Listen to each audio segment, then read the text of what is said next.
2016, the New York Times wrote an article titled, "Is Everything Wrestling?" And in the article, they posit that the geopolitical landscape could be summarized through the visor of wrestling to determine how the rise and fall of different political figures happens.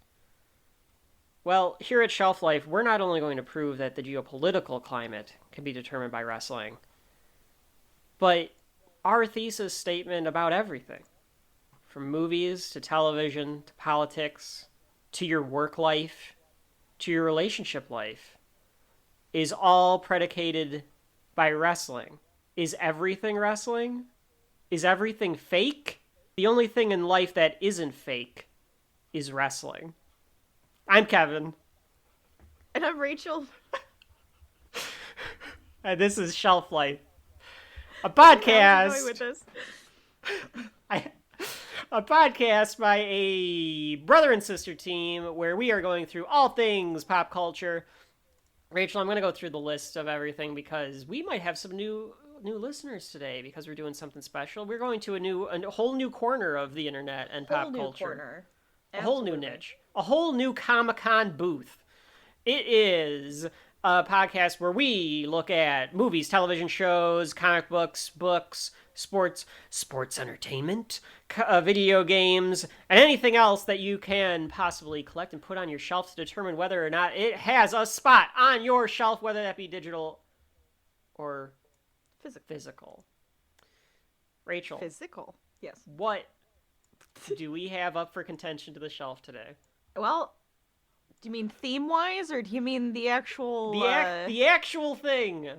I mean, you can say theme-wise, too. We are jumping right into the 1997 Royal Rumble! Yeah! There's going to be a lot of bad impressions of wrestlers. My voice came out trying to do that. I don't know why. Just get ready for it. Oh, by the end of this, I'm not going to be able to talk. Probably. I'm ready for it. Inject me with that Royal Rumble. That's right, folks. It's time for some fucking professional wrestling to be discussed on Shelf Life. It's the moment that you've all been dreading. But before you skip that episode, don't press the skip button. Hear us out on this. Because while wrestling is a form of entertainment and an art and a media that is totally looked down upon, with good reason, just another form of art, and 90% of it is shit. Yeah.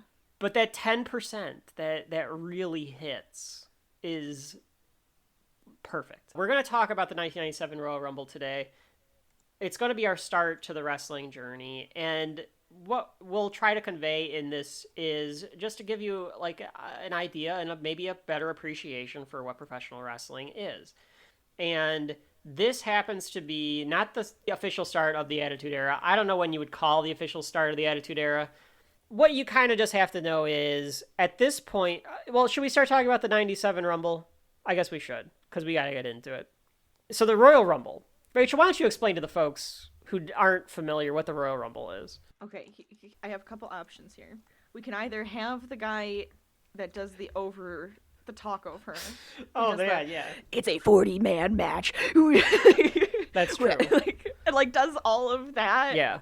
We can have him explain the Royal Rumble, or I can define a Royal Rumble. Okay, so a Royal Rumble match is actually like a 30-person match. Now, that doesn't mean like all 30 are in at the same time. One comes in every, how many seconds is it? I think this one's 90 seconds, so it's usually between 90 seconds and 2 minutes. It's a worked time. It's not real, but they say it's 90 seconds or 2 minutes. Quote unquote, every 90 seconds, a new person comes into the ring. The objective is to throw your opponent over the top of the rope, and both feet have to touch the floor. That eliminates them completely from the match. So the last man or woman in the ring is the winner of the Royal Rumble.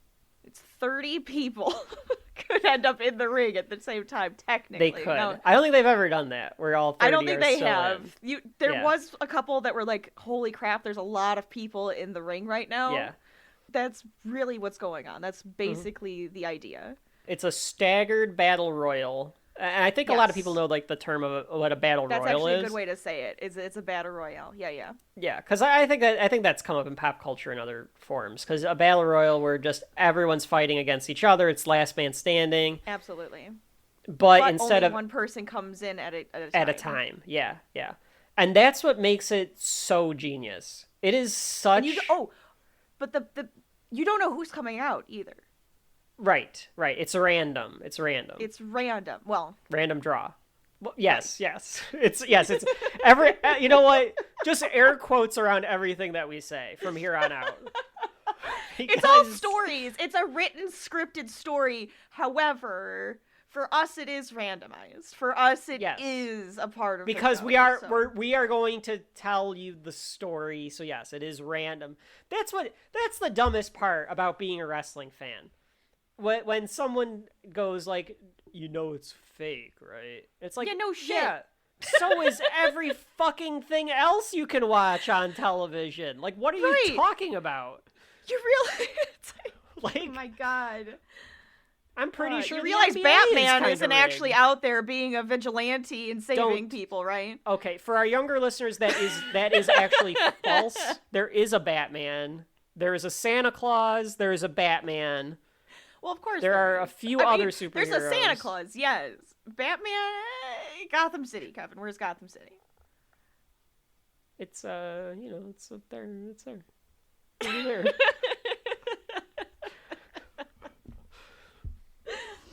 So anyway, what were we saying? Oh yeah. So that's the it's fake. That's the premise of a Royal Rumble. Should we just shout it out now? So for pretty much every wrestling show that we'll end up covering, there is a podcast out there that Rachel and I have kind of taken some tone from because we think it's hilariously like in depth, like our time, like how long these podcasts go is definitely influenced by them, stuff like that. So if you come away from any of our wrestling shows and you're like, man, I wish they would have talked about that for 3 more hours, there's a show called the Lapsed Fan Wrestling Podcast, which talks about all of these shows for like at least 5 hours. It's way too much wrestling, but you'll need it. It's a hot injection of professional wrestling for sure. Yeah, we're only gonna do top layer. They go to like so many layers deep that you're just like crazy. Yeah, but we've got to move. We've got fucking Congo to talk about.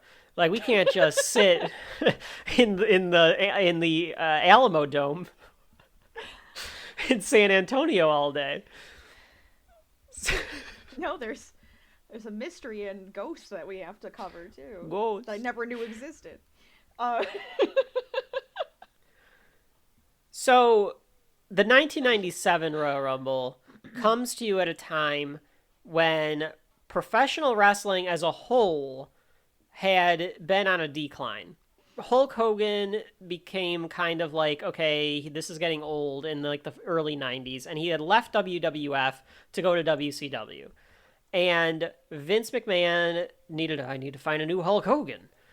But he couldn't use as many steroids anymore. We'll get into all of this, I promise, in the future.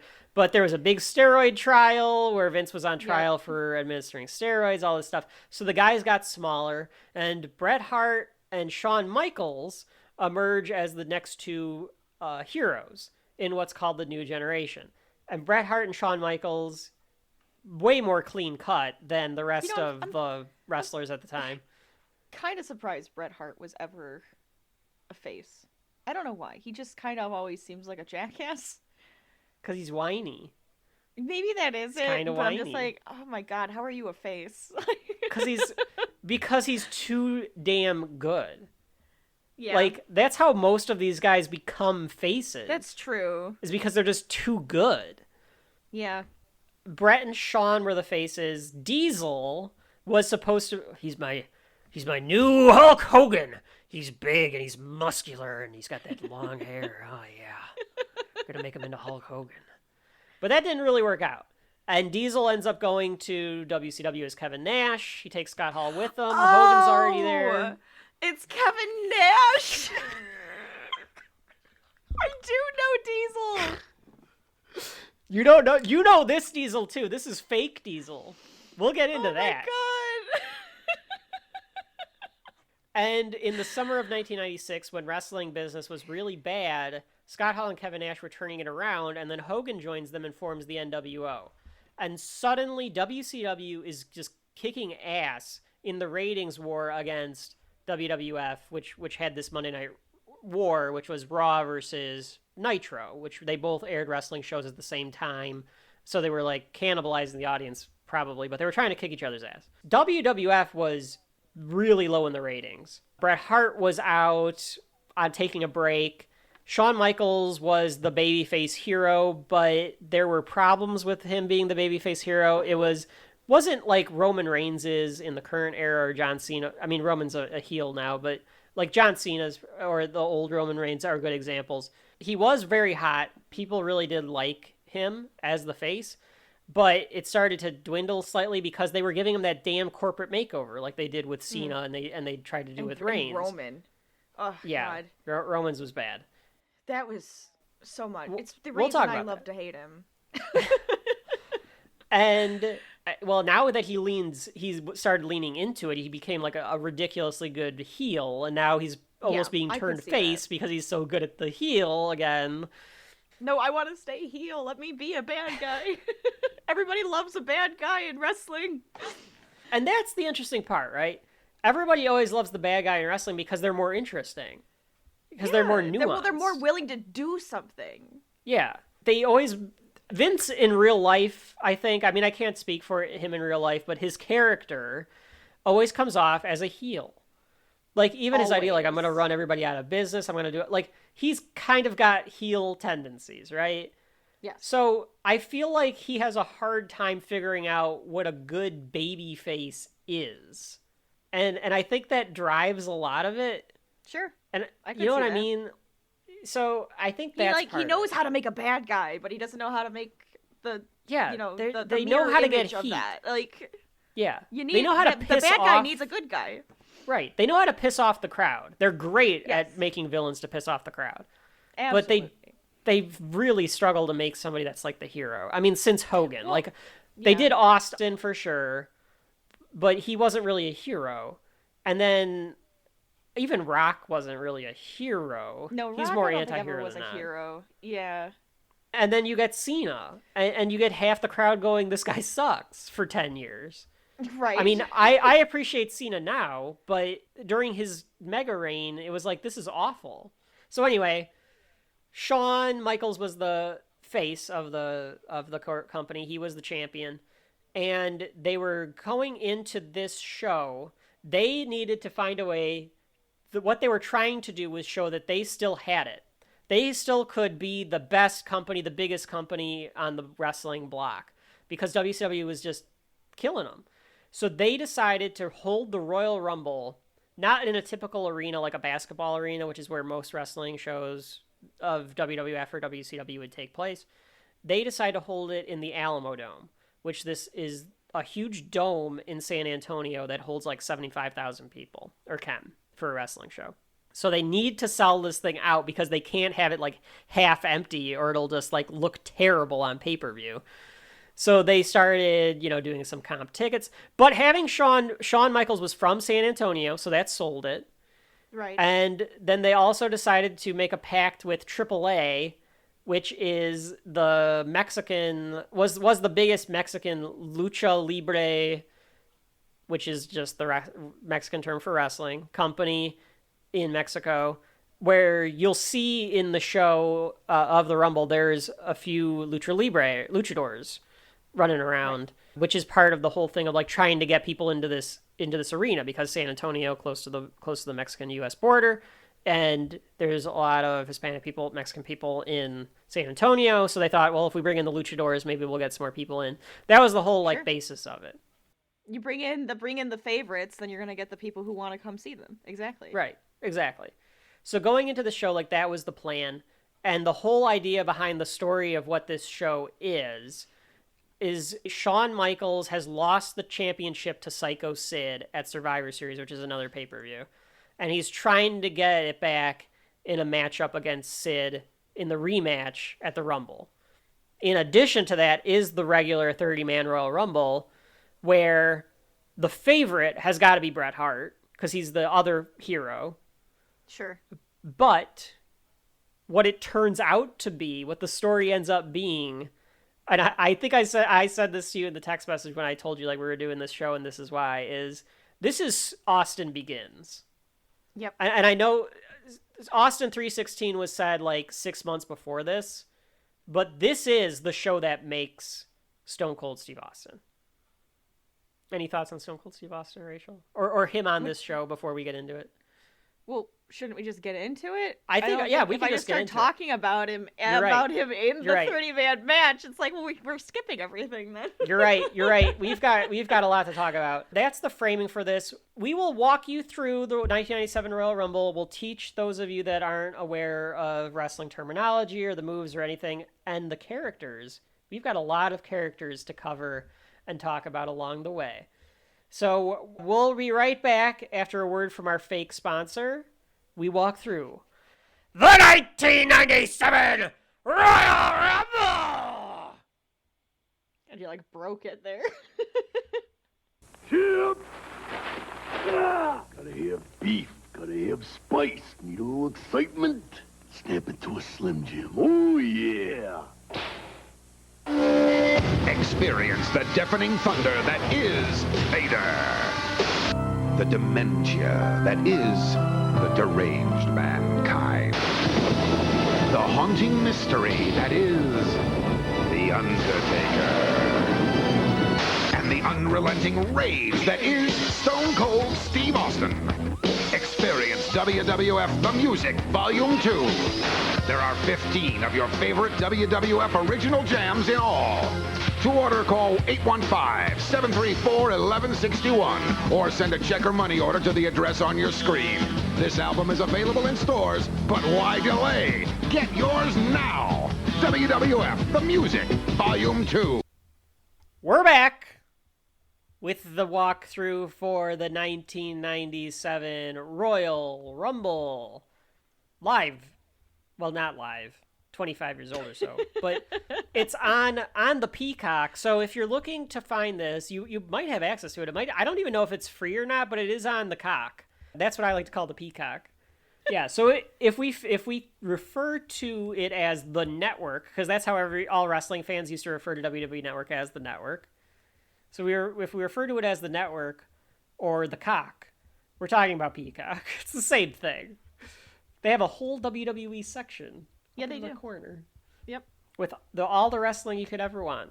Hopefully all not edited out completely. I'm so sick of everything getting edited. Well, I think the only thing that they edited so far was blackface and Vince McMahon saying the N-word once. I mean, that, I guess, makes sense. But, I mean, you can always... What I haven't checked is if they edited out Hulk Hogan saying a derogatory term for a Japanese person. Oh, really? I haven't gone and checked that one, but he does do that at a WrestleMania. I mean, it's Vince McMahon. I'm not surprised. Oh, no, he thought it was hilarious, I'm sure. Of course he did.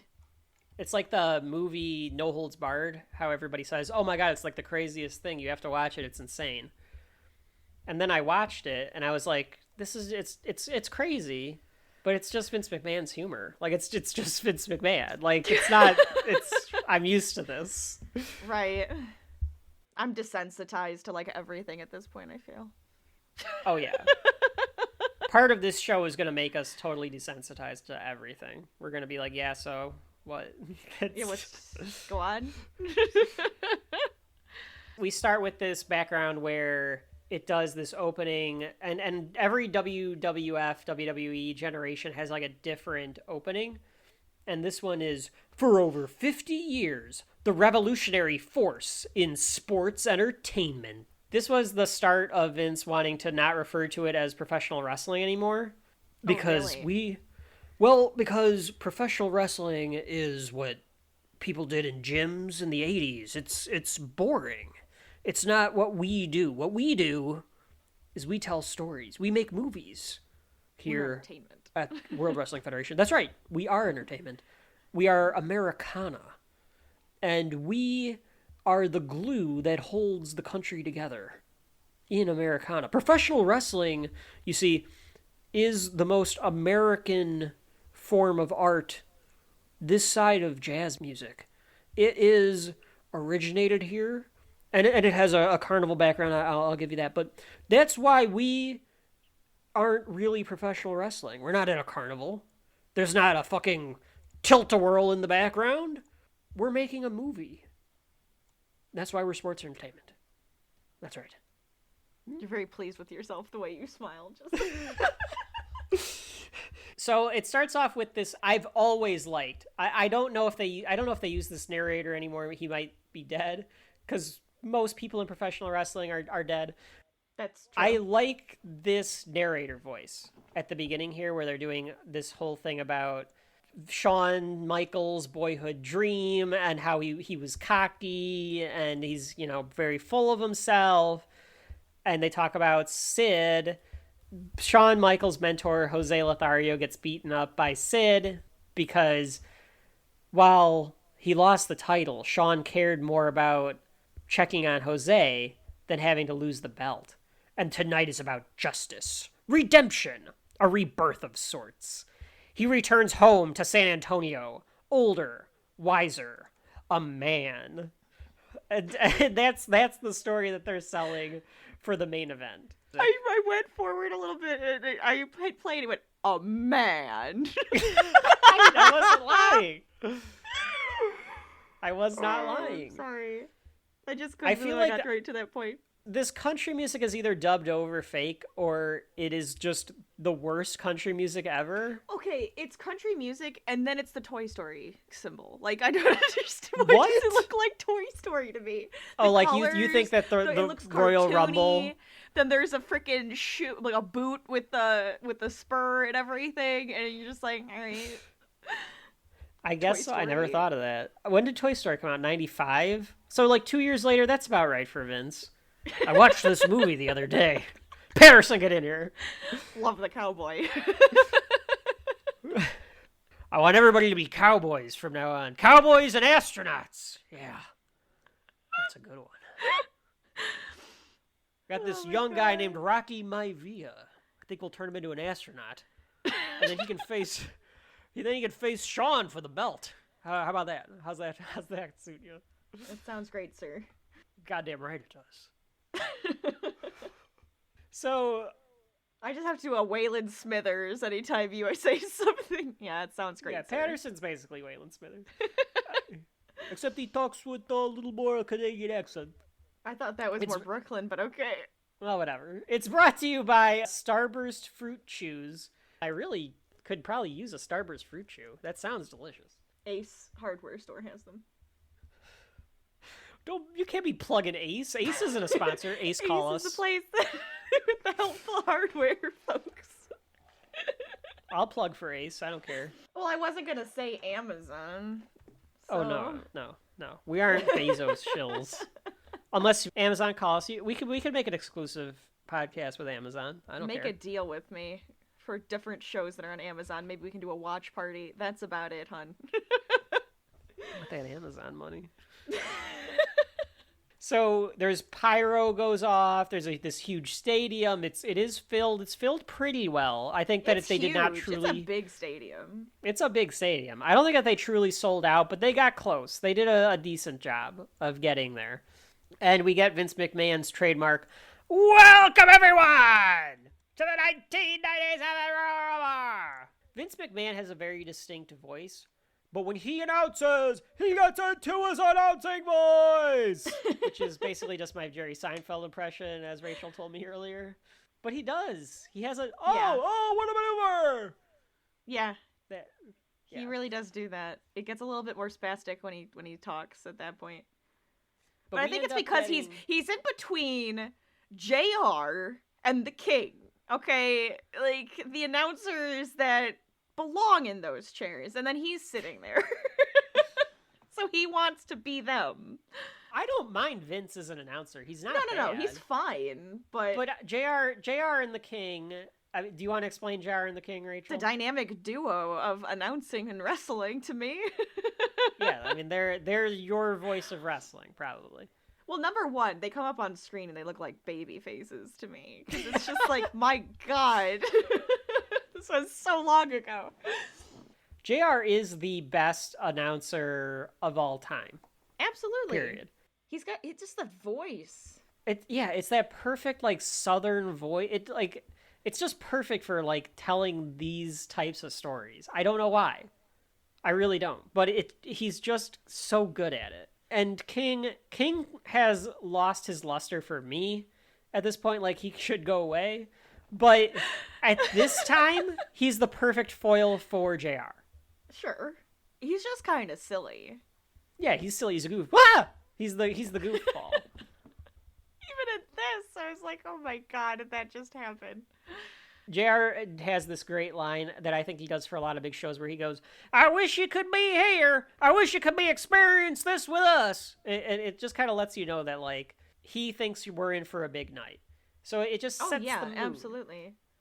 It sets the table for you to think, like, we're ready for something big to happen. And the first thing to happen, the first wrestler that we get to see is Goldust. So I feel like we have to explain these characters as they come up for people because this is our first Attitude Era show. And okay, well, this Goldust... one's gonna be a bad character to explain.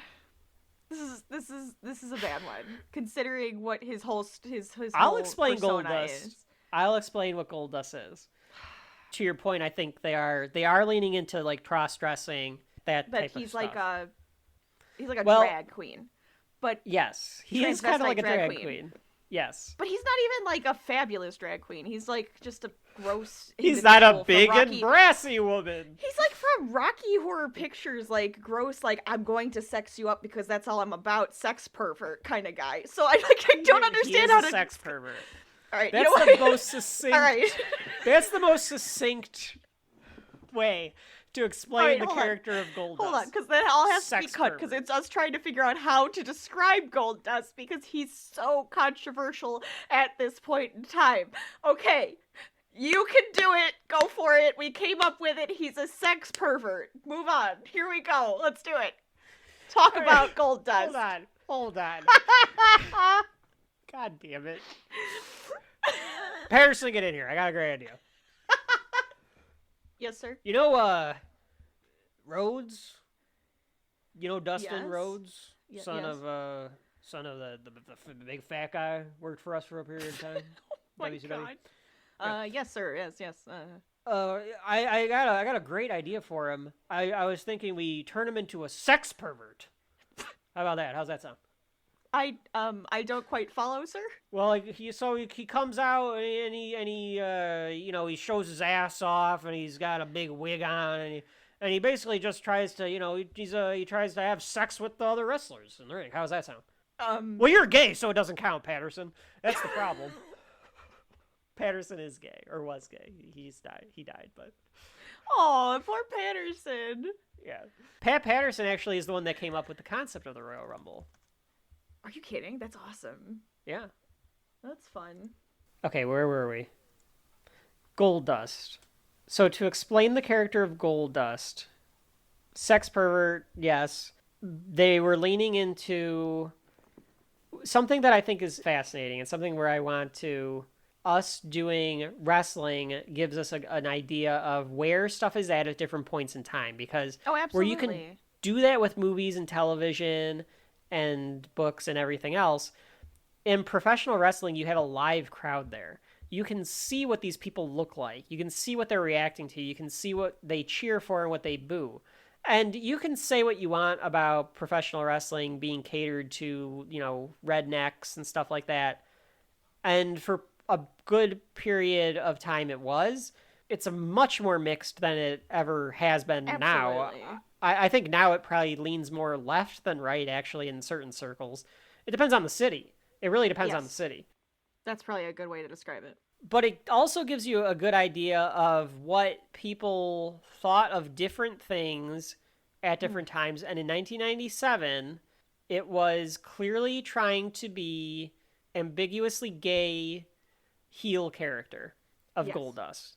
And they show this, like, they do a package for, which is not as good as the packages usually are. Like, the wrestling packages, the recaps that they do for the storylines before the big matches are sometimes they're like ridiculously good, crazy good. Oh yeah, they can be really fun. I do like their packages sometimes. So the idea behind Goldust, I think, is one, like, he's supposed to be like this like Hollywood glamour guy. Absolutely. I guess, like you said, kind of drag queen-esque. And well, I think their version of what they thought of a drag queen. Right, I'm right. Gonna say everything it that way because it's not quite there. Everything is through the lens of Vince McMahon, so it's all a little off. Yeah. but the way that Dustin Rhodes plays this, he's doing it as a way to get inside his opponent's head, especially when in the video package, like, King asks him, and I think, I mean, they bleep it out, so it's some sort of derogatory term for gay person. And Goldust says no, and the crowd cheers. So they're cheering because he's straight. So that gives you... I can see it in his lips. Okay. And that gives you an idea of where we're at in the world at the end of 1996. So Goldust is coming down the aisle, and he's got Marlena with him. And Marlena is... I can't remember if it's his wife at this point or not, or, like, they aren't really sure what she is to him. Because I can't remember if they, like, revealed what... I can't remember if in real life they're, like, an actual couple either, but it's Marlena is the character's name. Terry Runnels is what they call her eventually, too. Okay. Yeah, and you get an idea of what people thought was hot in 1997, too. She's got this gigantic... What's the hairstyle, Rachel? Because I'm going to say it wrong. You think I'm going to know what a hairstyle is? I don't know. What it's do you like think I am? I was gonna call it a perm, but I don't think it's a perm. It's like teased up. It's poof. It's like a big poof on the top. This big poof ball. It's what is that called? I think it's just called a bump. Well, whatever it is. You know, like the tease and bump, the little poof thing. And her gimmick is that she comes down to with Goldust with a cigar and a director's chair. So she manages him from the director's chair, and the cigar has to be a well, actually, maybe this didn't happen yet. I don't know if the Lewinsky-Clinton thing happened yet with the cigar. Maybe it did. I don't remember. Because otherwise I was going to say it's clearly like a direct thing with the Lewinsky-Clinton cigar thing, but I'm not sure. I honestly don't know what you're talking about, but I'm just going to let that go. We're not going to talk about it. Moving on. You look that up on your own, folks. Okay. I know like the Clinton thing, but the cigar going on. Yeah, never mind. So he is competing against Hunter Hearst Helmsley, also known as Triple H. Although they don't call him Triple H at all at this point. I was going to say they don't call him Triple H yet, right? Yeah. At this point, his character is just a rich guy from Connecticut, because that's where Vince McMahon lives. And the idea is that it's this Connecticut blue blood, like this guy that wants it to be like the 1700s again, I guess. He's just this pompous rich guy. What he becomes is completely different. But that's absolutely. Where he's at this point. You know what's funny is they all come out with, like, jackets on, too. So, like, you have Goldust coming out with, like, this big feathered, like, gold sparkly thing. And then Hunter Hearst Helmsley comes out with, like, this velvet robe on. And I just think it's funny that they all come out in, like, robes or jackets that... A lot of wrestlers come out with, the jackets. So it's like, okay, now reveal the costume, and then they get in the ring. Because it's kind of like boxing, I guess. Because in boxing, it's like they a boxing, would wear robes, right? Yeah, it's like a boxing thing, or like it's the idea of like you're in your character and you're getting into your gear out of character to go in the ring. I think one of the conceits they don't do it as much now.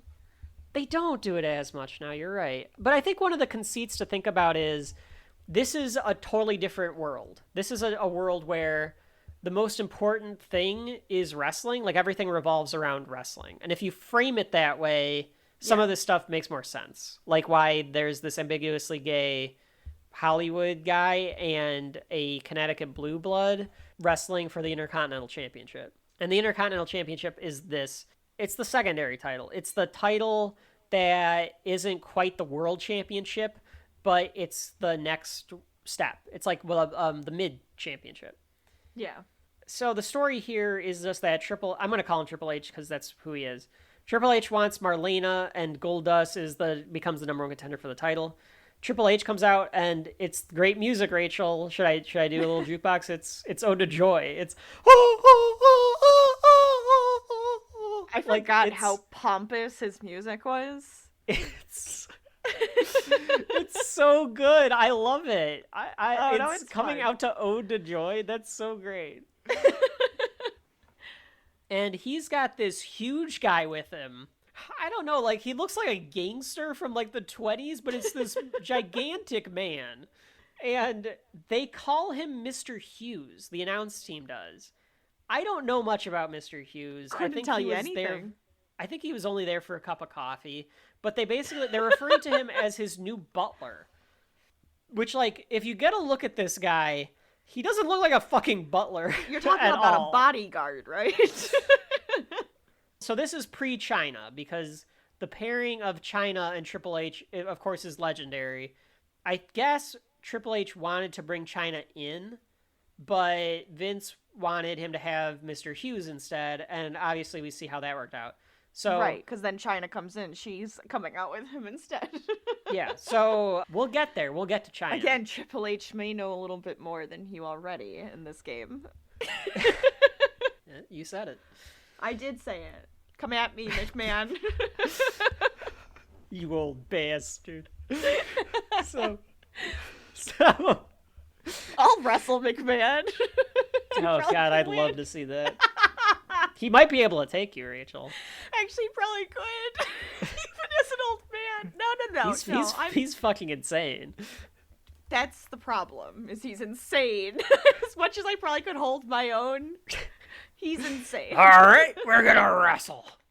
Goldust runs out. He starts beating up Triple H, and he brings him back into the ring, and the match begins. So there's a lot of fighting on the outside in this match. A lot of fighting on the outside. Right. They go to the outside. Goldust hotshots Triple H onto the barricade. Interesting point here. Every time they show Marlena in the arena, and when you're at a wrestling show, they will show... This is going to be weird if you're listening to this in, like, chronological order, where we've done, like, 100 wrestling shows before this, but you're like, why are they explaining all the wrestling terminology? Obviously, it's an arena, so it's got monitors everywhere. It's got big... they call it the Titantron, but it's got Trons, and it's got big arena stuff everywhere. So they're showing you different parts of the arena because it's a wrestling match. If you don't have the best seats, you're probably going to have to look at the screen every once in a while to see what's going on. Sure. And they show Marlena every once in a while on the big screens, and the crowd cheers every time they do, which is just perfect. Because they like boobs. They only want to see boobs. They just want to see boobs. Show us your boobs. It's all the world really comes down to. Wrestling should be no different. Goldust takes Triple H to the corner. He mounts for punches. 1, 2, 3, the counting for punches. Triple H counters into an inverted atomic drop, which is just a crotch shot. Yeah, that was just a crotch shot. I always wondered why the inverted atomic drop was legal. You're basically just giving him a low blow with your thigh. It's strange. There's gold crap all over the ring at this point because during Goldust's entrance there was confetti, so there's this there's gold flakes like sticking to them. It's just all over. It's all over for like the next 3 matches too. That's fine. It gives it a little flair. A little bit of a sparkle. Pun intended. JR calls Triple H a real thinking man's wrestler. So some foreshadowing. So eventually Triple H will become the cerebral assassin. So I think that's JR putting that seed into your head that he's a thinking man's wrestler. Triple H goes for a pedigree, which is his finishing move. It's countered into a slingshot over the top rope by Goldust. This is where Goldust takes the steel ring steps. Oh my God, yes. So... You want to explain this part? No, keep going. I just enjoy whenever they use props because it's fun. So there's steps on the outside of the ring that the wrestlers can use to get into the ring instead of going up onto the apron and going through the ropes. And Goldust takes these steps and he just drops them on Triple H, which you think should be grounds for a disqualification, but the ref does not disqualify him. Because apparently it's anything goes at this point. I guess so. I guess why not? Because why not? Because a lot of other matches, it's like if you use any sort of prop or weapon, you get disqualified. But they don't even... It's not even stated in this one. And I don't know if that's just... It's not. But they do weave it into the story a little bit. Like, eventually they say something like... I can't remember if it's JR or King, but one of them says... Because Hebner's the ref, and Hebner's going to be the ref in the match between Michaels and Sid. Okay. And they say something about, like, well, if the ref is going to let these guys go like this in this match, then the world title match is going to be, anything goes, basically. Gotcha. Like, they say that at some point. So okay. They kind of make it, they at least it's acknowledge kind of like, it. the ref just is letting it happen. Yeah. I got you. Okay. Triple H takes this terrible face-first bump into the steps, so he pretends to trip or something, and his hand hits the steps, but he pretends like his head hit it. The angle that we see on camera, you can tell he, like, does the bump himself with his head, but it must have looked good to the crowd because the crowd goes, oh, when that happens. I think you just do that anyways. You know what they're going for. Yeah, that's true. When you're in the crowd, you kind of, you let yourself... become part of it. Yeah. Right. Well, because it is. You're right. Like, it's more fun to know, like, you're part of this story too, and you're trying to help them tell the story. So they should be doing their job of telling the story, and your job is to react to that. When you hear that slap sound, you're supposed to go, oh, and yes. It's great. That slap sound. Later on, when the Latin Lover has a couple of good slap sounds in the Rumble match. The crowd, like, must not be used to hearing the slaps yet, because when he does a super kick and does the slap, they like freak the fuck out. They're like, oh my god. JR talks about strength advantage, which is one of his favorite topics. Goldust has a strength advantage in this one, folks. Vince mentions that George and Adam have not been allowed in. Did you catch this, Rachel? No, I don't think so. Okay, so I was like, because I don't even know what you're talking about. So Vince takes this time to be like, ladies and gentlemen, I've been being told that George and Adam, the young men that have been trying to stay here at the Royal Rumble, have been not allowed in by security. And King starts laughing his ass off. Like, it sounds like legitimate laughter. And Vince is using, it's this, like, solemn, like, I'm being serious voice. So I looked this up because I was like, what the hell is he talking about? And I still don't quite know who George and Adam are. But I found on YouTube these commercials for the Rumble. And there are these two guys, and they call them George and Adam. And they're, like, walking throughout the Alamo Dome. And they're talking about, like, we're in the locker room. Can you believe it? We're in the locker room for the Rumble. This must be Andre the Giant's boot. It's huge. And they're like, no, that's got to be Big Daddy Diesel's boot. And then they'll be, like, in the stands in another commercial. So they were just... Okay. So it makes sense, though. They're just supposed to be fans that got in because they're rebels, so they snuck themselves in, and it's their way of promoting all of the wrestling stuff that's going to happen. It's like, oh my god, look how cool this is. Yeah. That's exactly, they're just characters. They're just characters. They're commercial characters, yeah. But, like, the fact that, like, Vince is like, oh, I'm very sorry to hear about this. It's just kind of funny that he's, like, so serious about it. But I do like King's laugh is pretty good about how that they weren't allowed in. Back in the ring, Goldust hits a clothesline for 2. Triple H starts to beg off and then he kicks Goldust in the gut and then throws him back to the outside. So we're back to the outside again. Triple H goes to the top rope, which was weird to see because he is not a guy that goes to the top rope often. And he gives Goldust, he clubs him in the back with a double axe handle from the top rope to the outside. This is where they start calling Hughes the new butler of Triple H. Triple H throws Goldust shoulder first into the ring post. So a big spot here. That can hurt because the ring post made out of steel. Right. So the crowd... So, like, if you're looking at the people, it's kind of funny to me. So you have all, like, the women with poof hairs because, you know, it's the 90s. So they all have poof hair. And then you have the men with, like, the big caterpillar mustaches. They're, like just the big, thick mustaches. Well, we are in San Antonio. Hold on. Because then there's this guy, like, front row, right? Bald head, but has a ponytail. Oh, yeah. The skullet. What is that? It's a skullet. That's horrifying. It's like he's got a bald head, but he's got this weird ponytail in the back.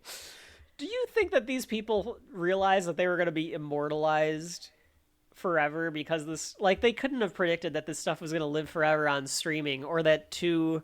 Well, they probably don't even think they look bad, though. Like, none of this is no, they just thought that was the look back look. at ourselves and be like, oh my god, what the hell did I wear? You're like, but, like, it's just funny to look at the crowd, because they all have signs and everything, so this is, like, back to when you could pretty much put any sign in the crowd. Yes. So it's kind of just, like, fun to, like, look at the crowd every once in a while. Crowd watching in these shows is great. I will point out some people in the crowd. Don't you worry about that. But yes, I did not see Skullet Man. And because we are in, like, there's a lot of, like, cowboy hats, it's just great. I don't know, I just love it. Oh, there's a lot of cowboy hats. It's great. Yeah. It's, oh my god, that guy looks like Mick Foley. Big, like, long hair. He's got sunglasses on. I don't know what I'm watching right now. I'm sorry, go on. No, that was perfect. Thank you for that. Oh my god. There's a lot of old people. Okay, all right. We can talk about these old people. So, there's all these old... I love how you went, wait a minute, we gotta talk about them. So, there's all these old people in the front row, right? Yes! And they look so out of place. Are they parents? What we learn later, though, is that it's Shawn Michaels' family. It's his parents. Oh, it is a parent. Oh my god, that's funny. They look really out of place, but they're there because, like, later they're showing them as Shawn's parents. They just look like they're like, oh my god, like, I can't believe our son is, like, doing this carny crap. Oh, they like, have, we like, have on to their deal with button-down this. shirts, and they're just, like, they look very proper, and they're just smiling, like, yeah, here we are. But it's like, oh, look, there's a bunch of old people. Yeah, it's like it's like they went to church, then they went to brunch, then they went to the Royal Rumble. Well, there's a show going on. Let's get some tickets. I'll go watch this show. There's a lot of people going. They look excited. Oh, God. Where were we? Triple H tries to ram his knee into Gold. So she sets Goldust up on the security rail, and he's going to ram his knee into Goldust, like run and ram his knee. But Goldust moves, so Triple H rams his knee into the security rail. I thought that was good. That was a good little spot. And then Goldust gets the steps back, and he drops them on Triple H's knee. So again, no disqualification. They go back in, and Goldust starts to work the knee. So some old-fashioned, slow it down here, folks. Slow it down. Submission, yep. At this point, King says that he likes that dress on Marlena because it brings out the bust in her. And then he corrects himself, Vince corrects him and says, best in her. So there you go. That's the kind of... Yep, that's the King's humor. That's the King's style. Goldust puts a figure 4 on Triple H and the crowd pops. One of the little quirks about the figure 4 is if your shoulders go down on the mat at any point, you could be counted down for 3. And during the figure 4, if your shoulders go down, which they can because you're in such intense pain, right, you can be counted down for 3. Hebner is counting like as fast as humanly possible. He's like like it's ridiculous. Like compared to his usual cadence, it's so fast. Right. I think he's a little biased against Triple H, personally. It feels kind of like that. He's also kind of doing like a double count because he's like hits his elbow and then his hand. Is that like that's normal? always been Earl Hebner. Do you always do it that way? No, but he does it that way. Like every different referee has like a little bit of a different style, which is like a little bit part of their character, I always think. Hebner always would go like swoop his hand like a circular motion. Steve Austin has talked about this where like he always liked that because it was very consistent. So he always knew when to kick out because the elbow would go down first. So if the elbow goes down a third time, kick out. Right, exactly. So then the hand's coming. He always liked that cadence, he said. So that actually makes sense. Okay, all right. A little bit of showman, a little bit of ease for understanding. I like that. That's right. Yeah. Goldust starts using the ropes, which you're not supposed to do in a submission. That is cheating. Right. So he's been cheating quite a bit for a babyface at this point. Yeah, it's kind of interesting. Hebner catches him doing this, though, and the hold is broken. They're on the outside again, and they start calling spots. Did you catch this at all, Rachel? They started talking to each other. They were clearly telling each other what the next part of the match was going to be. Oh, really? Yeah. Okay. If you're watching closely in a lot of wrestling matches. Sometimes they cover it up. Sometimes they'll get into the grapple so you can't see their face or whatever. But the camera picks it up sometimes where you see the wrestlers talking to each other about what to do next. It's how they do it. They're calling spots. Think about it. You're putting together what is essentially like a choreographed dance, a very athletic but you're doing it in a way where you don't want the people to know that you're working together. You're supposed to be working against each other. So it's live. Oh, right. So, and sometimes it's improvised. Most of the time a lot of it's improvised. So it's kind of impressive the way that they are able to build a story. Like, they do have to work with each other really well. Sure. Goldust unzips his jumpsuit now, so his chest is exposed. So I don't know if he was getting hot in there. I would imagine he's just getting too warm, like actually physically warm. Or he's just trying to flirt. I don't know. You just like show a little. Oh, you think it might be part of his head games? It could be part of his head I think games. it's legitimately just because he's hot, but he's using it as part of the head games. Yeah. I don't even Triple know if H he has tries... any chest hair. None of them have chest hair at this point. They're all shaved. They're all oiled up before they come out into the ring. So it's kind of funny. Oh my god. Well, because all of these wrestlers are big goofs. They think they look good, and they think they're like the toughest guys, but they look like the weirdest people you could ever imagine.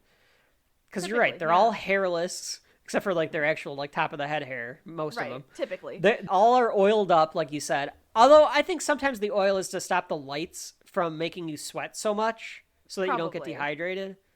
Honestly, Triple H looks pretty dry, but I'm kind of surprised they didn't oil him up before he comes out, because most of the time he looks wet coming out.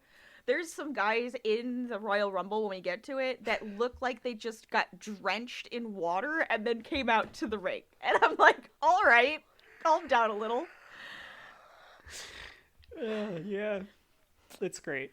It's so great.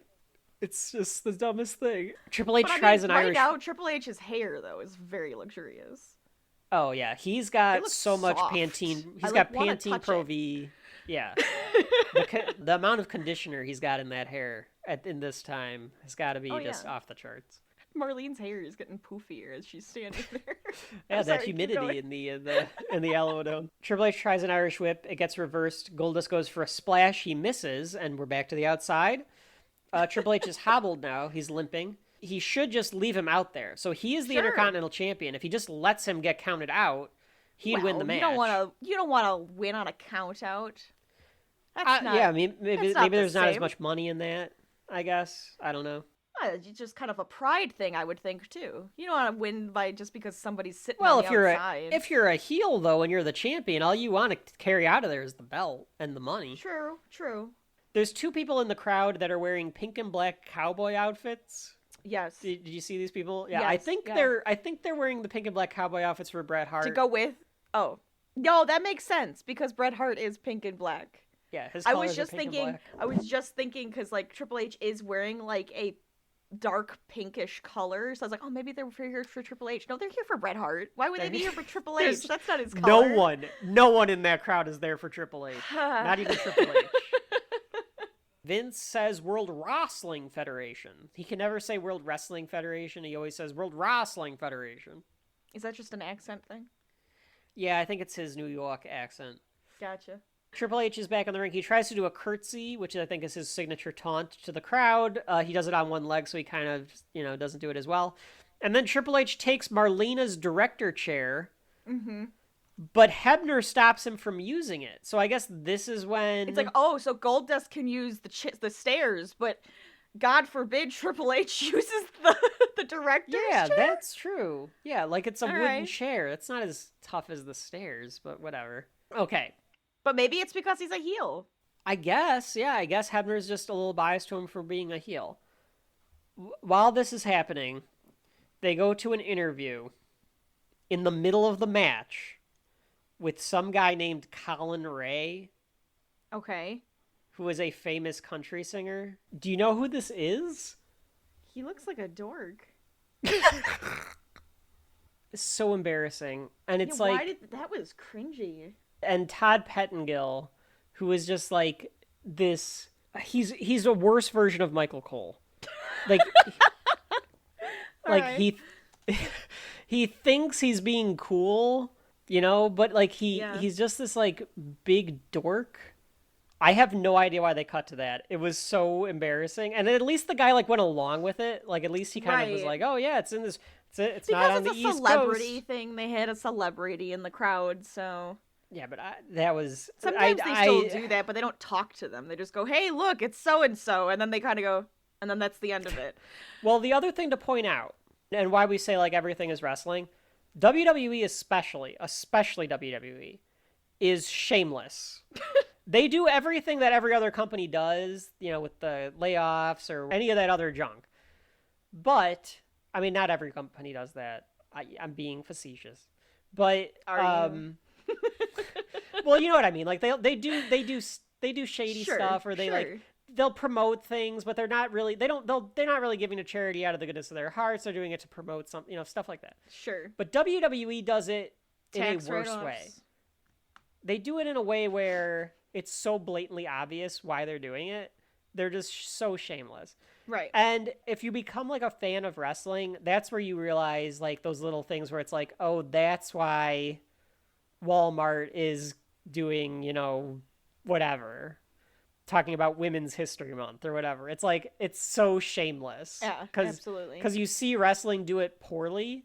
So then you kind of can figure out when a company's doing it better. Sure. But they're still doing it. Well, it's like Gay Pride Month. Everything turns to rainbows, and then everything That's all of a right. sudden becomes black and Yes. white That's the day after. Yeah, a perfect It's like you don't example. really care. You're Yeah. just doing it to be, to exactly. show yourself. That Todd Pettengill, though, what a piece of shit. He sucks. Oh my god. He comes back up, and he's even worse next time. When he comes back up next time, Rachel, I felt so embarrassed. We'll talk about it next when he comes back up. JR is wearing his famous hat for the first time ever. I love actually it. learned that from the last fan. I have to give them credit. Back in the ring, Goldust's face paint is gone. It's been melted sweated off. and he's trying to get the crowd into it. He's like pounding the canvas to try to get the crowd to clap along. JR calls his strategy bizarre, and they call him the bizarre one. And he's weird. He's wacky. He's the bizarre one. Of course. Of A lot. course. Irish whip into a backdrop. Goldust goes to the top rope. Yep. Triple H pushes Hebner into the ropes, so Goldust gets crotched on the top rope. He gets a lot of So- crotch shots in this match. Does he just normally get a lot of crotch shots in I general? think Goldust does take a lot of ball trauma. Okay. Yeah. Okay.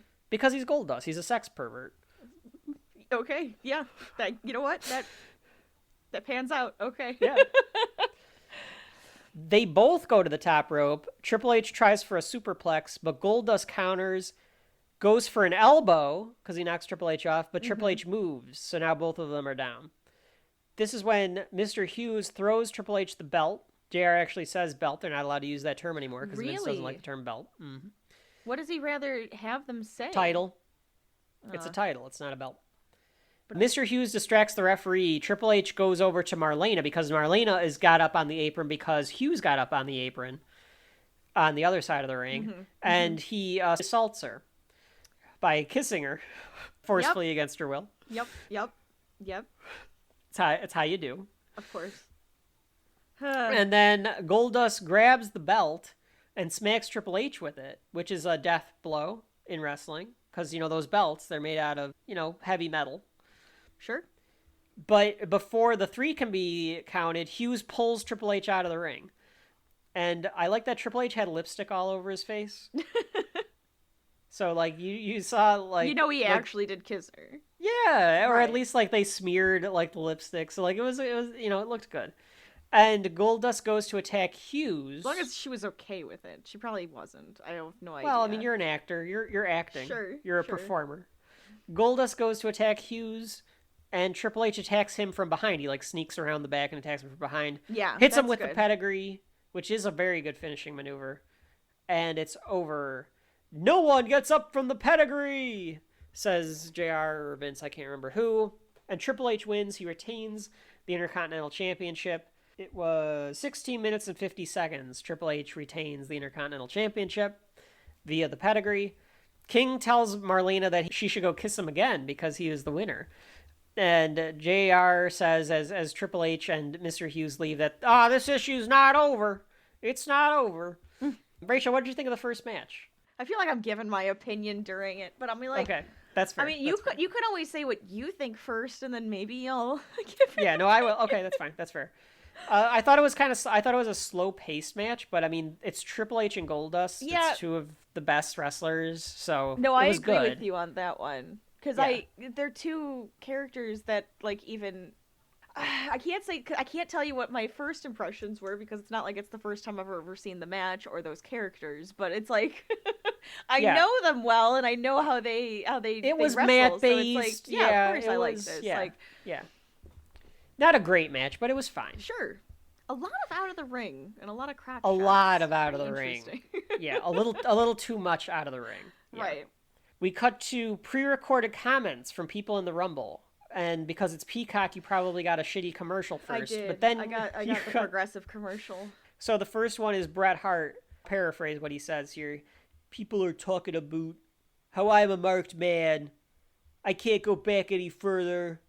In this Rumble, there's going to be no stopping the excellence of execution. And then the next one is Mankind, and he is in the bowels of the boiler room, and he's rocking in a corner. And he goes, he sees this as a chance to hurt a lot of people that he doesn't like, and even some that he does. Oh my god. We'll get into what Mankind is later. We come back to the arena, and after that... Go ahead. Never mind. I just love Mankind. Oh, well, yes. I love Mick Foley, and so any of his characters are just fantastic. I'm just gonna... That's all I want to say. We come back to the arena, and after Mankind says that, he just goes, wow. And I probably said it with more, emotion than Vince did. I was just like, great insight, Vince. Thank you. It's one of those things where he wasn't paying attention and was like, wow.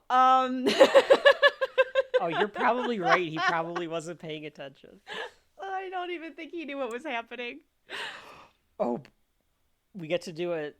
Do you want to do Jukebox, or do you want me to do Jukebox? Because we hear one of the greatest themes in wrestling. We are the nation of domination. The nation of domination. Dun, dun. Nation of domination. I didn't know they We are the nation. People come out singing it with them. Yeah, are so they this pretending to sing it, or are they actually singing? they do. They're doing a rap over it. Like, okay. Yeah, like a bad rap. And the theme song makes more sense because I got into wrestling around like 1998. The 1998 Royal Rumble was actually my first wrestling show that I ever saw. So this was before my time. And that Nation of Domination music was still there, but the nation completely changes by the time we get to 98. Right. The theme makes so much more sense that there's people rapping over it than just being boom, boom, boom, boom, boom, boom, boom, Nation of Domination. So it's time for Farooq. So Farooq leads the Nation of Domination. Yes. The Nation of Domination is a take on the Nation of Islam, the carny answer to Louis Farrakhan and the Nation of Islam stuff and that type of thing. God, the closed captions for the rap is awful. I have no my idea God. what they're saying. Oh, they can't even do it? I was going to tell you that you have to tell us what they're saying. I don't understand. I'm going to love these wrestling episodes because all we do is make fun of it. In the way that you should, where you're having fun with it. We gonna kick it with the nation. Oh, okay. We gonna kick it with the nation. Oh, that's the only part that they got right. Something about a croissant came up, and I was like, what the fuck is that? Can you imagine being the poor intern at Peacock who has to watch these shows and caption it, and you're just like, oh, great, now I have to figure out what these rappers are saying for the Nation of Domination. Oh my god. So Farooq is the leader of the nation. Ron Simmons is the wrestler's name, but he's Farooq. And he has all of these guys. It makes so much more sense now because he's got all of these hanger-ons. There's all these guys in suits. Yeah. There's Crush, who is there. Crush is the guy with the white guy in the back. I think he has dreadlocks. It could just be matty hair. I can't really tell. I think they are. Well, they're braids. I don't know if they're they're like locks, braids. but they're braids. Yeah, they're not dreadlocks, right? They're like the braids. locks are actually like on more on you're the right. head. Yeah. The braids are just the way that they have them. There's a sign in the crowd. So they get in the ring and they do like the Black Power fist. Their gimmick, I guess, as you would say. And then there's a sign in the crowd that says, Farooq, you're going down. And it's spelled Y-O-U-R. Wow. Yeah. Yep. It makes you embarrassed. Does that tell you the kind of people that are in the crowds right now? It just makes me embarrassed to be a wrestling fan with that sign. And then we get a video package. Yeah, we get a video package of Ahmed Johnson saying, "You're going down!" Because that's like how he says it. He like kind of like... Ahmed Johnson is the definition of a beastly, bulging man. He's big. He is enormous.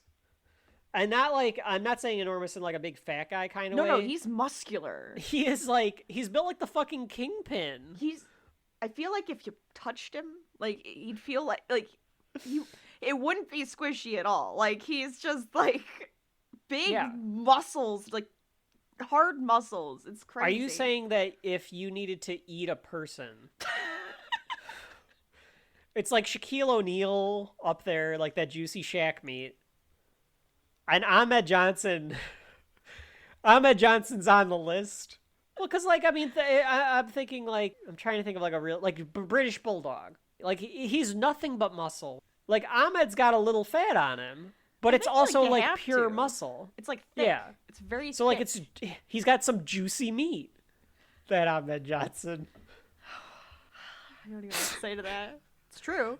I just don't know what to say to that. People are either gonna love this episode or hate this episode. Because half of it is us laughing at our own jokes. So Ahmed Johnson's a huge man. He looks like he's wearing a big diaper because he has on these red Speedo-like trunks that his ass is showing 75% of the time. You just see his ass. Oh, man. The crowd is getting into it, though. The crowd gets into Ahmed in the video package, at least. The video packages for WWF can be really misleading because they're so good at putting clips together. Yes. That something could have not worked at the time, but they will put the clips together to make the story coherent. Absolutely. Which you gotta love. They make the video package people at WWF are some of the most talented freaking people because like they make everything seem good. They really are trying to make Ahmed happen too. Vince, you could tell, wanted Ahmed Johnson to be the new Hulk Hogan. Sure. He was like praying for it. So what we learned about the story is that Farooq ruptured Ahmed's kidney, which Ahmed actually did get hurt. So they like played it off in storyline. Oh, wow. Okay. And the problem with Ahmed Johnson, which we will find out in our journey through the Attitude Era, is that he always gets hurt. Ahmed is constantly hurt. And that's not good. Yeah. He's not, you'll see this in the match. So he's not very good. Well, he looks like he's built for like actual strength because okay, I feel like I have to explain this too. So sometimes you have like the muscled person that you'd expect is extremely strong, but then it's really just a show of muscle. It's just that like, oh, these are muscles. Like how strong I am. I'm skinny and strong. Yeah, they're for show. It's just for show. This guy's like thick. Like you can tell he's got a little bit of like the fat and stuff, which you're supposed to actually have the strength. So like when you see a big guy that's actually looks a little wider and you would expect the other muscle man to be the stronger guy, it's usually the thicker guy that is strong. This guy's thick, so I'm kind of surprised. But maybe it's the way... I love that you keep calling him thick because Vince at some point calls him, oh, he's too thick to get over the top rope. He like literally says that. It's the only word I can think of that actually like describes it because it's not fat, it's thick. Like it's just like. So they say that they started a gang war, which I guess because they're black, and then Farooq. That's so racist. What the fuck? 1997, and wrestling. So they started a gang war. So Farooq started the Nation. I think they do a pretty good job in this of making Farooq look like a tough bastard, having the nation around him, and like he's always like got that stern look on his face. I think they do a good job with Farooq in this. Sure. So Ahmed's entrance. If you have epilepsy, don't watch this entrance. Oh my god. God. Jeez. They don't go away from it. What are you doing? Yeah, it's bad. I think the cameraman fell over from it, and so he forgot to move the camera, and they're like, I think you need to go to the next camera because this guy's not going away. The camera, at least in this, is way better than it is in the new current. crap. Oh my god. It's horrible. It makes it hard to watch the camera in the current WWE product. Who said that was a good idea? Who said that? Kevin Dunn. Because I want to slap him. Look up Kevin Dunn, WWE, Rachel. You're going to want to slap this motherfucker. Wait, you said Kevin Dunn? Yeah. Not Kevin Dunn, the actor from Small Soldiers. I'm sorry, who did you just have me look up? Because I don't want to slap him in the face. He's like you have to put in WWE after it. It's hilarious. See Kevin Dunn in 2 previous episodes of Shelf Life. Oh, he does look slappable. Oh, yeah. Totally slappable. Yeah. He was still directing the show at this time, so I don't know what happened that made him think, we have to do zoom-ins and zoom-outs and give people nausea while we watch the show. They don't do that as much in NXT, but it perpetrated NXT, too. Is it just because they're like, oh, well, you can really tell when they're, testing something or talking to each other, so we're like, oh, we gotta I think so. I think it was because they were afraid that you could see that the punches weren't landing, but it just looks so bad. Ahmed runs as fast as he can, which for him is a slight walk, and they start battling. Ahmed starts hammering on him. Ahmed takes Farooq into the ring post. The nation is all around the ring, and JR calls him a pack of dogs. So there's pack of dogs. It's a pack of dogs versus one guy. And Ahmed strips Farouk's pants off, which was weird. He's got tights under the pants. He does, because he's got almost windbreakers on. Sure. No, but Ahmed pulls them off. It's fine. It's just weird. Crowd is into this match. Crowd is really into this match. They're cheering for Ahmed. I'll give it to them. They're really into Ahmed here. I mean, it's kind of fun to watch. It's a good brawl. It is. For what it is. It feels like a brawl. Ahmed gets tired real fast. He gets gassed real quick. Yeah. Farooq is the much better wrestler of the two, in my opinion. Farooq gets a belt. He one of the nation members throws him a belt you would wear, and he tries to attack, but Ahmed gives him a flying clothesline. And this is where I wrote down that Ahmed's tired already. He's already he doesn't breathing have the super hard. endurance. He doesn't have the endurance, and that's the problem. You gotta have some endurance if you're a wrestler, though. I'm just saying, that's the amount why of he's getting tired. cardio shape that you have to be in. So now Ahmed grabs the belt. If you watch it close enough, the ref actually kind of points to Ahmed to go grab the belt. Because he knows what the spot is supposed to be. Oh my god. And Ahmed doesn't know where the belt is. So now Ahmed's got the belt and he starts whipping him. That's what the ref is like. It's there. Yeah. He gives him kind of a little signal. There. Because they're always doing shit with their hands, so it's kind of well, because the ref's supposed to be there to kind of keep the pace. The ref's almost kind of supposed to be the guy that tell them you got 5 minutes or it's time to take it home or that kind of stuff. Yeah. The sound here of the belt kind of brutal. He's actually hitting him with this belt. Oof. And JR gives a classic. He's whipping him like a government mule. I don't know what that means, but there you go. It's got to be some southern I guess because the government works their workers, I guess. I don't know. One day we'll look comments. it up. One day we'll look it up. I'm not doing it today. Farooq throws a nation member in front of Ahmed, and that gives him a chance to clothesline Ahmed down. So it stops Ahmed Johnson in his tracks. Farooq grabs a chair and sets it up, and then he picks up Ahmed and drops him kidney first on it. The injured kidney, my God! I like that Farooq at this point is asking the ref what, because Mike Chioda, the referee, is telling him to get back in the ring, and he's ignores him about that. Yeah. And then he hits him again with the chair in the lower back. Sure. No DQ. Again. So I mean, I guess this era does use a lot of weaponry. Maybe this is when they came up with the, okay, all right, we're going to tell you when you can use it or you'll get disqualified. Maybe that's why. Well, it's when the story calls for it. It's like you're like, well, they I almost know allow that, them... but I'm just saying, because Yeah, usually like, they call it in a match, whether in you're the allowed story, to I'll use give you, them or like, not. It feels almost like they went to, okay, I know this is like a blood feud, so you both can use weapons a little bit, because the match ends in a DQ, spoiler alert, but it's almost like, okay, you two can use the weapons because you're like in a big feud, but if somebody else gets involved, then it's going to be a DQ. Right.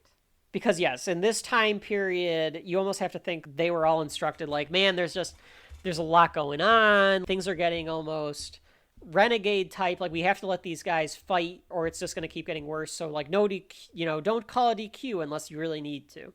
Right. So back into the ring, Farooq is now in control because he hit Ahmed with the chair.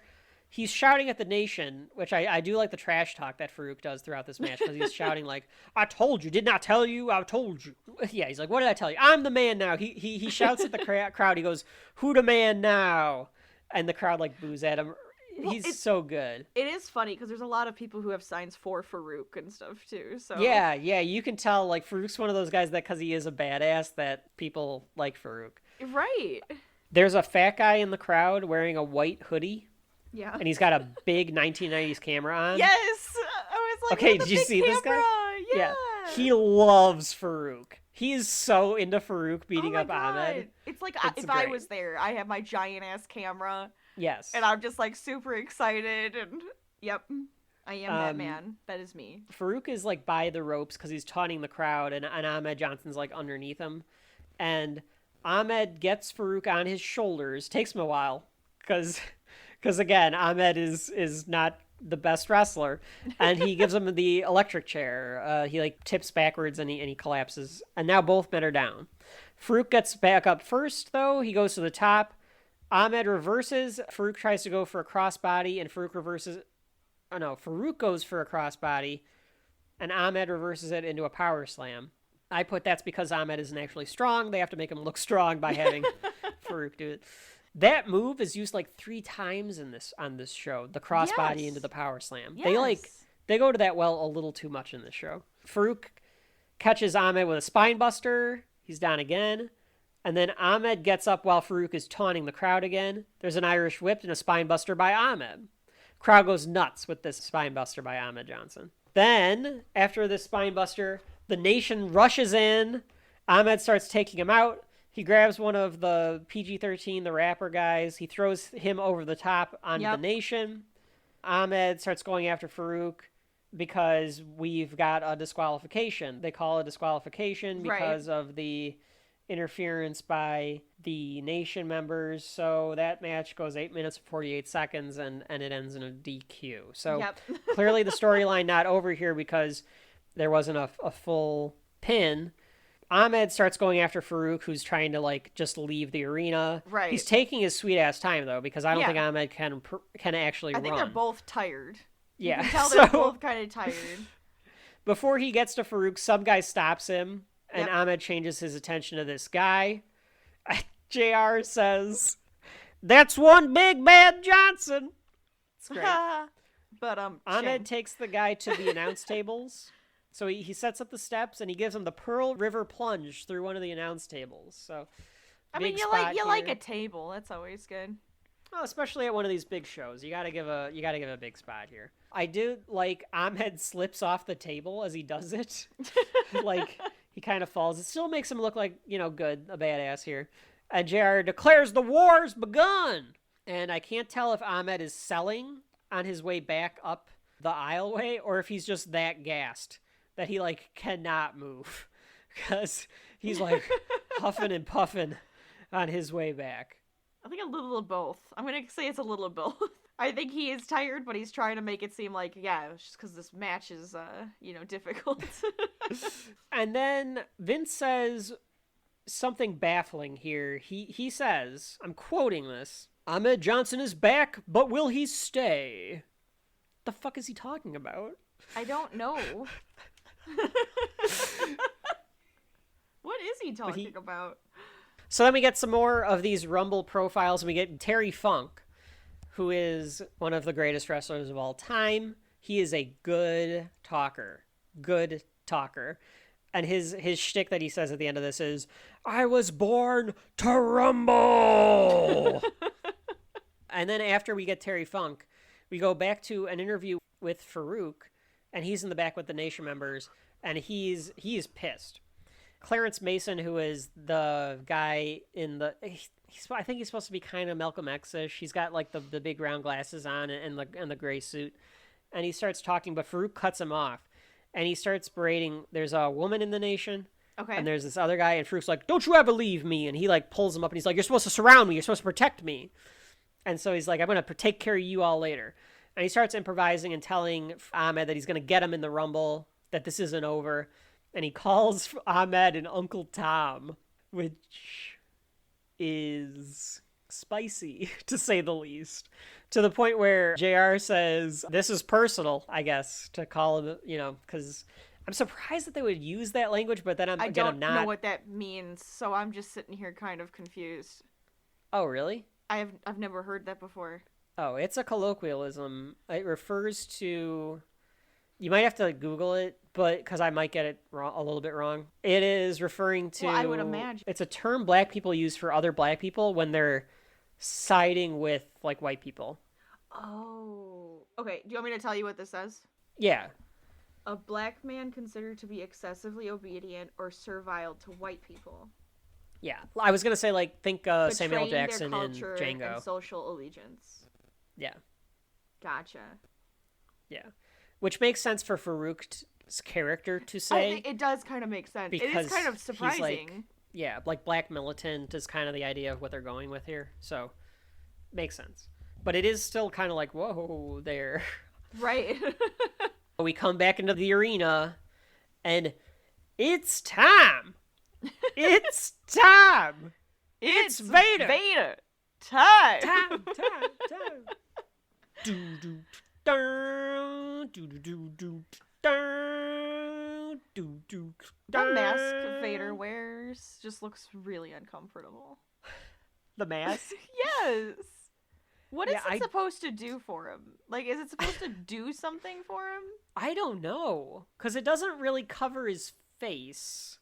It, like, smushes his nose and his ears. Is that part of it?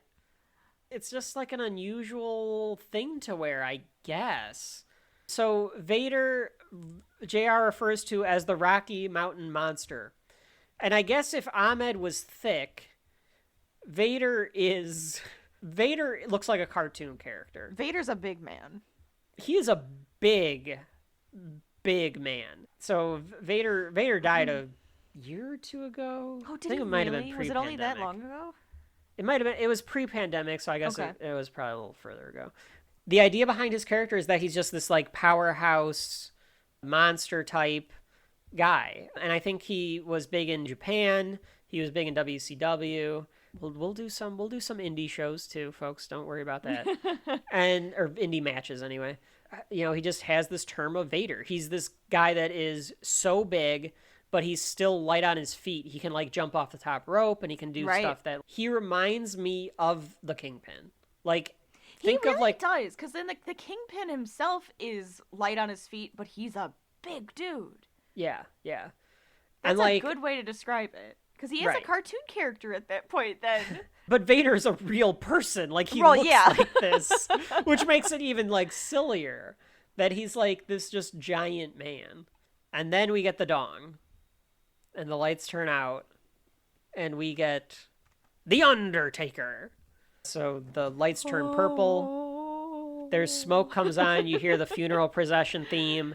And here comes, he's probably the most legendary character. I think people that don't have any knowledge of wrestling. Sorry, I had to. Yeah, you had to. I think people that have no knowledge of wrestling know who the Undertaker is. I would Like, at least a little bit. imagine. At this point, the Undertaker, throughout his run, the Undertaker changes gimmicks a lot. Like, his first gimmick was that he was a zombie. He was like an undead zombie that was like being controlled by the urn. There's a fake wind noise in the Undertaker's music. It's really annoying. I did not like the fake wind noise. I didn't like this version. He takes forever to get to the ring, which is par for the course. That's his whole shtick. That's always takes forever to get to the ring. Right. I guess at this point he's broken off from Paul Bearer. He's not really an undead zombie anymore. Paul Bearer still has the urn. He still has the urn, yeah. But I guess he's supposed to be more like a undead wizard at this point. Like he has like dark powers. He's like a necromancer. Yeah, he's like a necromancer. You know what a necromancer is, right? Yeah. Okay. But for the people that don't. It's a wizard that can bring things back to life. So they usually work with the dead. Yeah. So, that's the idea. Or is he more of like a Davy Jones type of character where he's taking them to their resting place? He collects souls. Like that's the whole gimmick. He's a soul collector. Yeah. Yeah. No. So if he beats you in a feud, he can collect your soul, I guess is the idea. Okay. So King asks if a flying saucer is coming down on the ring. I think it's this like big lighting rig to make it look good, to make like the purple light, and Vader even uses it for the red light, but it is this like weird contraption. Yeah, it's a huge circle. Yeah, it must just be because the Alamo Dome is so tall that they were afraid that the lights on the ring wouldn't look right. I don't know. Vince thinks the physicality has been on display tonight, and it will continue in this one. Taker's got a fake mole on his cheek. I think it's supposed to be like a teardrop tattoo, but it looks like a mole to me. He just has a mole. So that's the era of Taker that we're in. Taker starts with the punches. Vader blocks. They go back and forth. Taker chokes him in the corner, does the and like rolls his eyes in the back of his head. It's old Taker thing. Taker gets clotheslined and sits up, does the Taker sit up. The Taker sit up is basically the Mike Myers sit up. Yeah, so he's laying on the ground and then all of a sudden just pops up. Yeah, pops up into a sitting position. Yeah, into a full-on sitting position. It's a good like intimidation. Like the crowd pops. The crowd always pops for the Undertaker sit up. Oh, forever. Vader takes Taker into an Irish whip and girths him down. Like that's what they say. He just kind of uses his body and just kind of fats him down. I don't know how else to explain it. It's like running into the Blob in X-Men. Nothing can stop the Blob. Well, he's just a boulder. He's just like using his folding power. He's just like a force at that point. Taker sits up again, another Irish whip, and then another girth bump, and then another sit-up. Girth bump. Stop calling it a girth bump. It's such a weird thing to say. I was at the buffet putting on my girth bump. That was Vader. Of course. Vader is quick for being gigantic, though. I will give him that. Oh my god, yeah. I like Vader. Vader's a good wrestler. Yeah. He seems more of like the traditional wrestler. He's more of like a traditional wrestler, he seems like to me. Well, as opposed to like... Oh, you mean professional wrestling. He seems more of like a traditional wrestler. Yes. Than like WE Yes. professional punch wrestling. kick. Yes. He's more of like he kind of has the stance and everything. Yeah. He knows how to use his weight to like push on to the next person. So that's kind of how I would describe his style. Is very traditional. I think that's a good call. On the outside now, Taker sledges him and uppercuts Vader. Vader gets a neck breaker on the ropes, but the commentary team says he didn't get all of it, however. An Irish whip countered, and Taker leg drops Vader down. Vader has a little golden V on his butt cheek. I'm assuming that's for Vader. It's not his butt cheek, it's on his clothes. You make it sound like he has a tattooed on his ass. I put a little V on my butt cheek for Vader. For victory and Vader. You're right, it's on his tights. Because you make it sound like he's got like the underwear most of them wear, where it's just like the briefs. No, and he's wearing like a wrestling outfit. Yeah. Another leg drop by Taker, but he only gets 2. JR, I think, with a shot at Hollywood Hogan here, because Taker says that he's never seen anybody give a leg drop like the Undertaker. Hulk Hogan, of course, being with WCW at the time, they will take shots at him all they can. And Hulk Hogan's finishing move was the leg drop. King tells JR to lay down and he'll show him his leg drop. Yes, just a little bit of banter there by the commentary team. Yep. Of course. Taker does what we called old school, but at this point it's just middle school, where he twists Do they really guy's... call it middle school? No, that's just me making okay. a joke. You're going, no, they don't call it middle school. Because if they did, I'd be like, are you kidding? That's a joke. That's horrible. Well, he starts calling it old school like 15 years into his career because it's something he did when he was younger. It's his old school move. Yeah. So at this point, it's just middle school because it's the middle of his career. He twists the guy's arm. Yep. And then he climbs to the ropes. He climbs the turnbuckle. Yes. And then walks the ropes. Tightrope. Yeah, which is impressive because he's 7 feet tall, or close to it. He's not really 7 feet tall, but they say he is. And then he usually comes off and he sledges the guy in the back with the other arm. And the crowd really likes it because there's this big, tall guy walking on doing the tightrope. But Vader stops him before he can do the sledge and he crotches him on the rope. So I guess what we learned here is that the undead wizard has balls. Oh my god. Oh my god. We've got to talk about this next spot because I was embarrassed. I was embarrassed for this poor girl. No, it's not happening right now. 5547. Yes. She had a Farooq sign. She did? Because I remembered that shirt and she was holding a Farooq sign. Yeah, I like this girl. She's a smark. She's definitely a hardcore fan. Oh, she likes Shawn Michaels. Yeah, I mean, she's kind of like, that's a stupid this poor question. Girl. I really like Shawn Michaels and Farooq and... This poor girl. Okay, so let's talk about this. She's so dorky and it's cute. All right, so it's this... And she's got that 90s hair where it's like super permed or like it is a permed crimpy. to it's high very sheaven. Crimpy. Yeah. So it's hard to tell, but she might be... She's like 14, 15 years old. So her name is Summer Bishop from Minnesota. And she's got the Minnesota accent too. She sounds like a comic book character. Summer Bishop. Maybe it's a fake. Maybe it's a plant. I don't know. Maybe it's not a real person. I like that name. Summer, if you're out there, write into the mailbag, please. Do it. I would love it. I want to know. I want to know older than your story. us. Well, she'd probably be in her 40s if she was like a teenager here. I'm guessing she's a teenager because she babysat. Well, that's the only reason I would think it. Okay. Todd Pettengill, this pervert, yeah, goes into the crowd. And they cut to him, and there's this poor, like, you can tell she's, like, shy. She's a dorky. Oh, yeah. She's a fucking teenage girl that likes pro wrestling. She's a dork, okay? So she tells him this story about how she saved up her money because she follows Shawn Michaels everywhere he goes because she's a teenage girl. So she's, she got I was going to say a hard on for Shawn Michaels, but I don't think that's the right way to say it.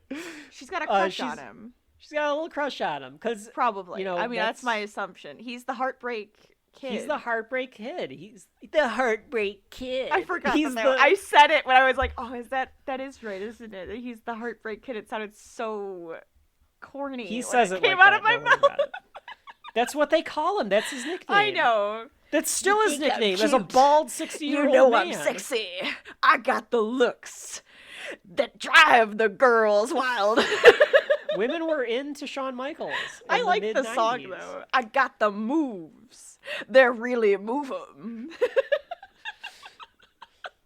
But, so, like, she's got this big, oversized shirt on that has Shawn Michaels' face. That's who it is. Okay, now it makes sense. She's wearing a Shawn Michaels shirt. Because when she stood up with the big Farooq sign, I was like, who does she have on her shirt? Because it was, like, red, and I couldn't tell who it was. Okay. She says she saved up her money because she follows Shawn Michaels everywhere he goes because she's got that Minnesota brogue. Oh, she does. She babysat to save up her money to get here. And Todd, like a dick, like, one, you're in an arena, so she probably can't hear him fully. Right. But he thinks he's being funny.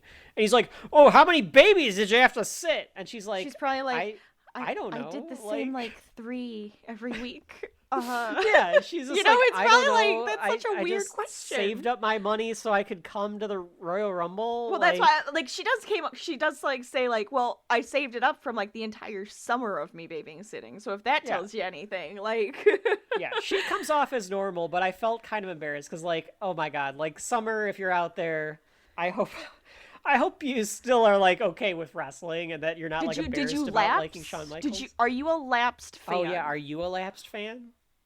I want to know this now. I want to know how they found her. I want to know why they decided this was her story. Do you want on the show?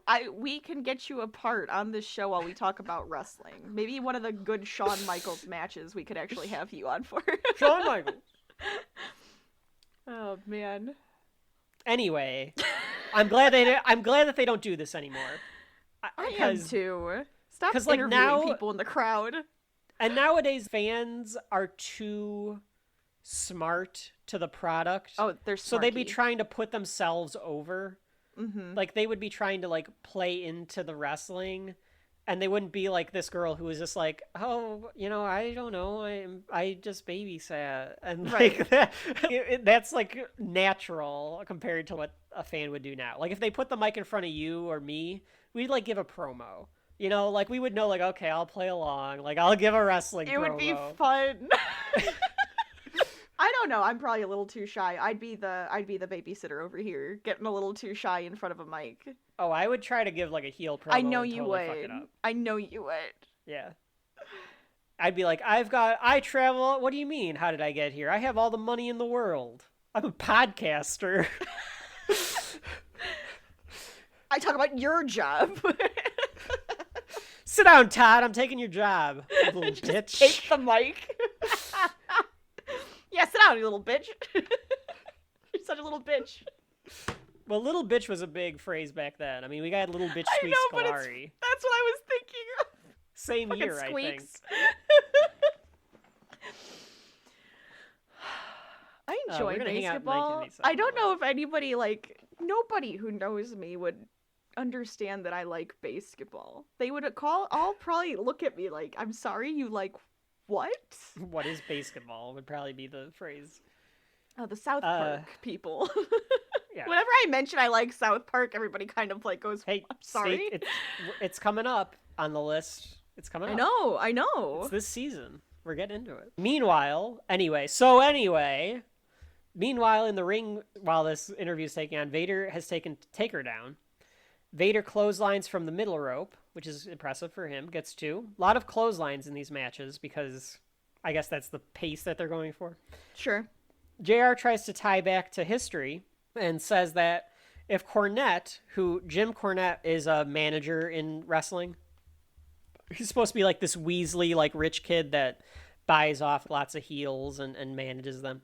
And he got injured by Taker, so he's not the manager for Vader anymore. Mm-hmm. But JR says that if Cornette was still Vader's manager, he wouldn't have allowed this ref to be the referee, who is Jack Downs, I think, is the referee. But because Vader beat this ref up before, a year ago, so he might have a bias against Vader. Sure. So I like that, tying that back into the history of what could happen. Taker gets a side suplex on Vader. Both men are down. I saw Vader calling spots. He turns and he says some stuff to Undertaker while they're both down. You're gonna go for an elbow. So Taker goes for an elbow and misses. Vader goes to the middle rope and Taker reverses into a power slam. So we have that same move from the previous match. Both men are down again. Another Irish whip. Countered into a power bomb, which is one of Vader's finishing moves. So he gets the power bomb on. And that's only good for 2, and the crowd goes crazy because Taker kicks out of the power bomb. Taker gets back on his feet. He unleashes with some strikes because as eventually they start calling him the best striker in wrestling, which is insane. And he hits a flying clothesline. He goes for middle school again. This time he gets him. The crowd is distracted at this point. They're all looking toward the aisle. So something's coming or somebody's coming. And here comes Paul Bear with the urn. Paul Bear, one of the best characters in wrestling. Oh, yes! My Undertaker! Yeah, he's supposed to be this, creepy funeral parlor person that I guess resurrected the Undertaker and uses the power. The urn is what's supposed to be able to control Undertaker. Although at this point, the urn starts to stop controlling him, but he still has it. Right. And at this point, Undertaker has turned on Paul Bearer. I think Undertaker like broke off from Paul Bearer because now Undertaker's a face, and Paul Bearer is still a heel. I do like that he does the backwards flip out of the ring. That is, yeah, I like that move. I love that. Yeah. If I remember correctly, that is one of the moves I gave my character when we play the wrestling game, is that's how I get out of the ring, is I do like the backwards flip. Yeah. I enjoy that. It's one of those things where like they make it look so seamless, but like if a normal person were to try to do it, you'd like fuck yourself up. Like you'd just fall you'd, on like your land on face. your head or something.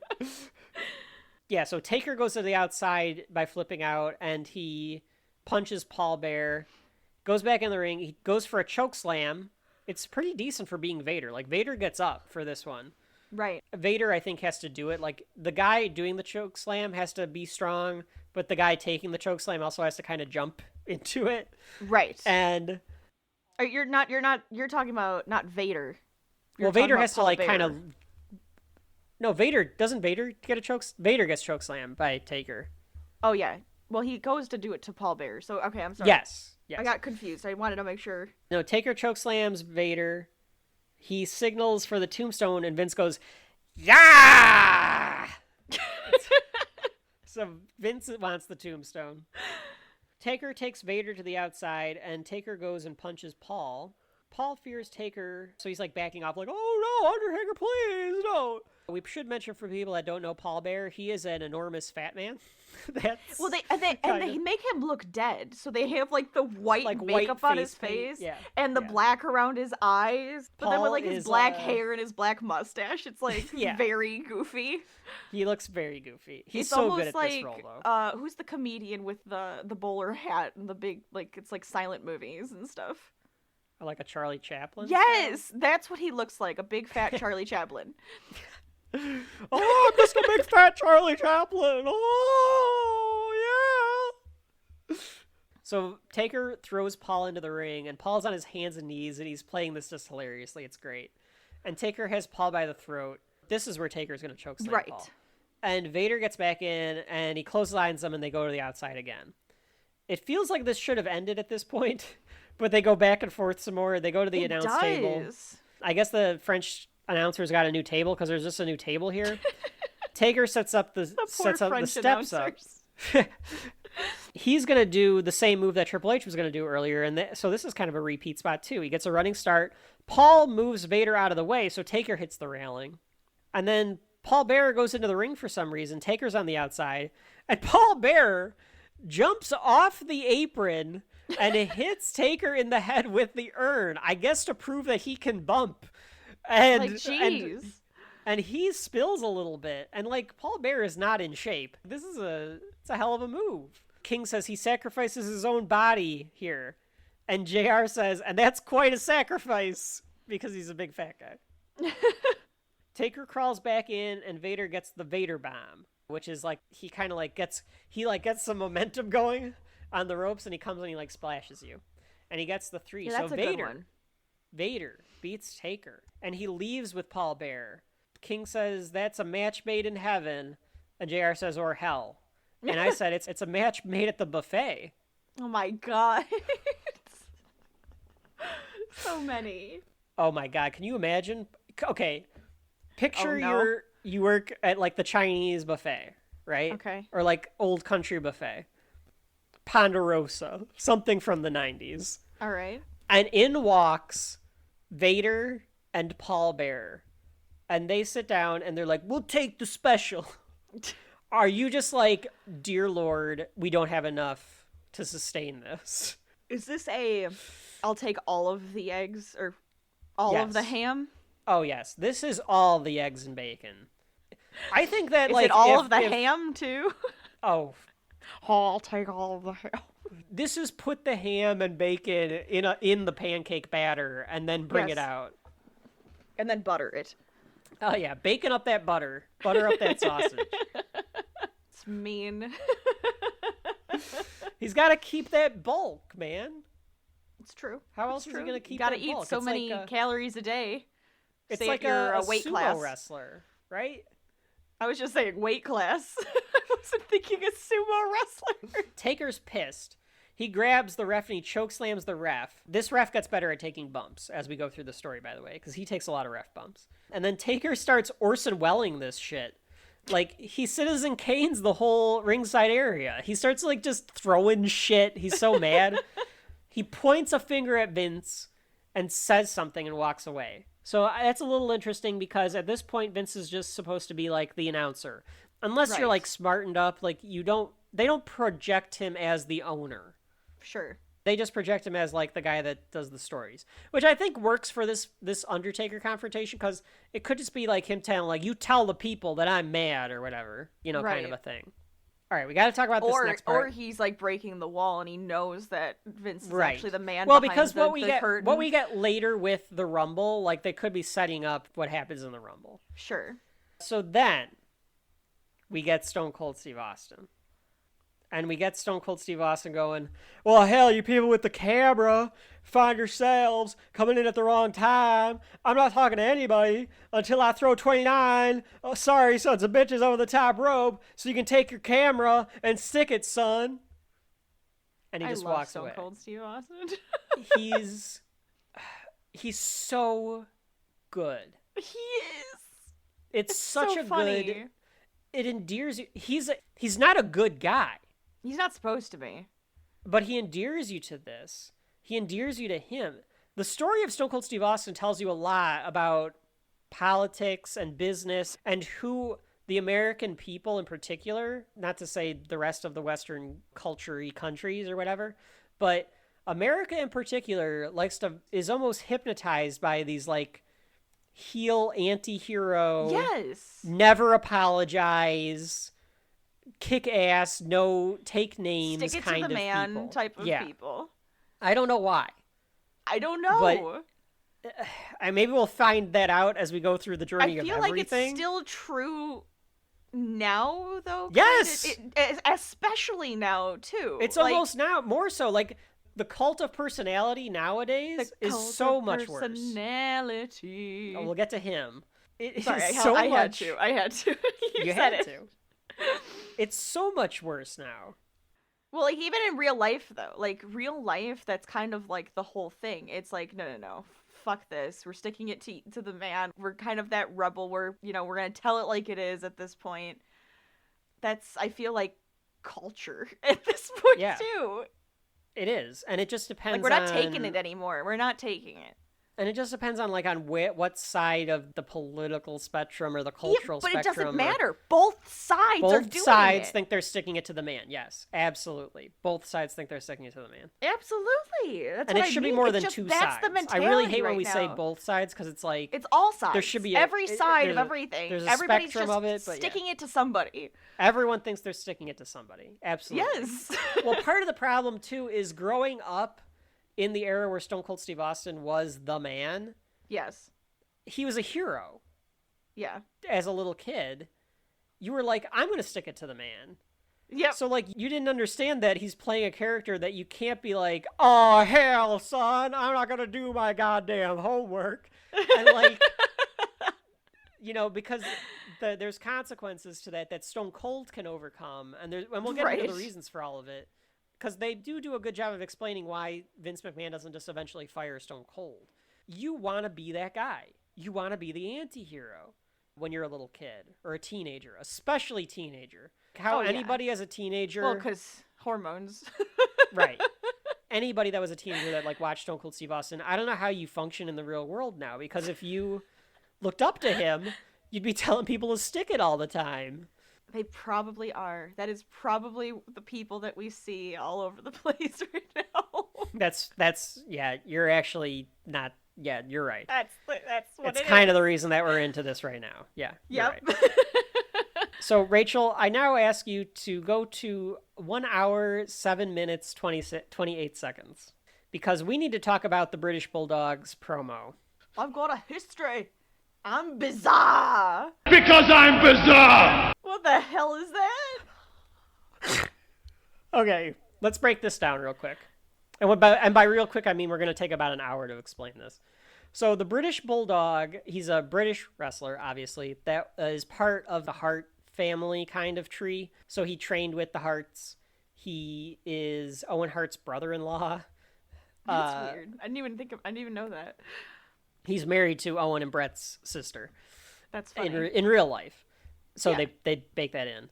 And he is a crackhead. So he's a drug addict in real life.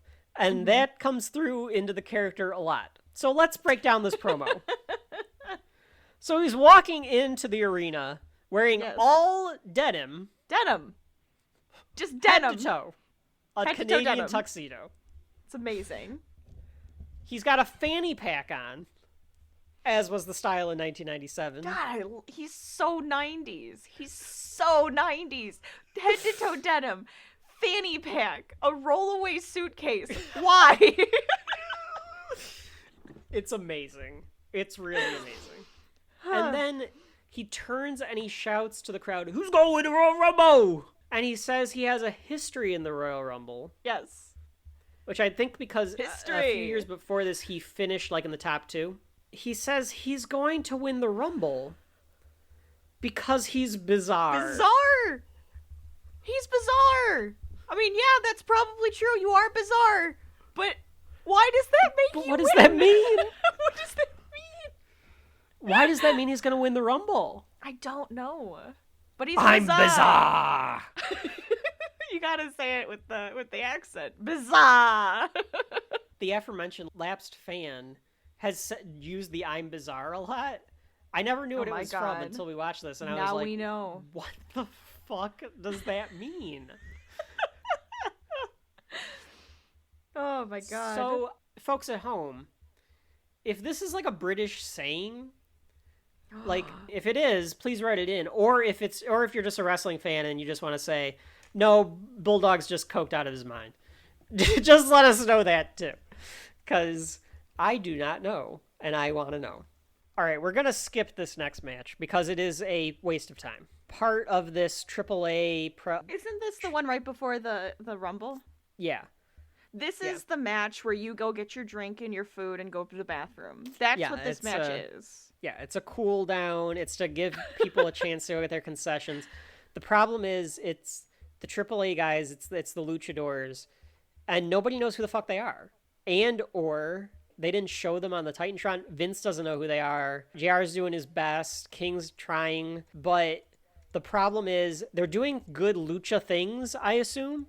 But there's no heat to the match because nobody knows who they are. So if you're not into the characters and they're not really telling a story, they're just wrestling. You gotta like hype it up, and they're not. It's not hyped up at all.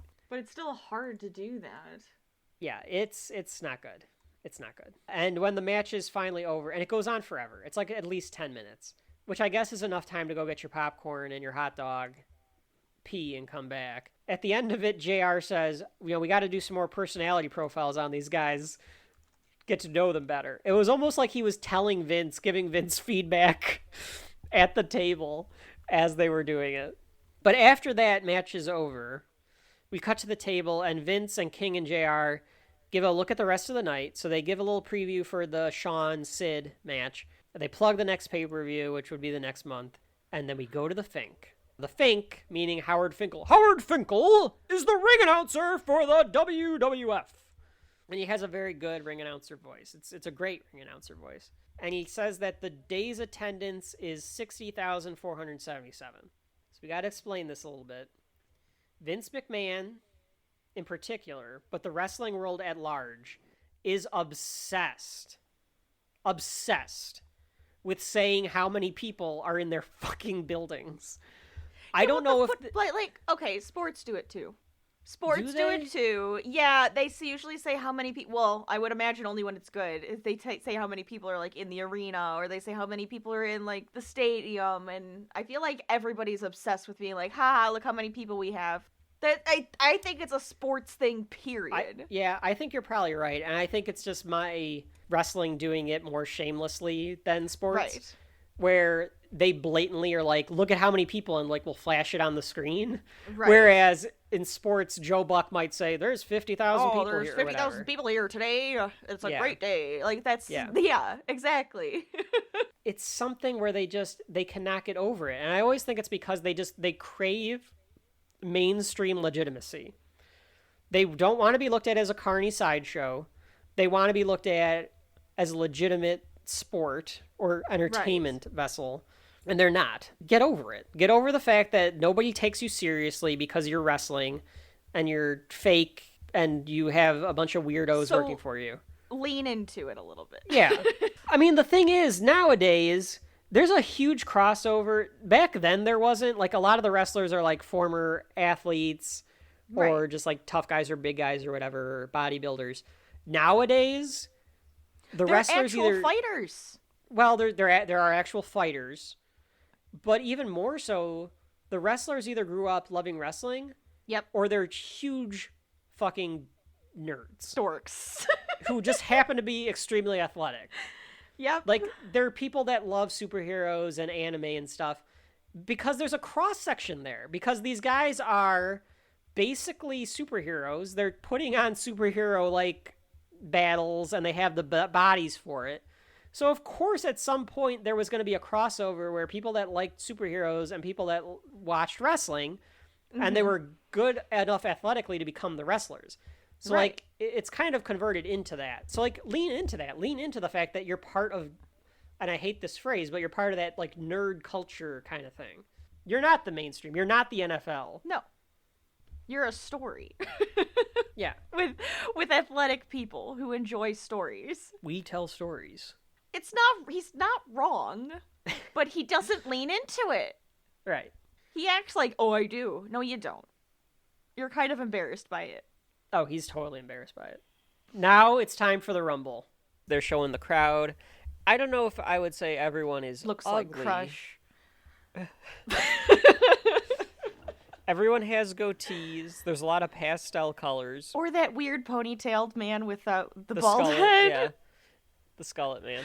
Poofy the other thing hairs. about it, I don't know why, but there's a guy with like a Grant Hill jersey on. I always associate the 90s, especially this like mid to late 90s, with like the Charlotte Hornets colors. Like there's a lot of teal, a lot of turquoise.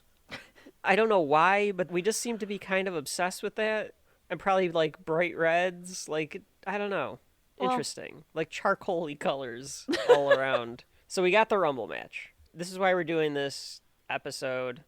This is what we came for. This is my favorite gimmick in professional wrestling.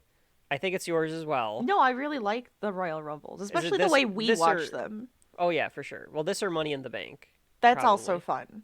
I like to play Money in the Bank. We'll do an episode. We're going to have to do an episode on a few of the different wrestling games. Or episodes, probably. Add those to the list. Like No Mercy, we have to do an episode on No Mercy. That's a classic. Rules of the Royal Rumble. So Fink in the ring gives the rules to the Royal Rumble. I think you might have already done it, Rach. So I don't. We did talk about it, yes. So I don't think we have to do it again. And there's a little bit of pyro for the Rumble.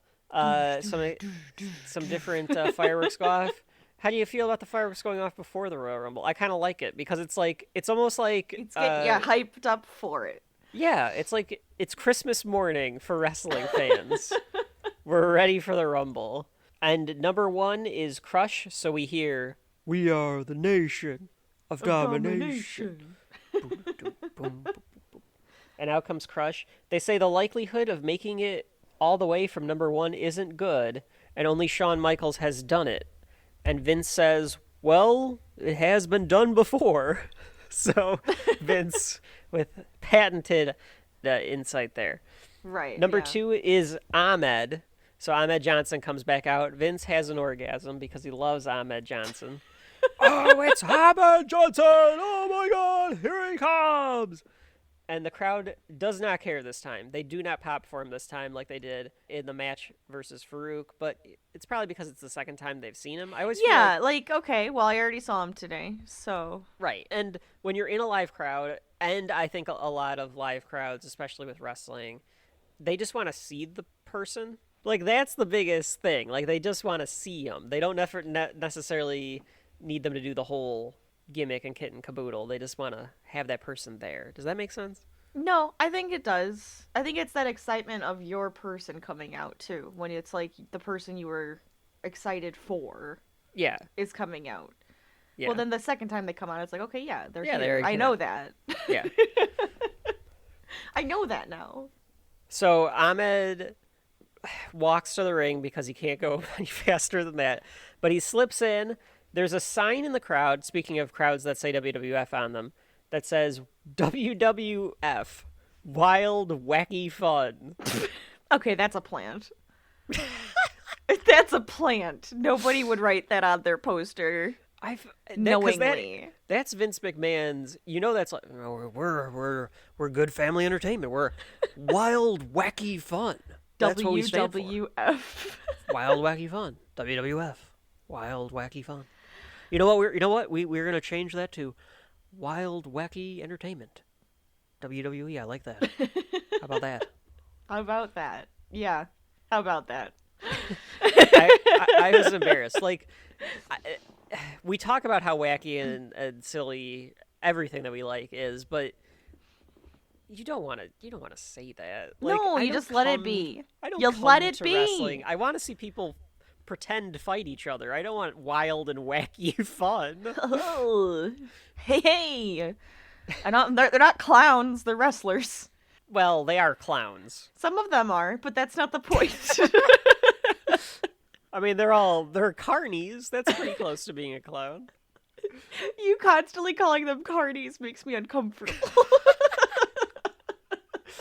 Why is that, Rachel? I don't know. I don't like carnivals. So then it's like you call this a carny show, and I'm just like, but I don't like carnivals. All right. Well, we can point to if you skipped our mini episode on like what wrestling is, because this was our first wrestling show. Go back to the mini episode to listen to the history of wrestling and wrestling terminology, because it started out at carnivals. It's fine. That's why it's fine. I'm just saying. It's called a carny show.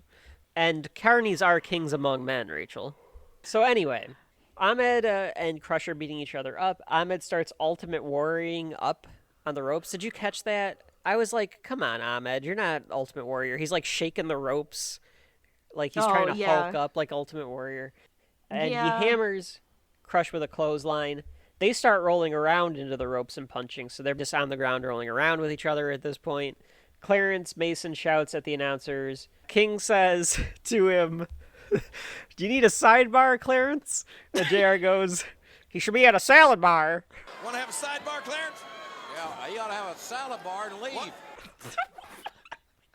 Oh my god. I don't know what that means, but I thought it was funny. Sidebar? You should be at a salad bar. What the hell? Crush is trying to get Ahmed over the top, but he can't because, as Vince puts it, he's so thick, like we've talked about. But this is where Vince is like, "Oh, he's so thick, that Ahmed Johnson." He used thick before thick was a thing. That's what I'm saying. He was thick before thick. Number 3 is the fake Razor Ramon. So I guess we have to explain this story. Yeah, I think that's going to have to be explained because I don't understand. Okay, so the fake Razor Ramon, he's the fake Razor Ramon because Razor Ramon is Scott Hall. Scott Hall played Razor Ramon, the bad guy. I'm the bad guy. Okay. For a while in WWF. And him and Kevin Nash, who were Diesel, left WWF to go to WCW. Left and used their real names in WCW. But in WWF, Vince still had copyrights over the names Diesel and Razor Ramon. Gotcha. And because Vince McMahon is a petty, petty man, he decided to we're just going to use the gimmicks. They're my gimmicks. If we get guys that look like Diesel and Razor Ramon, then the fans, because by the way, Vince also thinks that all the fans are very stupid and they're marks, and they're going to really believe that Razor Ramon isn't really Scott Hall, that this is just... See, the fans don't really watch WCW. They don't know that he's over there, so we'll just put another guy in his outfit. So they put this guy in the Razor outfit, and they put a guy in the Diesel outfit, which we'll talk about later. Right. And they just made a fake Razor Ramon. It's so silly. That's so silly. It's horrible. Do they make him like a worse character than it used to be too? Like, is he trying to make fun of them at this point? I don't for know. Leaving? Because I feel like that's a petty thing that McMahon would do, is be like, I want you to be a clown now. Dance for me, clown, because that one left me, and now I think I'm going to be mean about it. I wouldn't be surprised. I wasn't watching at the time. I started watching at the next Rumble, so I don't know. Sure. But I wouldn't be surprised. Folks, let us know what the whole story of the fake Razor Ramon and fake Diesel are, because they go away pretty soon after that. I don't know if they're seen much after this Rumble. Okay. They were there for a few months because they were trying to do like a heel JR too. Like it was really dumb.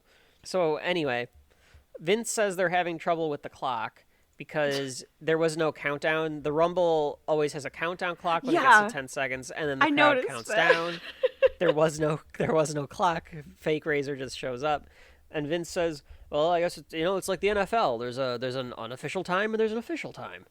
Maybe fake Razor wasn't even supposed to be in the Rumble. So he's trying to cover Vince's for their technical problems, which of course they're having some technical problems because this is a period of time where WWF is, we're a little older. We're still big time. Look, we sold out this gigantic arena. We had fireworks inside. No, that sounds like something anybody would do. Carnies would do that, so that's fine. Yeah, that's what I'm telling. Ahmed throws out fake Razor pretty easily, we're back to one-on-one. King says this is where he brings up Ahmed's speed. He says he has Speedo briefs on, Speedo trunks. And I didn't understand Vince's reply here because he says, Ahmed doesn't care about trunks. He came here to win the Rumble. What? Like, sometimes I think Vince has an idea of what he wants the response to be, but he doesn't know how he wants to say it. I don't know. Nowadays, I get it. Yeah, I know what he wants it to say, but it just doesn't come across like clever. I think that's his biggest problem. Yeah, like King and JR are way more clever with their about words. It. Yeah, and Vince is a great performer. We'll get into it eventually in future episodes of how great Vince McMahon is. He's the world's greatest. He's not the world's greatest heel, but he is wrestling's best villain ever. Consistent heel. So he knows like what he knows what he wants is part of it. And the other part of it is like it's notorious now to hear anybody that's ever announced for WWE will say like he shouts in your ears the entire time because he wants things like a specific way and he wants specific words used and all that shit. So it makes it even more difficult. Ahmed, like a fucking idiot, hops over the top rope and eliminates himself. Yeah. The reason he does this is because Farooq came out into the aisleway, and I guess Ahmed Johnson just lets his emotions overcome him. Apparently. Yeah, that was dumb. It's the stupidest thing. It's really dumb. So Farooq's just standing there like, all right, this is fine. Yeah, like he got away. Like that's of course what Farooq wanted him to do, and he did it. I never like when they do things like that because it always makes... Especially because baby faces do it a lot. They think it keeps their character strong, but it just makes them look stupid. Yeah, I don't understand how that makes them strong at all. Like you weren't strong enough to like hold your emotions away, like and do what you need to do. Go out under the bottom rope. Yeah, or like think about your actions. No, you're not strong. You're just dumb. And I don't think baby faces are supposed to be dumb. No, they shouldn't be dumb. But for some reason, they always make baby faces dumb, especially WWE. They have a real problem with that. Like, I understand the trope of the heel or the bad guy being a genius or an evil, like, smart person. But why does that make the good guy dumb? I don't know. It's just... I think that's stupid. And sometimes I think it's like, oh, they're naive or something. Like you should have different types of baby faces. There should be some that are naive. Different personalities, yes. You should have some that outsmart the villains. Right. Stone Cold does that a lot when he becomes a face. Yeah. Like you should have those type of characters, but it makes more sense that way. Instead of all of a sudden, I'm a nice guy, so I'm like, doo hello. Like, what happened? Oh, hello. La, la, la.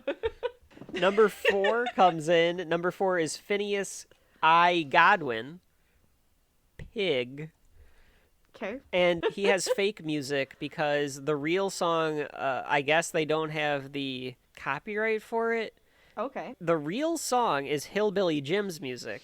The crowd is reacting to the music, like they're like clapping along and stuff. Yeah. So it makes it even dumber that you can't hear the music on the cock.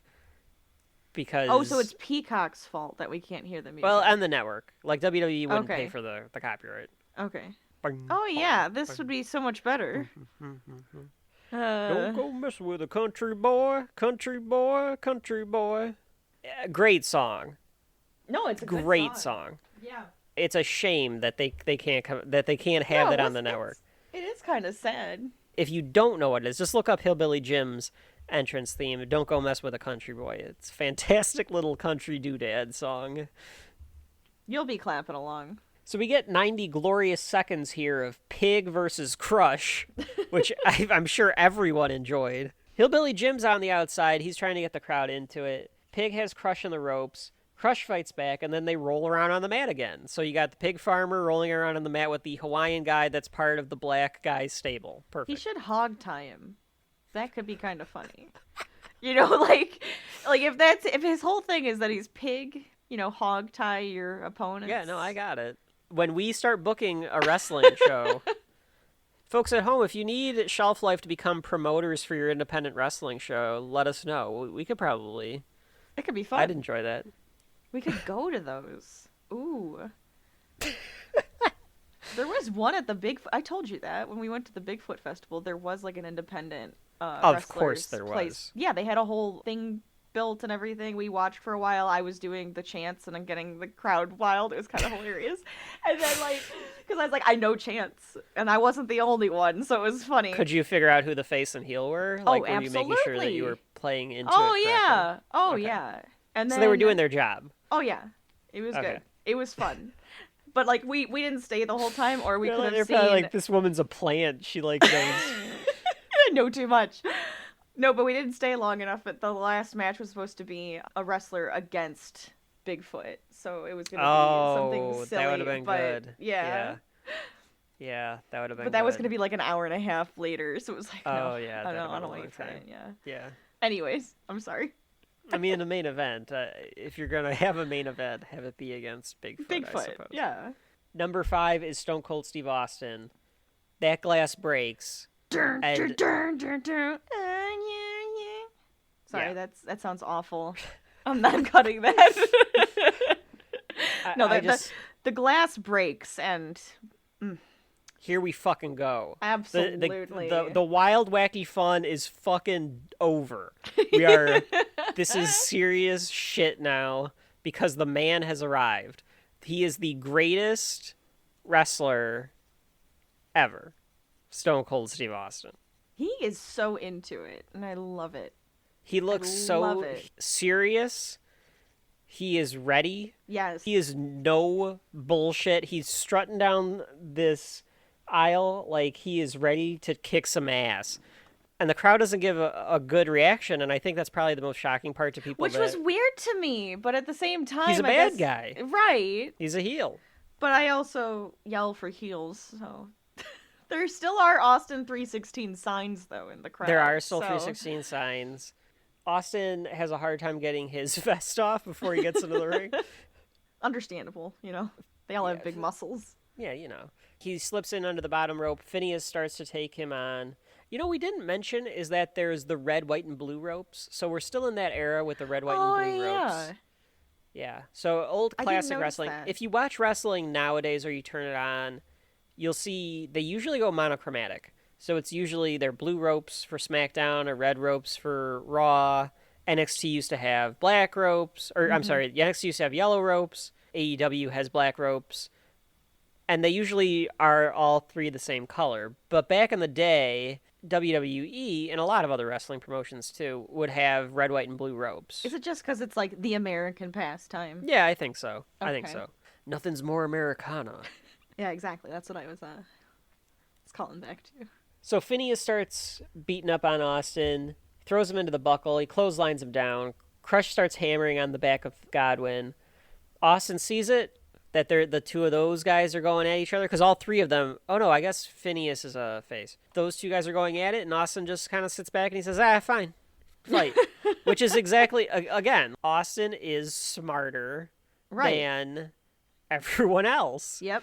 Crush tries to have Austin go off the second rope to hit Pig with like a double axe handle.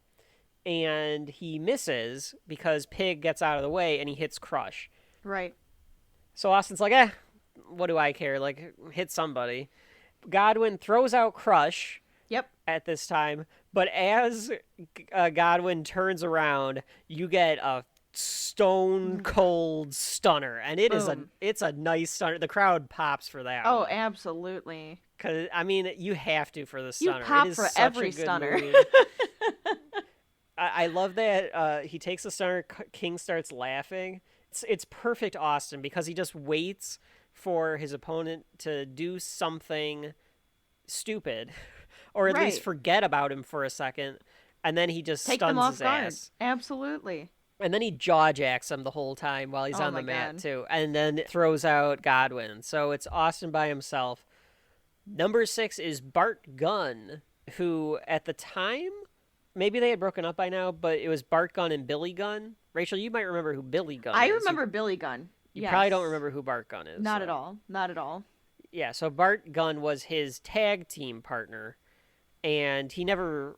We'll get into something that he did in future shows, but okay. He never really made it. I mean, Billy Gunn obviously stayed in the business way longer than Bart Gunn, but they were a tag team at one point. Okay. Austin reverses an Irish whip into Gunn, but Gunn comes back, does the famouser to him, which is what Billy would do as his finishing maneuver when he became Mr. Assman. Oh, I remember that too. And and Vince says that he drove the facial area of Austin into the mat. That's a weird.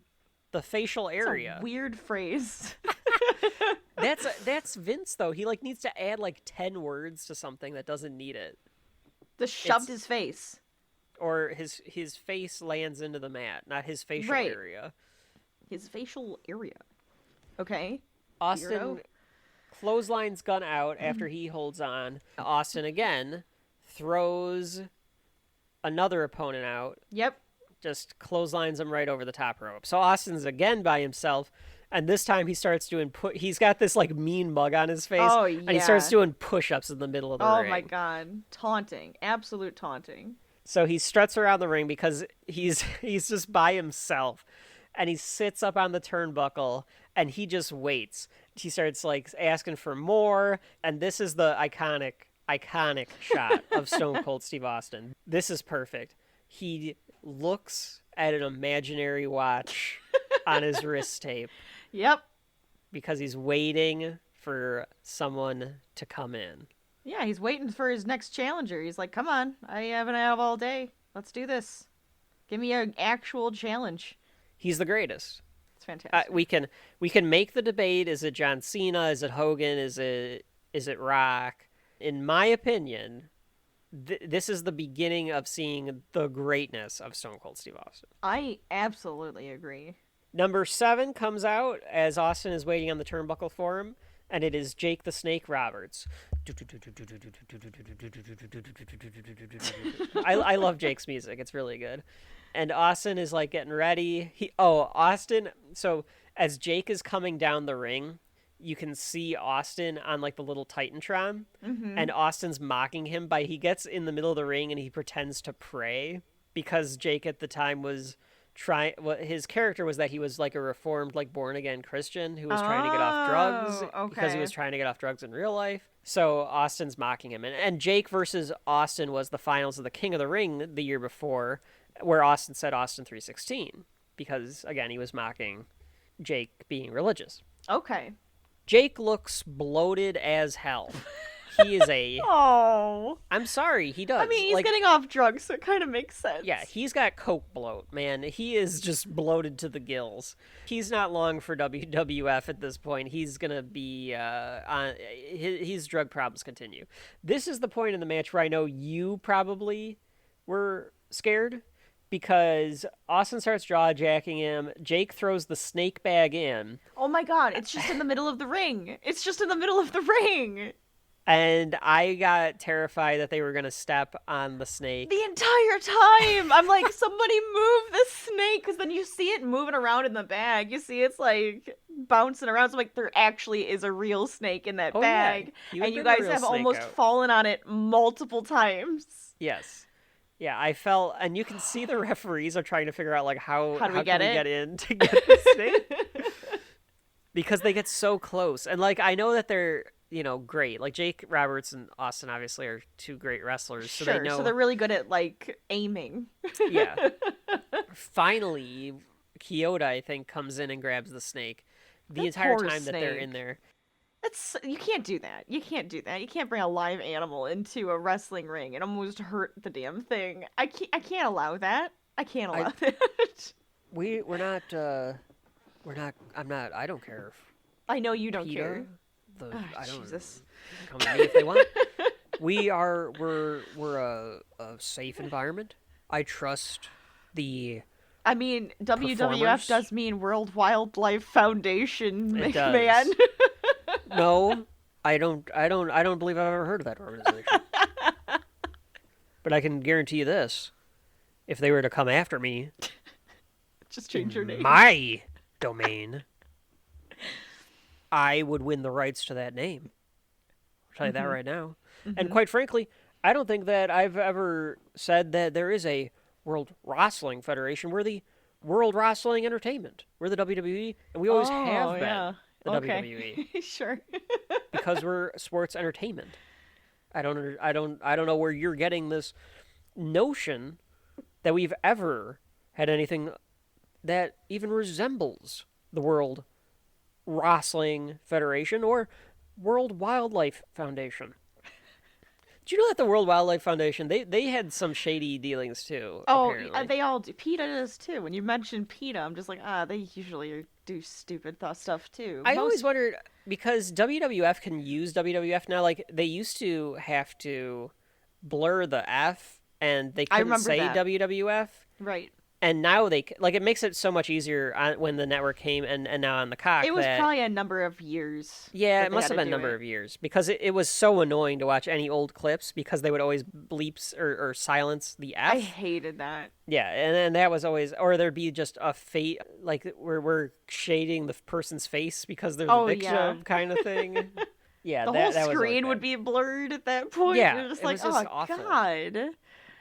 So the snake is gone. The crowd wants the DDT. This entire time, Jake has Austin in an arm lock. He's twisted his arm. Austin doing a great job of selling this. Like he's in pain and he keeps falling over because he can't stay up because Jake's got the arm in. And number 8 comes in. And number 8 is the British Bulldog. He's bizarre. He's going to win because he's bizarre. Bizarre. Well, while British Bulldog's coming in, though, we can see the camera, luckily, catches Jake the Snake going over the top rope. Yes, Austin dumps the Snake Man. And did you also catch, as Bulldog's coming down the aisle, Austin takes the snake bag and he throws it at Jake? Oh my God. I mean, he makes it look like... But Jake he makes it look like that, but they're just kind of like, here, take your snake. That's funny. I didn't catch that one. Bulldog starts kicking Austin in the corner, gives him a running power slam on Austin. He drags Austin to the ropes. Austin ends up getting a slingshot on the ropes. The two of them start fighting for a while. Number 9 is Pero. I don't know. I don't know. I couldn't tell what the announcers were saying. Perot. Okay. Yeah. Okay, so Perot comes in. And he's one of the AAA guys, so he's one of the luchadors from AAA. Of course, nobody really knows who he is. And Bulldog gives him a spine buster when he gets into the ring. Austin's on the ground. JR says he's a notorious rule breaker in Mexico. Okay. Which, in Mexico, heels are called rudos. Oh, interesting. Okay. Little factoid for you there, Rachel. Faces are called technicos. So they're technicos and rudos in Mexico. I like that one. Because they're good at technical wrestling. Sure. They're technicos. And they're rudos, They're breaking the rules. But if he is a rudo, and JR says he's a notorious rule breaker and he's not very popular here in San Antonio, which begs the question, why is he here then? Right. Because weren't you trying to get people that were going to want to see these guys? Sure. I guess maybe the idea was we want to see him get his ass kicked. Oh, yeah. I mean, that's the whole point It's of being the a heel. opposite, Yeah, then, you're trying to yeah. get people to pay to watch you get your ass kicked. Austin hits Perot and Bulldog, and then Bulldog and Austin start double teaming Perot, which is interesting because it's a face and a heel teaming up. I guess because he's the AAA guy, so they're trying to get this foreign wrestler guy out. And then Bulldog and Perot start taking on Austin, so there a lot of double teaming stuff going on here, but it's a little bit of like every man for himself because they keep he's also turning on each bizarre, other. so he just keeps like going back and forth between the two heels. I'm so high, right? That was like Arnold Schwarzenegger. It's hard to do Bulldog because it's not a perfect British accent because he's jacked out of his mind, Right. both on steroids and cocaine.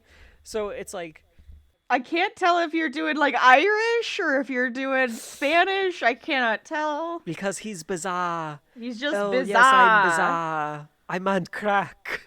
I like how you have to say bizarre to try to get the accent. It's just not can't do working. it. It's hard. I We can have to do a watch British- that clip of him walking in again. Folks, you all know I can do a British accent, but for some reason I can't do the Bulldog's accent. Actually, now all of our British listeners are like, no, you cannot do a British accent, but you can do a bad one, which is also true. Number 10 comes in. Number 10 is the Sultan. Rachel, did you recognize the Sultan?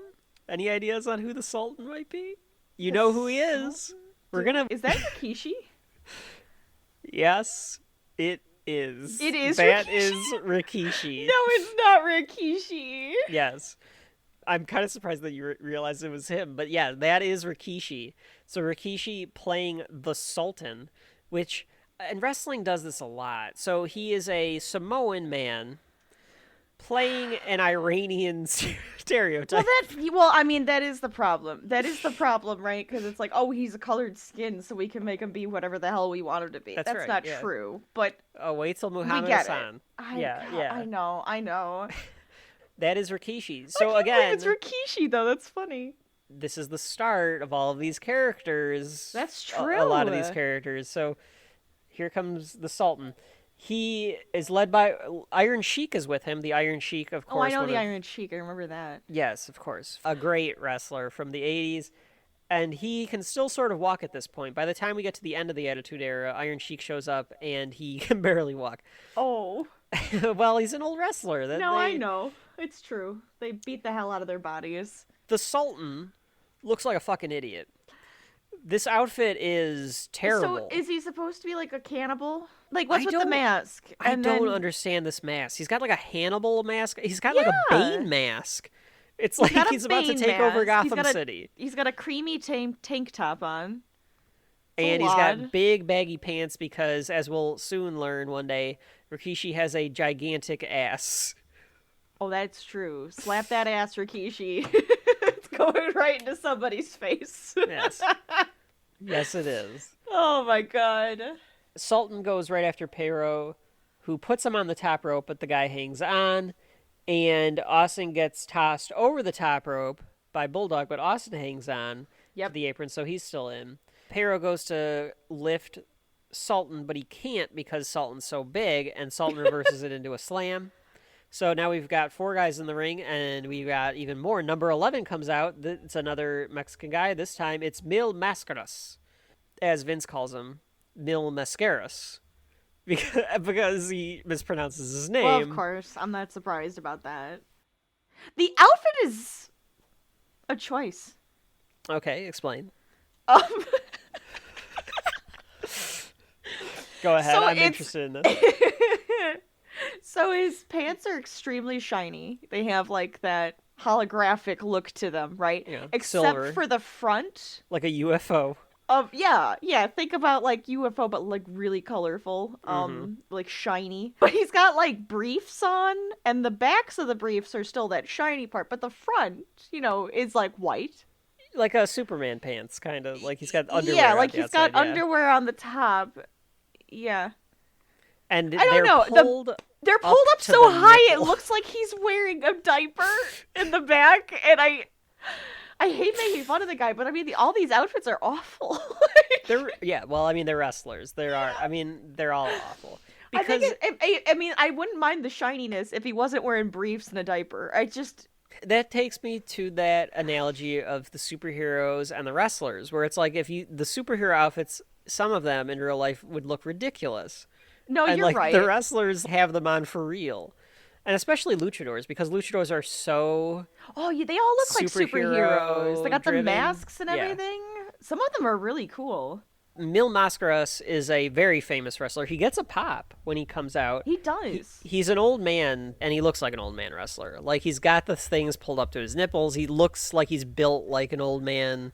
He's been wrestling forever. He's a kind of a legendary Sure. wrestler. He holds his own too. Well, For a little bit. we'll get into it a little bit. We'll get into it in a few minutes about Mil Mascaras, the way that he goes out. He starts banging up on the Sultan. He gives him a crossbody. He's tied up in the corner. There's corner spots going on. So there's a lot of people are trying to throw each other over the top rope. We've got 5 guys in, so it's Yep. getting a little full. Right. It makes sense that they're hanging out at the corners and they're hanging out on the ropes because the whole objective is to just get somebody over the top rope and toss them out of the ring. So Right. if this were real, you'd just be, if it were Doing you, that you'd the be, whole time. you'd be hanging low on the mat or in the Right. middle. And if you're trying to be an aggressor, you're going to be in the corners trying to throw people out. So it makes Right. sense. Number 12 is Triple H. Ho, ho, ho, ho, Oh, no. ho, I'm sorry, who? Hunter Hearst Helmsley. I know, but he doesn't go by Triple H. Okay, all right. Helmsley. Here comes Helmsley. He sells the knee a bit going into the ring from when he was getting beat up by True. Goldust Yeah, earlier. he I like does. that. He's fucking Triple H. He's He's strong professional. too. Yeah. So good for him for selling that. He beats up Bulldog to start. Sultan and Triple H start trying to get Bulldog, but Mascaras takes on Triple H. Big lariat from Bulldog Yeah. on the Sultan. He really gives him a big, hefty clothesline. Sultan does like an inside out on it, so Rikishi showing that he's got some athleticism. Which is pretty cool. And then Bulldog clotheslines Sultan right over the top rope, so Sultan is out. Austin starts beating up Triple H in a feud to come. Oh, Stay tuned. And then Austin thinks that he threw Oh, I Triple loved H that over. part. Triple H hangs on, and He Austin, even, like, to the point where Austin celebrates. like celebrates it. Yeah. And then Austin gets up on the middle rope and he does the middle FU elbow drop where he gives him the finger and then gives him an elbow drop to the middle. That's classic Austin. And then number 13 is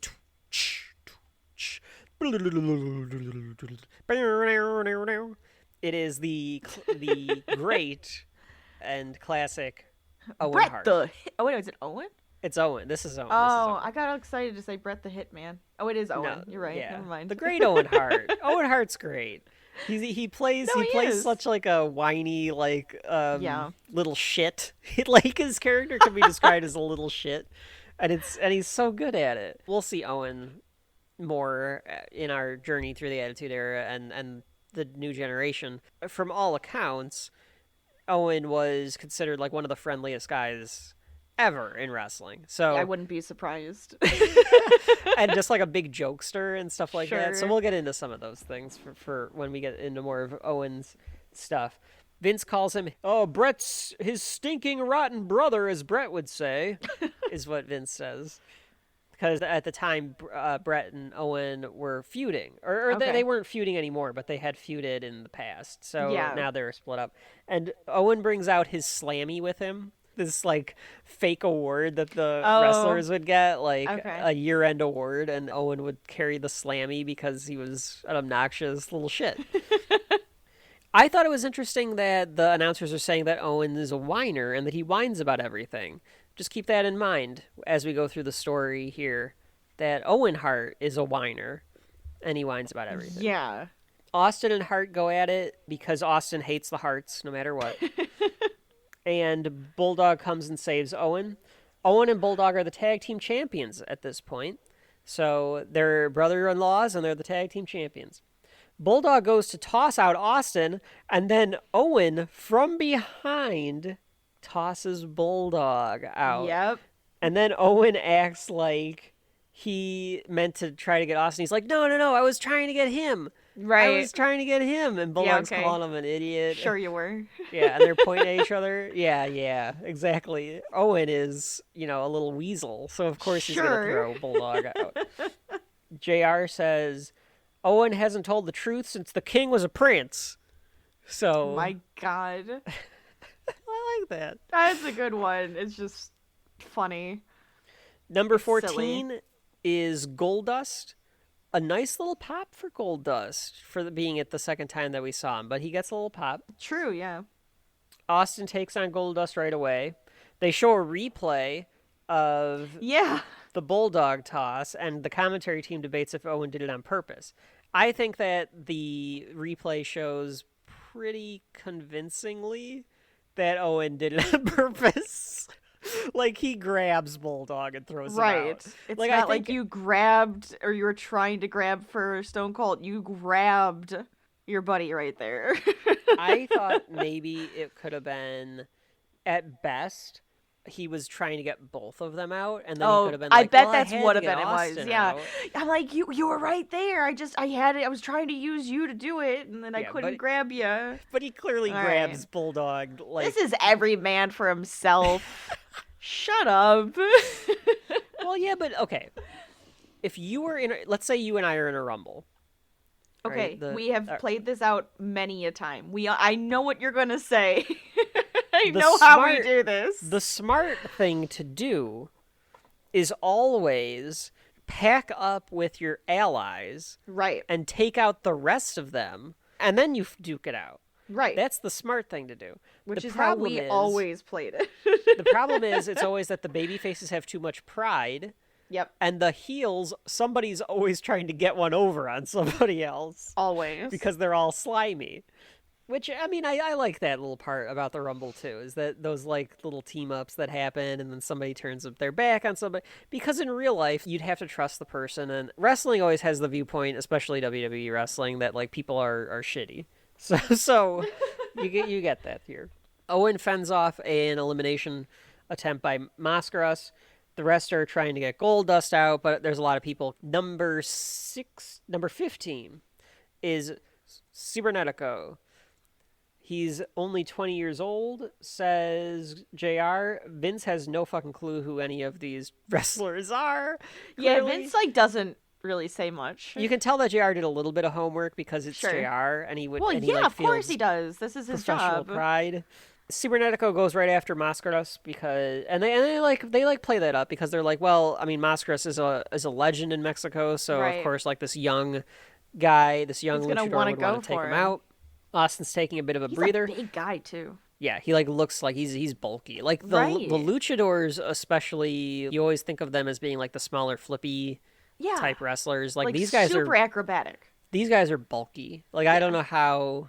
But everybody back then was bulky too when you were a wrestler. Right. I mean, they were all rated up. Not all of them were rated up. No, but a lot of them. That was like the whole shtick is to be big and as muscular. big as humanly possible. Yeah. Oh yeah. Big muscly men. Yeah. Big oiled up muscly men writhing on the mat together. Fuck yeah. It's the Rich Evans meme. I know. That's what I loved it. Triple H does another save spot. He's doing a lot of save spots here. Austin's beating up on Owen. And number 16 is Mark Marrow, the wild man, Mark Marrow, with Sable. Yep. Sable, I thought, in the little bit that I saw of her, looked pretty good here. I will say, like, I think there was always this debate about, like, who was hotter in the night, like, who's your wrestling woman of the 90s and that kind of stuff. Yeah, so Sable will become a huge part of the Attitude Era as we go through. As he's coming out, Cibernetico is eliminated by Mascaras, as is Pero. Yep. And then Mascaras goes to the top rope. Yeah, this was silly. And eliminates himself. Yeah. Because he does, like, a crossbody on Pero. Which, cool and everything, but you went over the ropes.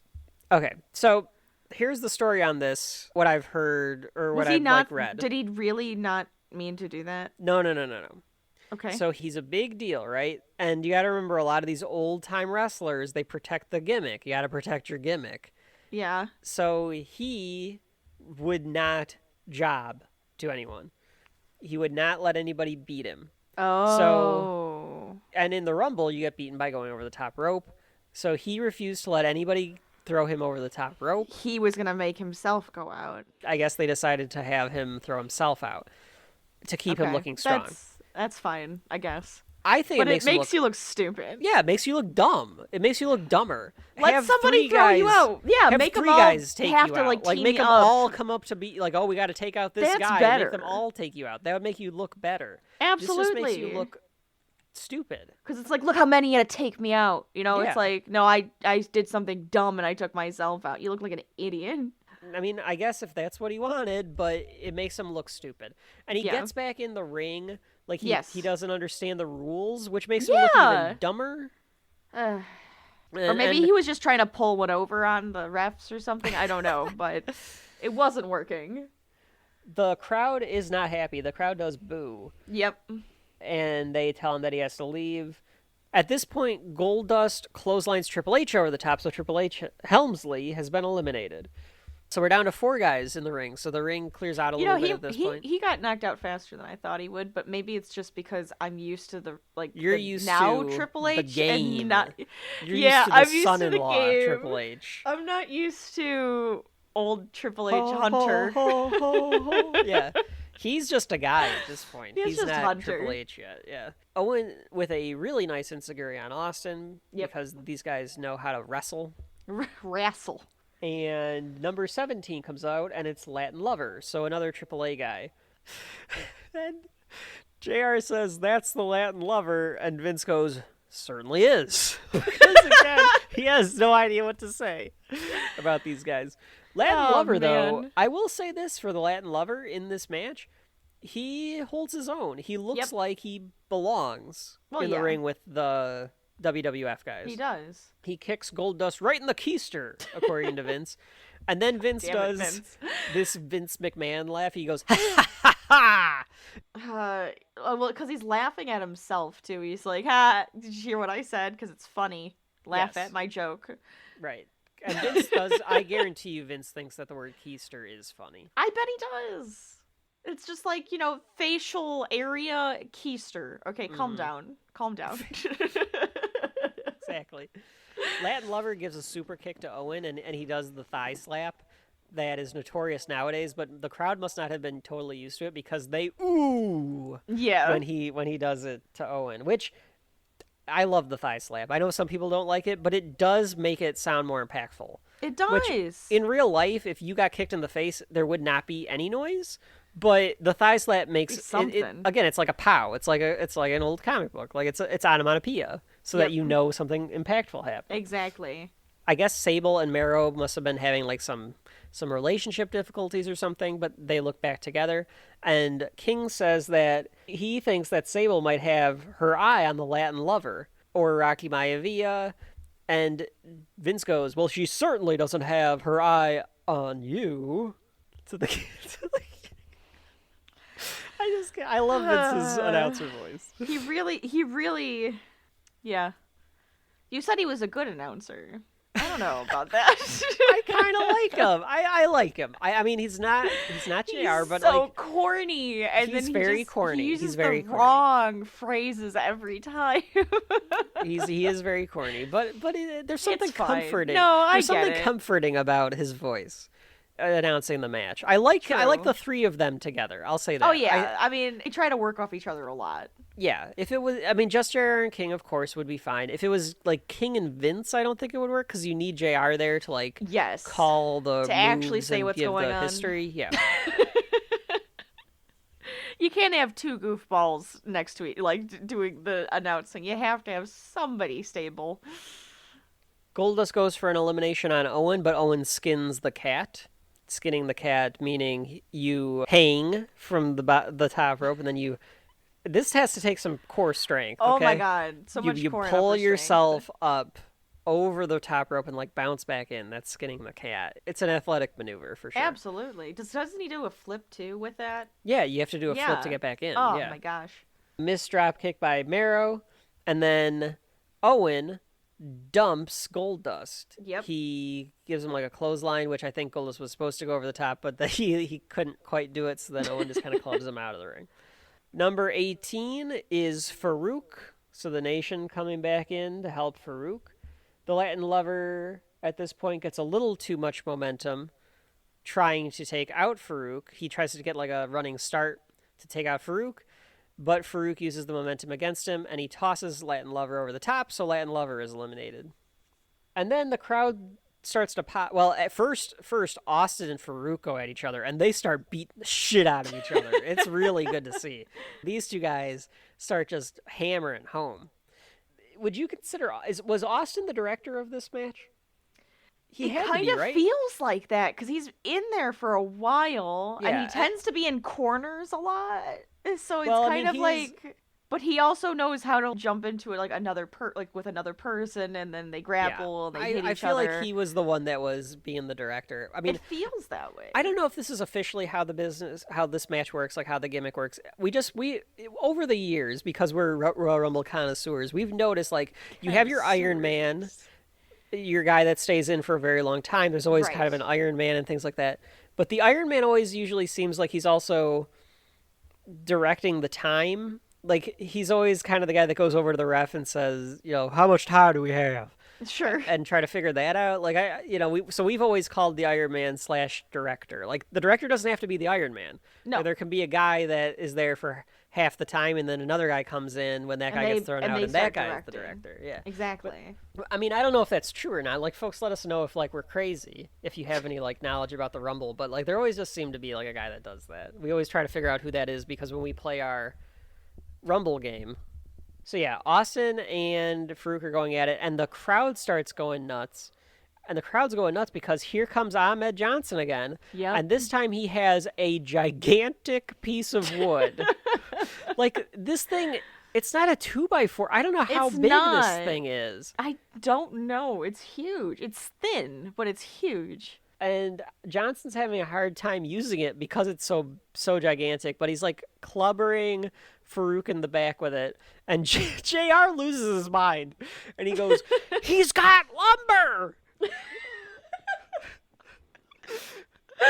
It's a great JR call. He's got lumber! Austin, upon seeing that Johnson's got lumber, goes out under the bottom rope so that he can avoid getting hit with the wood. And Farooq gets hit. And this is like a very comical, like, this wouldn't happen in real life. He gets hit while he's like on the ropes, so his body just falls over the top. It's a funny one, but the crowd goes crazy for it. So Farooq and Ahmed have both screwed each other out of the Rumble, and Ahmed walks Farooq off. And as Ahmed's walking Farooq off, you don't really see this one. You only see like the aftermath of it. Austin dumps Goldust and Mark Marrow over the top rope because they were fighting each other, and Austin snuck back in and tossed them both over the top rope. So once again, Stone Cold Steve Austin is by himself. He has outlasted all of them. And Austin... What number was Austin? 5. And how many... We're on number 19 at this point. Okay. So we 14 have come out after him. Yeah. He's been in the ring for a long time now. He's taken a beating, so he tries to like walk to the middle, and he like gets down on his knees because he's like exhausted. But then he still says and does the wave. He waves it like, "All right, come on, let's do this. Come on, bring him on, bring him on." It's so good, and you see the old people that might be related to Shawn Michaels in the front row, and the old woman starts clapping a little bit. She understands what they're trying to convey here, so she's like, "Okay, Austin's the man." I wonder if she knows Austin. I bet he's met her. I don't know who it is. Yeah, I don't know. I just have this this story in my head where like she got to meet him, and like she's like, oh, he's such a nice man, and like so she's like applauding what a for nice him. Young man. You know, like that's in my head for some reason. Number 19 is Savio Vega. Savio Vega is a character. I guess he's supposed to be kind of like Mexican gangster, I guess Okay. is kind of the idea. Like, eventually he has his own faction, and him and Austin had a feud the year before. They fought at WrestleMania 12 in a strap match, and Vince calls it a classic. So the two of them start going at it. They're doing punches on the ground. We'll see if it was a classic one day. We'll get there. We'll go back. JR says the story of this Rumble has been Stone Cold Steve Austin. And, I mean, it's appropriate that JR says that, and I agree. And that is the story that we're telling you. We're telling you the story of Austin Begins right here. I like Savio gives him a spinning heel kick as opposed to a spinning face kick. No? Nothing? I'm confused. What am I supposed to get? I said he gave him a spinning heel kick as opposed to a spinning face kick. I don't understand. Like a heel and a face.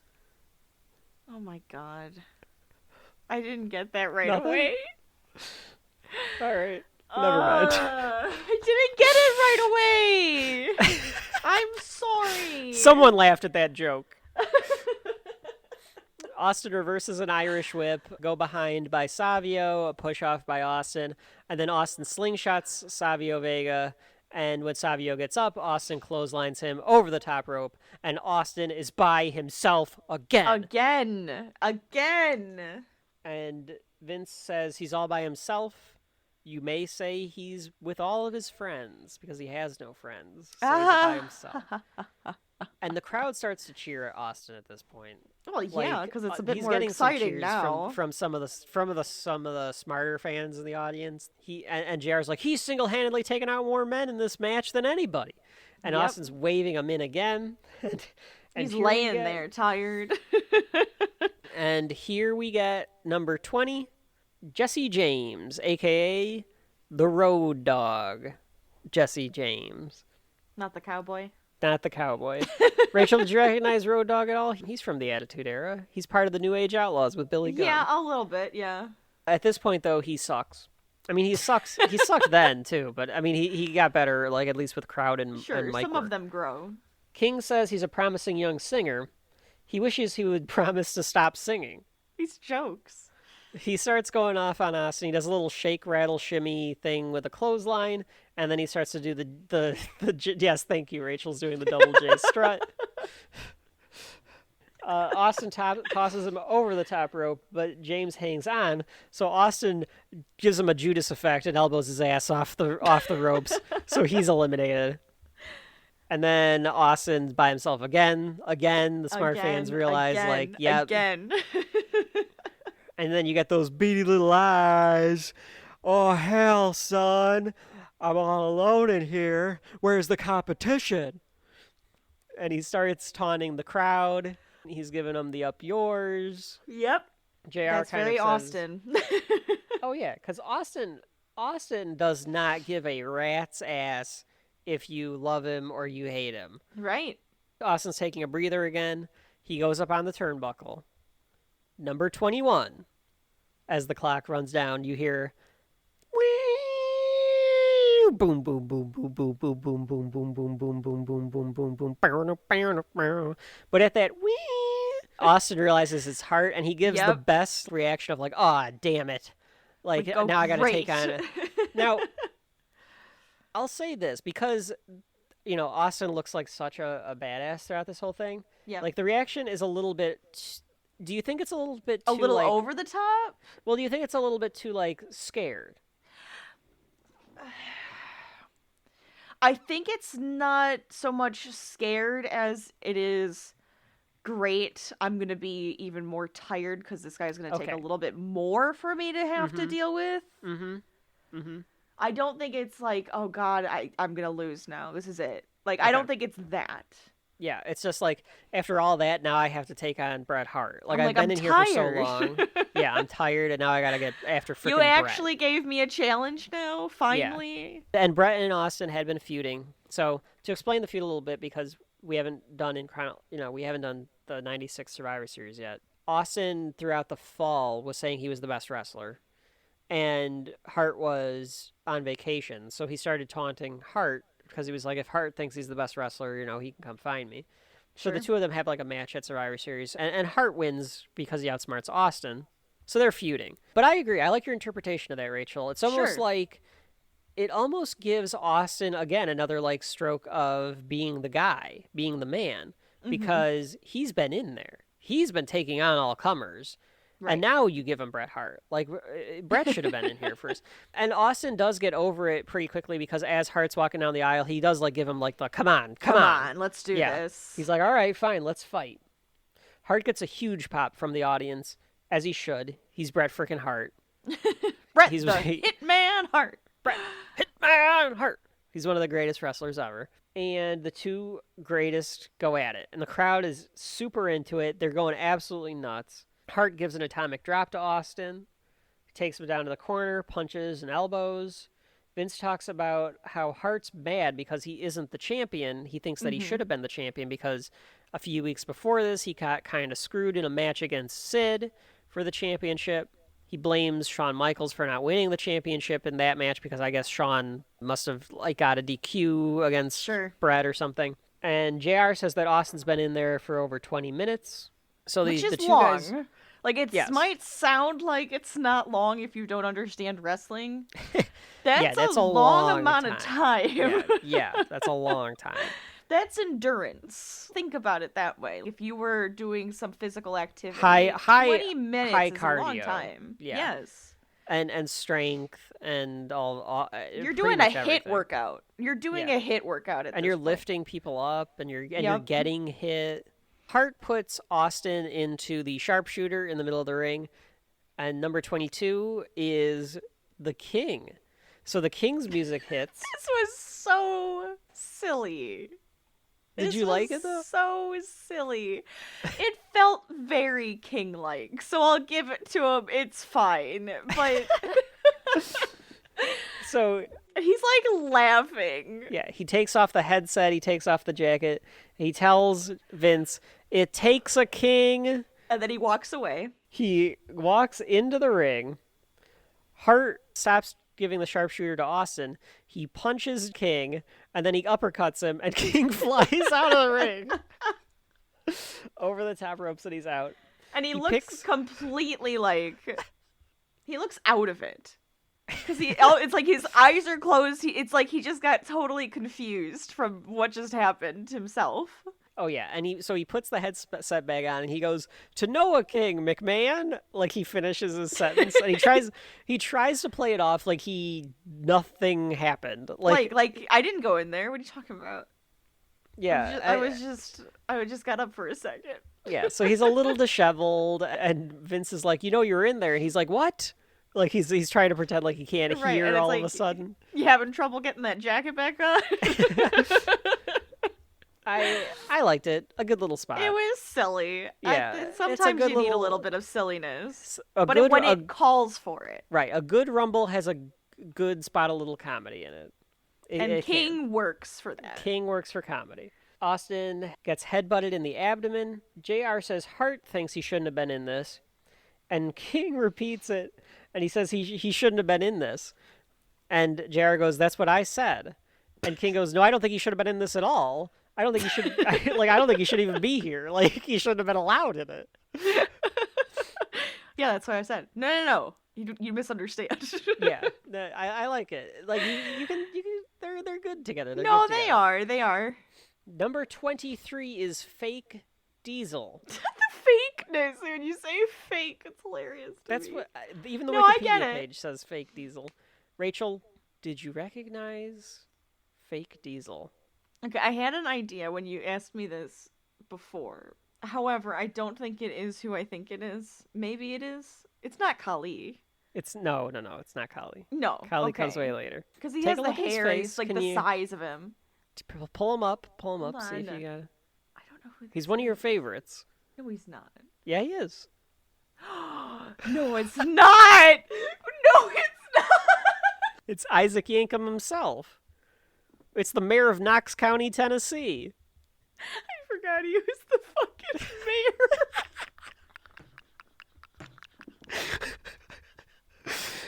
It's the Undertaker's brother, Kane. It's freaking Kane. I can't Yeah. believe I did.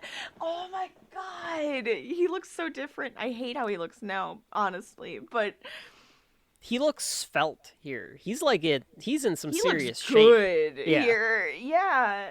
Oh my god. I always liked Kane. So he's fake Diesel. This is He's his fake first... Diesel. So he comes out first as fake Diesel, and at least Well, he gets redeemed. He came out first as Dr. Isaac Yankum. Okay, I don't remember that at all. Wait a minute, I gotta look this up now. That's before our time. Got a gimmick idea for you. You're gonna be the evil dentist. Wait, I remember the picture of this. I remember this. Awful. So awful. Yeah, so thank God they were able to come up with Kane, because Kane is a classic character. Well, fake Diesel, yeah. not so much. And Dr. Isaac Yankum, definitely not.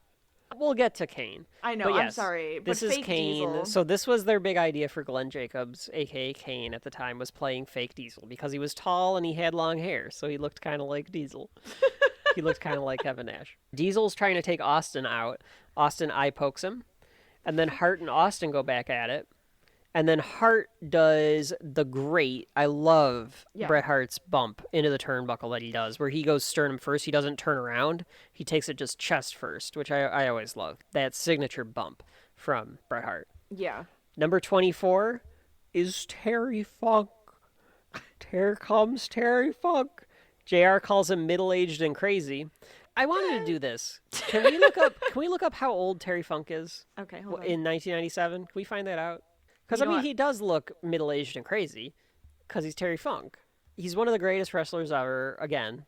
And he's just this, I'm just gonna beat the shit out of you. He's like a guy from like the late 80s and NWA type stuff. He did classic matches with Ric Flair.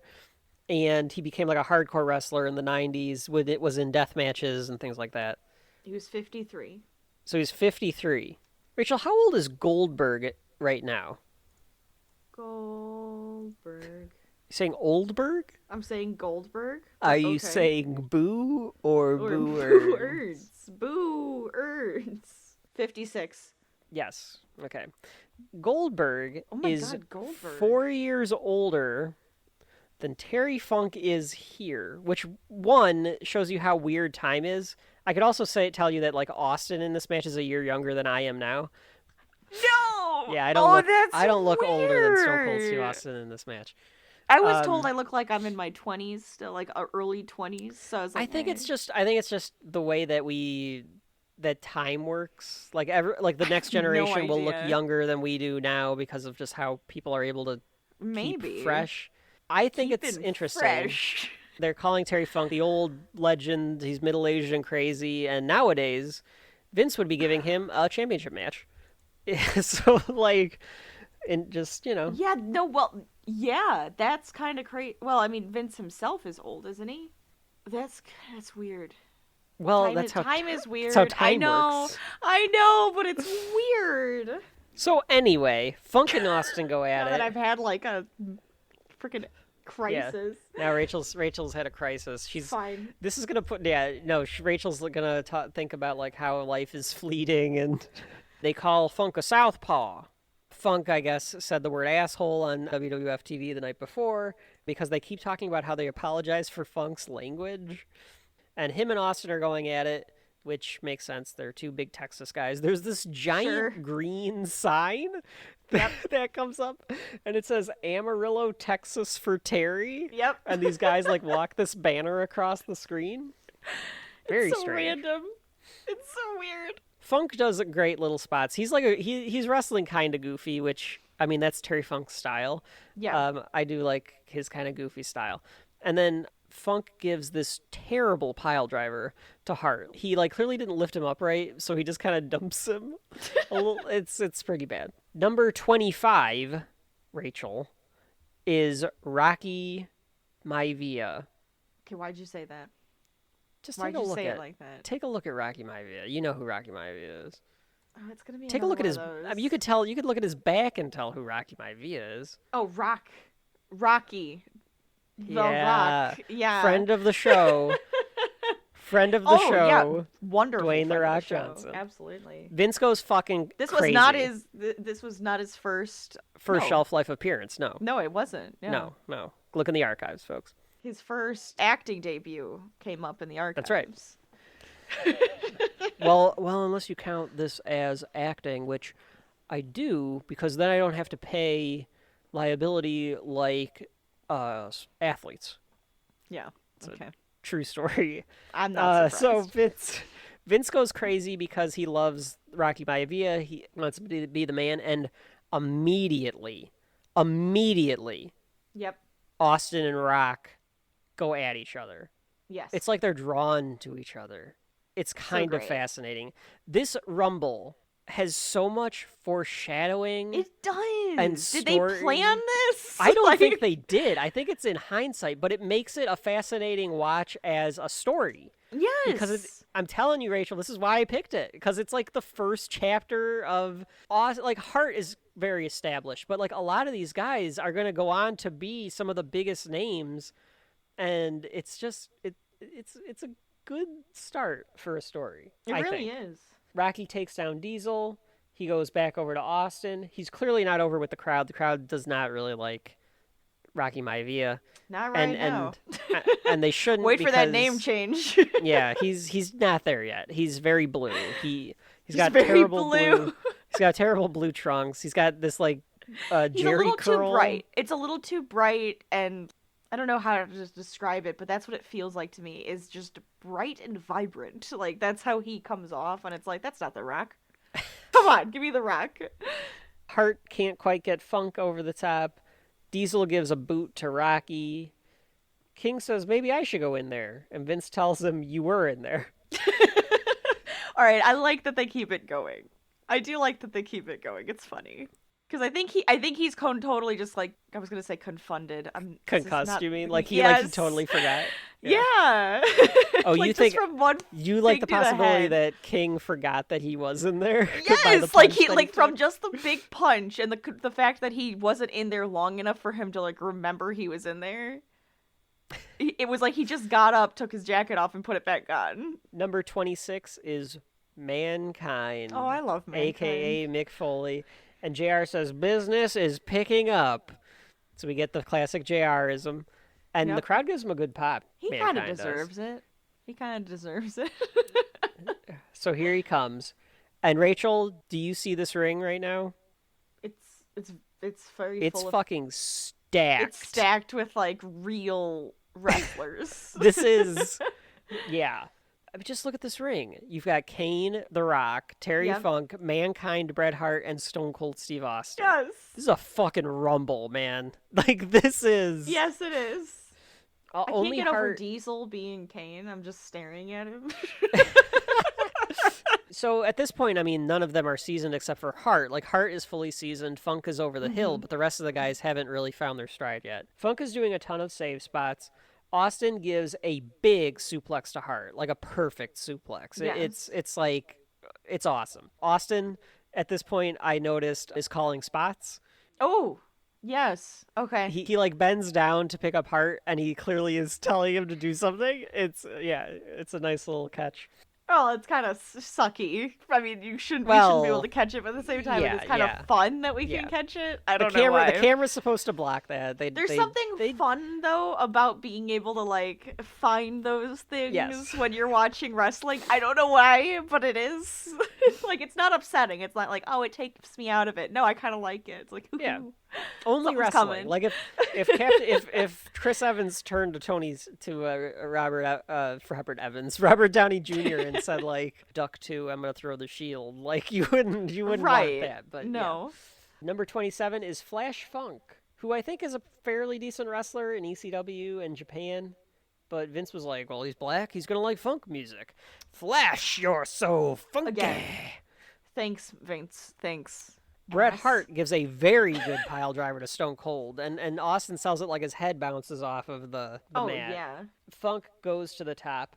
Cross bodies both Terry Funk and Diesel. So he's a high flyer. Sure. And then Mankind is choking out Funk with a boot. Terry Funk's like hanging over the side, like totally upside down at this point. Yep. Number 28, it's Vader. Vader. Time. So here comes the Rocky Mountain Monster. So Vader from Boy Meets World. Mr. Stacchino. Yeah, Mr. Stacchino. Even though that's not Leon White's real name, but he's Mr. Vader is Mr. Sakino in the Boy Meets World universe. Terry Funk tosses Mankind over the ropes, but Foley hangs on. Mankind, because he's a goddamn professional. I love Mankind. At some point, everyone is fighting each other, and he just is sitting in the corner rocking because he's crazy. So, like, even when Mick is doing the nothing, he's in character. Yes, he's it's a so good. goddamn He's professional. just sitting there, like, oh my god, it's so good. Vince says that Austin has been in there for over 35 minutes. My god, and King King says again he'll enter it next year. Number 29 is Henry O. Godwin. Hog. This is where you can see the crowd reacting to Don't Go Mess with a Country Boy. Pig and Hog. Pig and Hog, yeah. All right. Phineas I. Godwin and Henry O. Godwin. Okay. There's so many people in the ring now. It's very full. Yeah, I think I love it when it's nice and full. They don't do that anymore. That's what she said. Well, sometimes they do. It just depends on the Rumble. Yeah, the ring's really filling up at this point. I guess at this point they haven't done an elimination since the King. So they really have been filling up. And I think King says that Godwin is the only guy he knows with a burglar alarm on his garbage can. So it's a good one. I mean, for trash pandas, maybe. If you looked at Henry O. Godwin, I mean, he's a hillbilly. He's a trash panda. He is himself a trash panda. Vince is surprised that people didn't gang up on Bret Hart because he's the favorite to win. So he thinks it would make sense to gang up on the favorite to try to get him out. And then I guess that makes sense, but I mean, you should, right? Go Maybe after the strongest. Maybe we'll see that in a future Rumble. But not in this one. This one's definitely every man for himself. And then finally, number 30, you hear the dong. The lights go out. The lights go out, which is really fun. Because the lights go out while everyone is fighting in the ring. I love the flashes, too, that happen during that. Oh, like, yeah. The camera flashes. Yeah.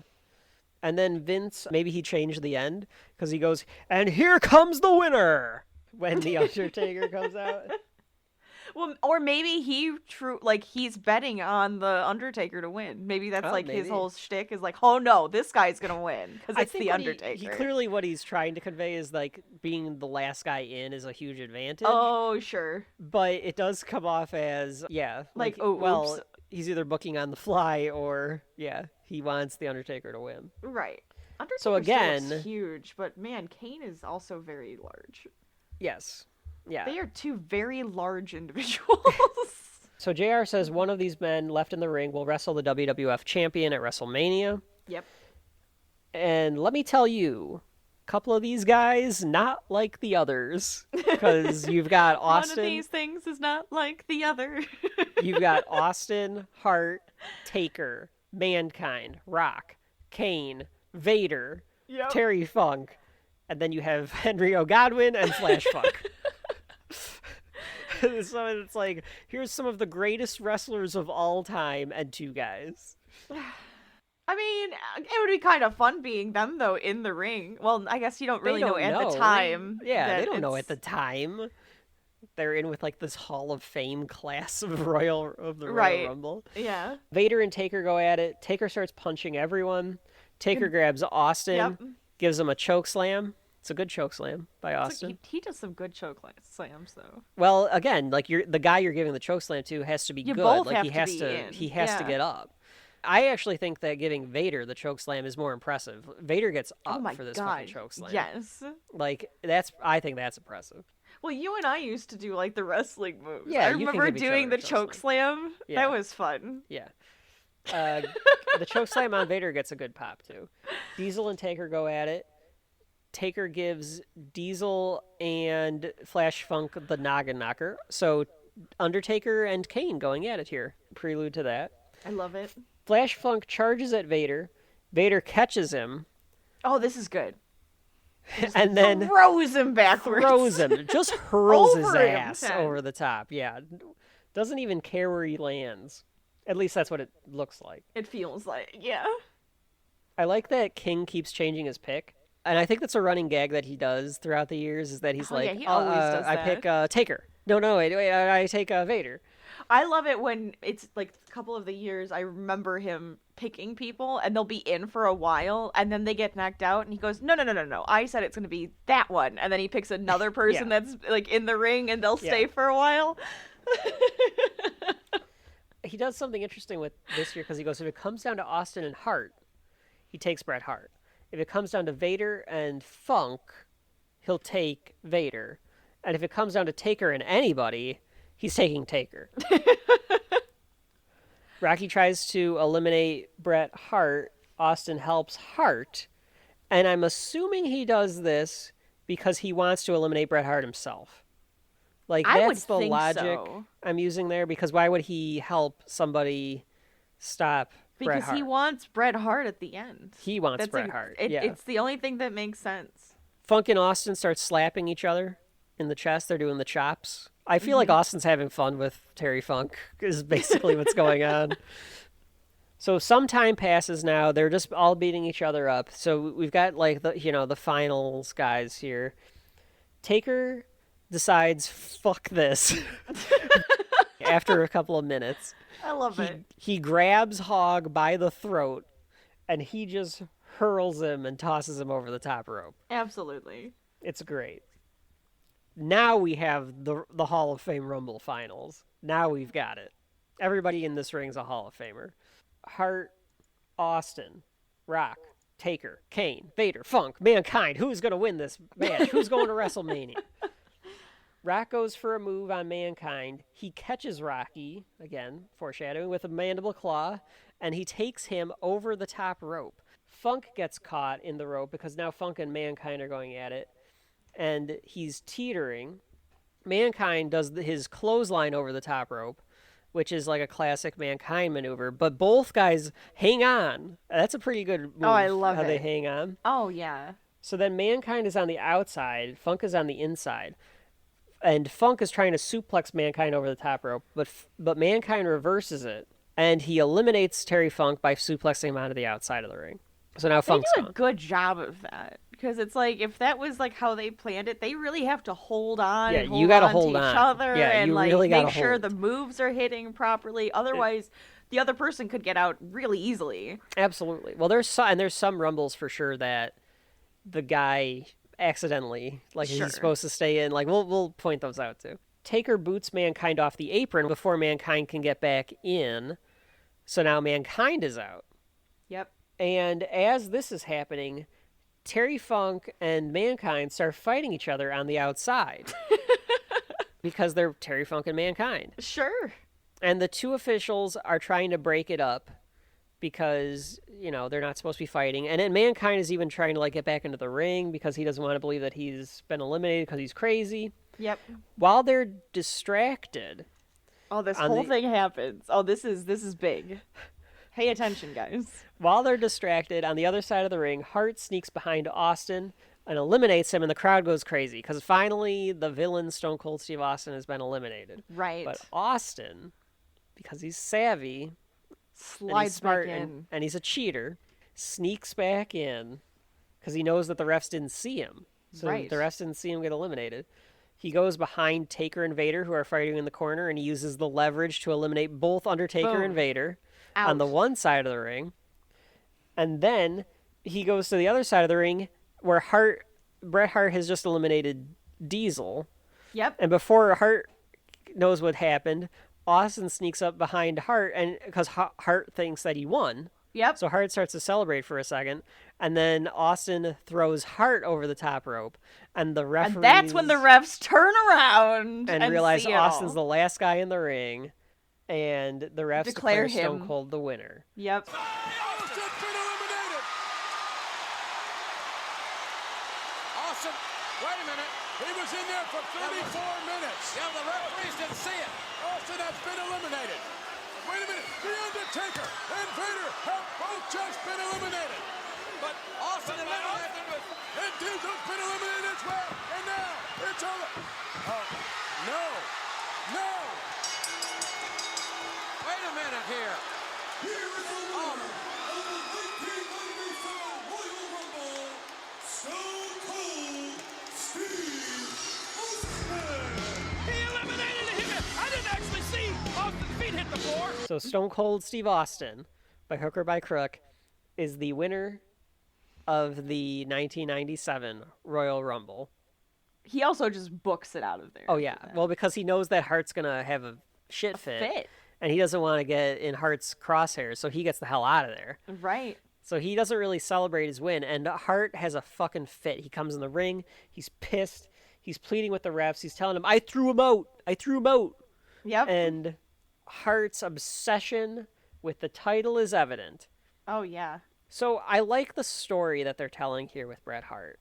And it's a story about life, too, and I don't like necessarily what it tells about the world, but it's not necessarily a wrong story. It's not a very black and white, good versus evil story, and it's kind of that what we've got here is Hart has to realize that the wrestling world is changing, and now he's got to deal with this Austin guy who is such a heel that he's going to take, this sneaky way. We'll get to Austin's response on a future episode, but he's going to take this sneaky way. And what does Hart have to do to stay on top? Does he still try to maintain his integrity? Yep. So Hart's pissed, though, at this point, and he goes to the outside, and he grabs Vince McMahon by the shirt. Yes, he does. He goes right over King, and he is shouting at him. And he's saying, are you going to do something about this? Yep. I threw him out. Are you going to do something about this? He's laying bare. Oh, yeah. That Vince McMahon could do something about this. So it's revealing to the audience that Vince McMahon is in charge. It's kind of hard to tell, too, if he was actually angry and wasn't expecting this to happen. Yes. Like, it feels like he was supposed to win. Yes. And, Austin did he actually actually pulled one over on him. Yes. Did he actually get screwed? Did he go off script? Because he went straight to McMahon. Yes. McMahon said nothing because this was probably his plan in the background, right? Of course. And then they didn't tell Bret anything. That's what it feels like. Oh my gosh. Yeah, so Bret's doing great acting here because he's acting like he's getting screwed. And Vince does good acting too because he has this look on his face like he can't say, he wants to say something back, but he can't because it would be gauche to yell at his employee here. And Bret is revealing to the audience that McMahon isn't just the announcer, that he's the owner, the promoter. Yeah. Oh, the look on Vince's face is so good. It's such a good job by Bret and Vince here. And it's a great little story, right? It's about I think it's good. This employee that's just he got fucked over. Right. And he's telling his boss, are you going to do something about this? Vince would almost say we'll take care of it in the back. Vince the character. Yes. Would be like, you shouldn't have done it out there. We'll take care of it in the back. Yep. It's a good job. I do love too that JR just goes, I saw you do it. and it makes sense for the character too, because JR doesn't like Vince. So he's like, I saw it. Saw you throw him right over the top.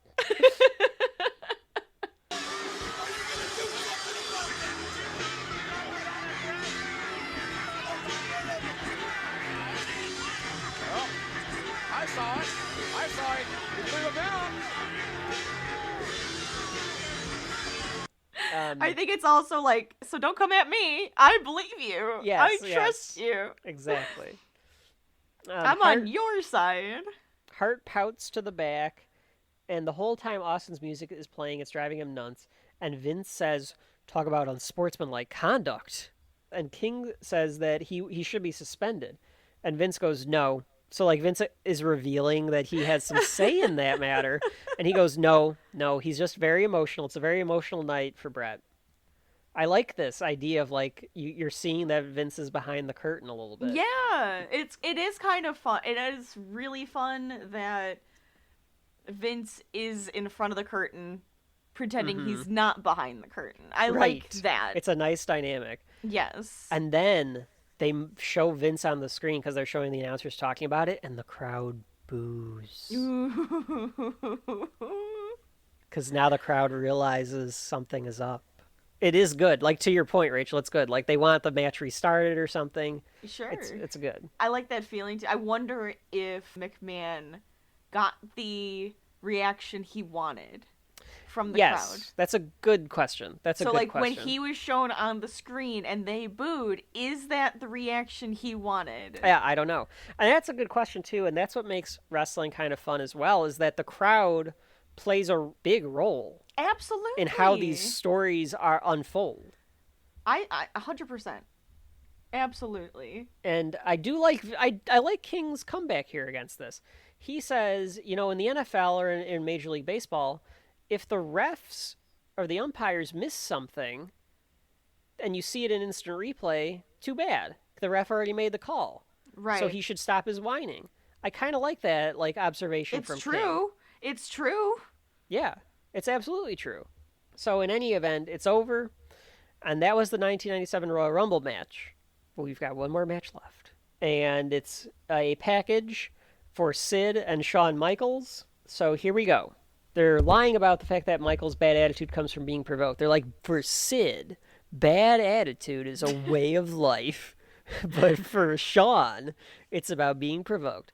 And if you read anything about Shawn Michaels at this point in his life, he was a huge pain in the ass to deal with. Really? Yes, he was a brat. Just a huge fucking brat. Oh, that's so weird. Because I feel like nowadays he's like the guy to work with. Yes, he is a Oh, huge that's so brat. weird. Okay. I also could kind of see it. Like a young version of him, absolutely. Yeah. Both of the guys come off as cocky in the packages for sure. I recognize the music that they're playing in this package, but I can't quite place it. I think it's just some music that they use in some of the different packages that WWF did back in the day. Good music. It's like some orchestral pieces. They show at Survivor Series the story. So Sid hits Jose Lothario with a camera, and then he hits Michaels with a camera. He powerbombs Michaels, and he wins the championship. Shawn says winning the belt in his hometown would be the most special thing of his career. So he's challenging him to a match. So they frame him up as this returning son. Sure. And Sid has this great line. He goes, "From the day I was born the man." So thank you, Sid, for confirming that. Sid beats up Lothario's son. And is the monster Shawn Michaels or is the monster Sid? What? Of course the monster is Sid. What are you talking about? Right, yeah, I don't quite understand that one. JR interviews Michaels, who has the flu, so that's another part of this story, and I think real life, Shawn had the flu. Okay. So he's not in his best shape. You can tell he's caught the flu a little bit. You can hear the stuffiness. Shawn has that... Well, hello, something to JR, blah, blah, voice anyway. Right. But you can tell it's a little bit worse for wear. And then we get Michaels in chaps and a cowboy hat walking from the back. Lothario is with him. Another thing to point out at this point in the story, too, is that the crowd in New York, where Survivor Series was, turned on Shawn a little bit because they corporatized Shawn. Shawn used to be this cocky boy toy, like you said. And now... He's the boy toy. Yeah. and now they kind of made him a little more kid-friendly. They gave him this old man that hangs out with him all the time. So the crowd in New York wasn't as a big fan of Shawn Michaels. But he's in San Antonio here. He's wearing the chaps. He's got the cowboy. He doesn't look good in the cowboy hat. He looks weird. Yeah, something about him. Plus, is he a heel? He shouldn't be wearing a black hat. I'm sorry, but... cowboy hat color matters for whether you are a heel or a face, and he's wearing a black hat. That says to me heel. That says to me bad guy. If anything, put him in the frickin' hot pink hat. I think it would have looked a lot better. Honestly. He didn't get that memo for another 12 years or so. Give him 12 years and he'll get your white hat, black hat memo. So he comes out, he gets a gigantic pop, the crowd's going nuts. He's also wearing a bunch of mirrors. You didn't mention this. He's wearing mirrors. Okay? Yeah, it's I think it's supposed to be flashy to get the lights. Yeah, it's to get so that sparkles off of him and stuff like that. But it's interesting. It's definitely an interesting look. I think it's always been supposed to look like kind of like a male stripper-y type of look. Oh, absolutely. He looks like a stripper. Yeah. Oh, that's kind of his gimmick. Yeah, he's the sexy he's boy. the When he boy does toy. that thing with the gyrating and the... Yeah. And the hips. Lots of hip gyration. I do like that they have him walk from the back to make that like big fight feel. So like you see him walk into the arena. Oh yeah, that's fun. And they have him. They follow the camera coming out of the arena too. I like that shot where like you see him like exiting into the arena. Yes. Very nice stuff. I wish they would do that more often, honestly, especially in hometowns. Yeah, or in big it makes matches. things feel bigger. It makes things feel bigger. You hear women screaming a lot. And they show them a bunch too. Yeah. Like, I think Shawn Michaels was legitimately considered attractive. Yeah, the sexy boy. I don't quite get it, but... Well, okay, let me explain. For one, he does do the stripper tease every time, I'm pretty sure. That's his thing. Definitely. He's got the Fabio hair, which women loved, right? Yes. They love that long, luxurious hair. He's muscular. He's got a little hair. He is one of the only hairy guys. Yes, Shawn Michaels has always had a hairy chest. And I feel like that adds to it. I feel like that adds to it. I feel like it adds to it. Because he's not, perfectly shaven. Yes. He's got a little rough edge to him, Yeah. All right, I'll give that to you. So that's going to be my description. I feel like he could literally pop out of a woman's smut novel really easily. Yeah, he does have smut written all over him. He does this little stripper dance. He does. That's what I'm talking about. It's got to be kind of awkward to do in front of your parents. But I guess if it's your character. Yeah, he's getting paid hundreds of thousands of dollars to do this at the very least, probably in the millions. The saucer thing comes back down, I guess, to emphasize his lights and for the pyro. This is before Jim Johnston remastered Shawn's theme so that it kept playing. This is in the era where it awkwardly starts over. I hate this era where it awkwardly starts over. I like the mix of it where it kind of naturally goes into it. Right. And then here comes Sid. And he's got his teeth gritted like he always does. And he's got a nutcase face on. And he walks into the arena. His music is bizarre. That chin. Oh yeah, puff out that chin. He's fist pumping people on the way down to the ring. He's got his fans. They say, oh, he's got his fans. They're already ready for the potential that the fans could turn on Shawn again, which they do now. They do this all the time nowadays. But they're already ready to say, like, oh, Sid's got his fans, and they'll be loud, I'm sure, just in case that there's any booing of Shawn or cheering of Shawn. There isn't, though. Shawn is super babyface this entire time. And he says... He goes, what's that smell? I smell a power bomb. That's the smell. Such a weird character. I smell the power bomb. I guess his character is just supposed to be, he's a psycho. He's just a fucking psycho. Like, his music's even supposed to sound like Psycho. Yeah, it does have that bit of an eerie serial killer sound to it. Mm-hmm. And this is supposed to be a rivalry that goes back a ways, because at some point, when Shawn was a heel, he hired Sid to be his bodyguard. Oh. And then when Shawn became a face, he got rid of Sid as his bodyguard. Gotcha. Yeah. Well, because Sid was too rough around the edges to be a face's bodyguard. Right. Some asshole won't stop whistling near the commentary team, or the crowd mics keep picking it up. That always happens. I can't stand it. That always happens, he's doing that whistling throughout the entire match. There's flaming letters for Sid. I like the flaming letters. The Sid and the big flaming letters. Yeah, that's kind of fun. All I can think of is being on the hard camera side and it just saying DIS. Like, you got the wrong... It would even... Yeah, it would look so weird. It would look so weird. So here we go. The WWF Championship is on the line. Psycho Sid taking on the hometown hero, Shawn Michaels. They do a stare down and they trash talk. Sid pushes Shawn away. Shawn gets right back up and he smiles in his face. I guess he hasn't lost it yet.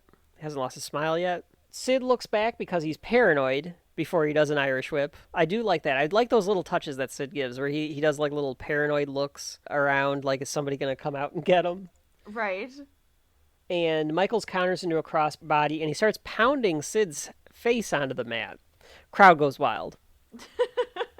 And Sid goes onto the outside And King and Vince are kind of saying that Shawn should stay in there to, like, keep some sort of momentum, I guess. And JR disagrees. He says that Shawn can't take a breather at all. He's got to keep attacking Sid because he can't take a count out. Because a count out, Sid would get to keep the belt.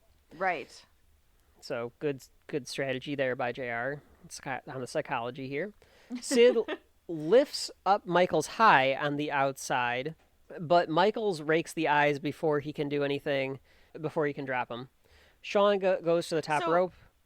So he rakes Sid's eyes. Mm-hmm. That's such a heel move. Yes. Well, you gotta remember... That's a dark, cheaty move. Yeah, but remember, the era that we're entering is it's a little more gray. I know, it's a little bit more rebel-y. Our characters have some shades of gray. And Shawn Michaels is a cocky rebel character. On a type of, like, reputation type of thing, to me, if you're raking somebody's eyes, that's a heel thing. That means you've got a little bit of darkness in you. Yeah, no, I agree. Well, you know. So on that scale, it kind of, you know, tips a little bit. Oh, for sure.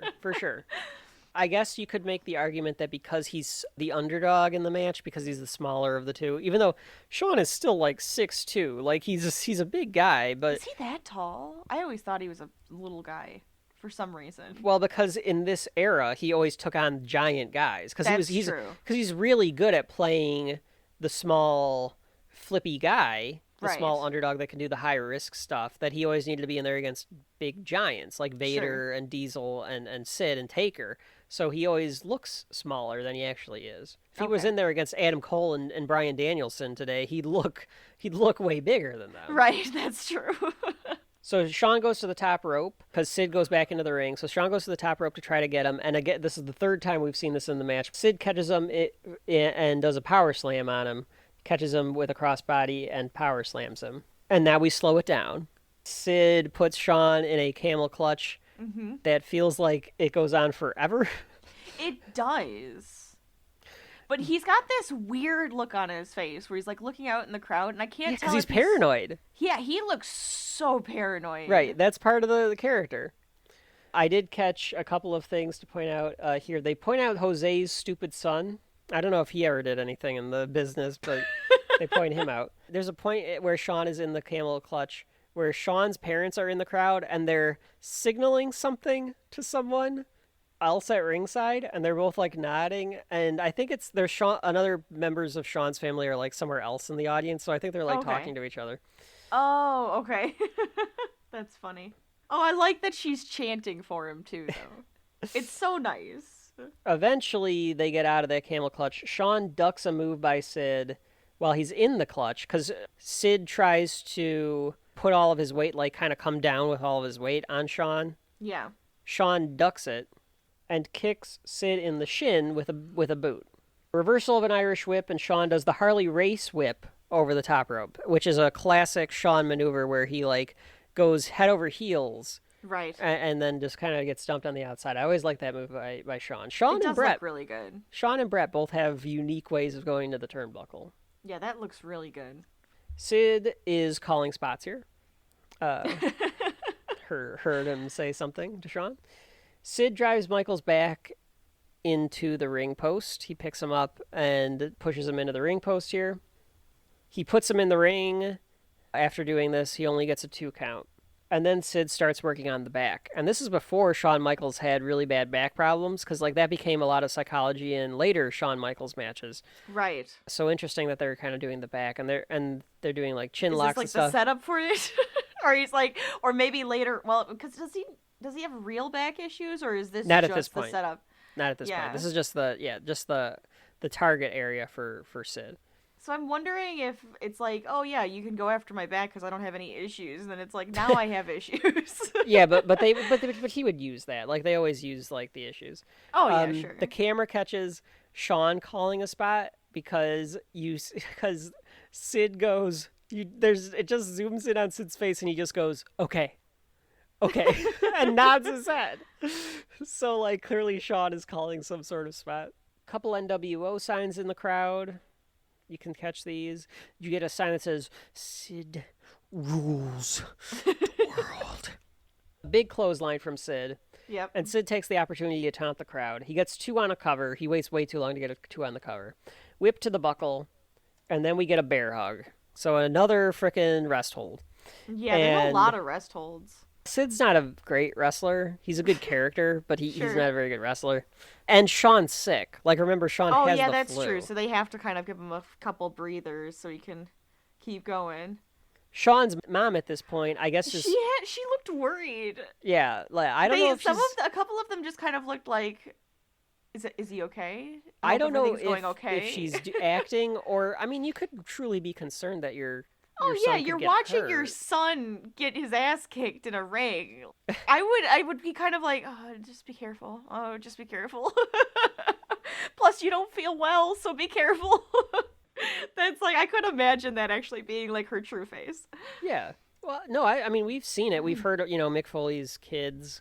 Oh my God. Got worried, and I mean, love. sometimes I will always remember that scene where he's bleeding. And he brings his kids in the back, and he goes, look, they're fixing me. Daddy's okay. Daddy's okay. I remember that because his kids were, like, bawling. Oh, my God. Yeah. I'm assuming it's a lot different, knowing it's, fake and everything, but when your family member is in there, yeah, you get caught up in the emotion when you're at a show. Right. So and now you know them. Right. So I can only imagine that, remember, their job is to make it look real. Absolutely. Their job is to tell the story like it's real. So you might not know if something went wrong and they're kind of right. So you're hurt. just like, please just tell me he's okay. Shawn's dad, on the other hand, no selling it. It's very stoic. Shawn at one point he was going like he's making these faces like ooh, like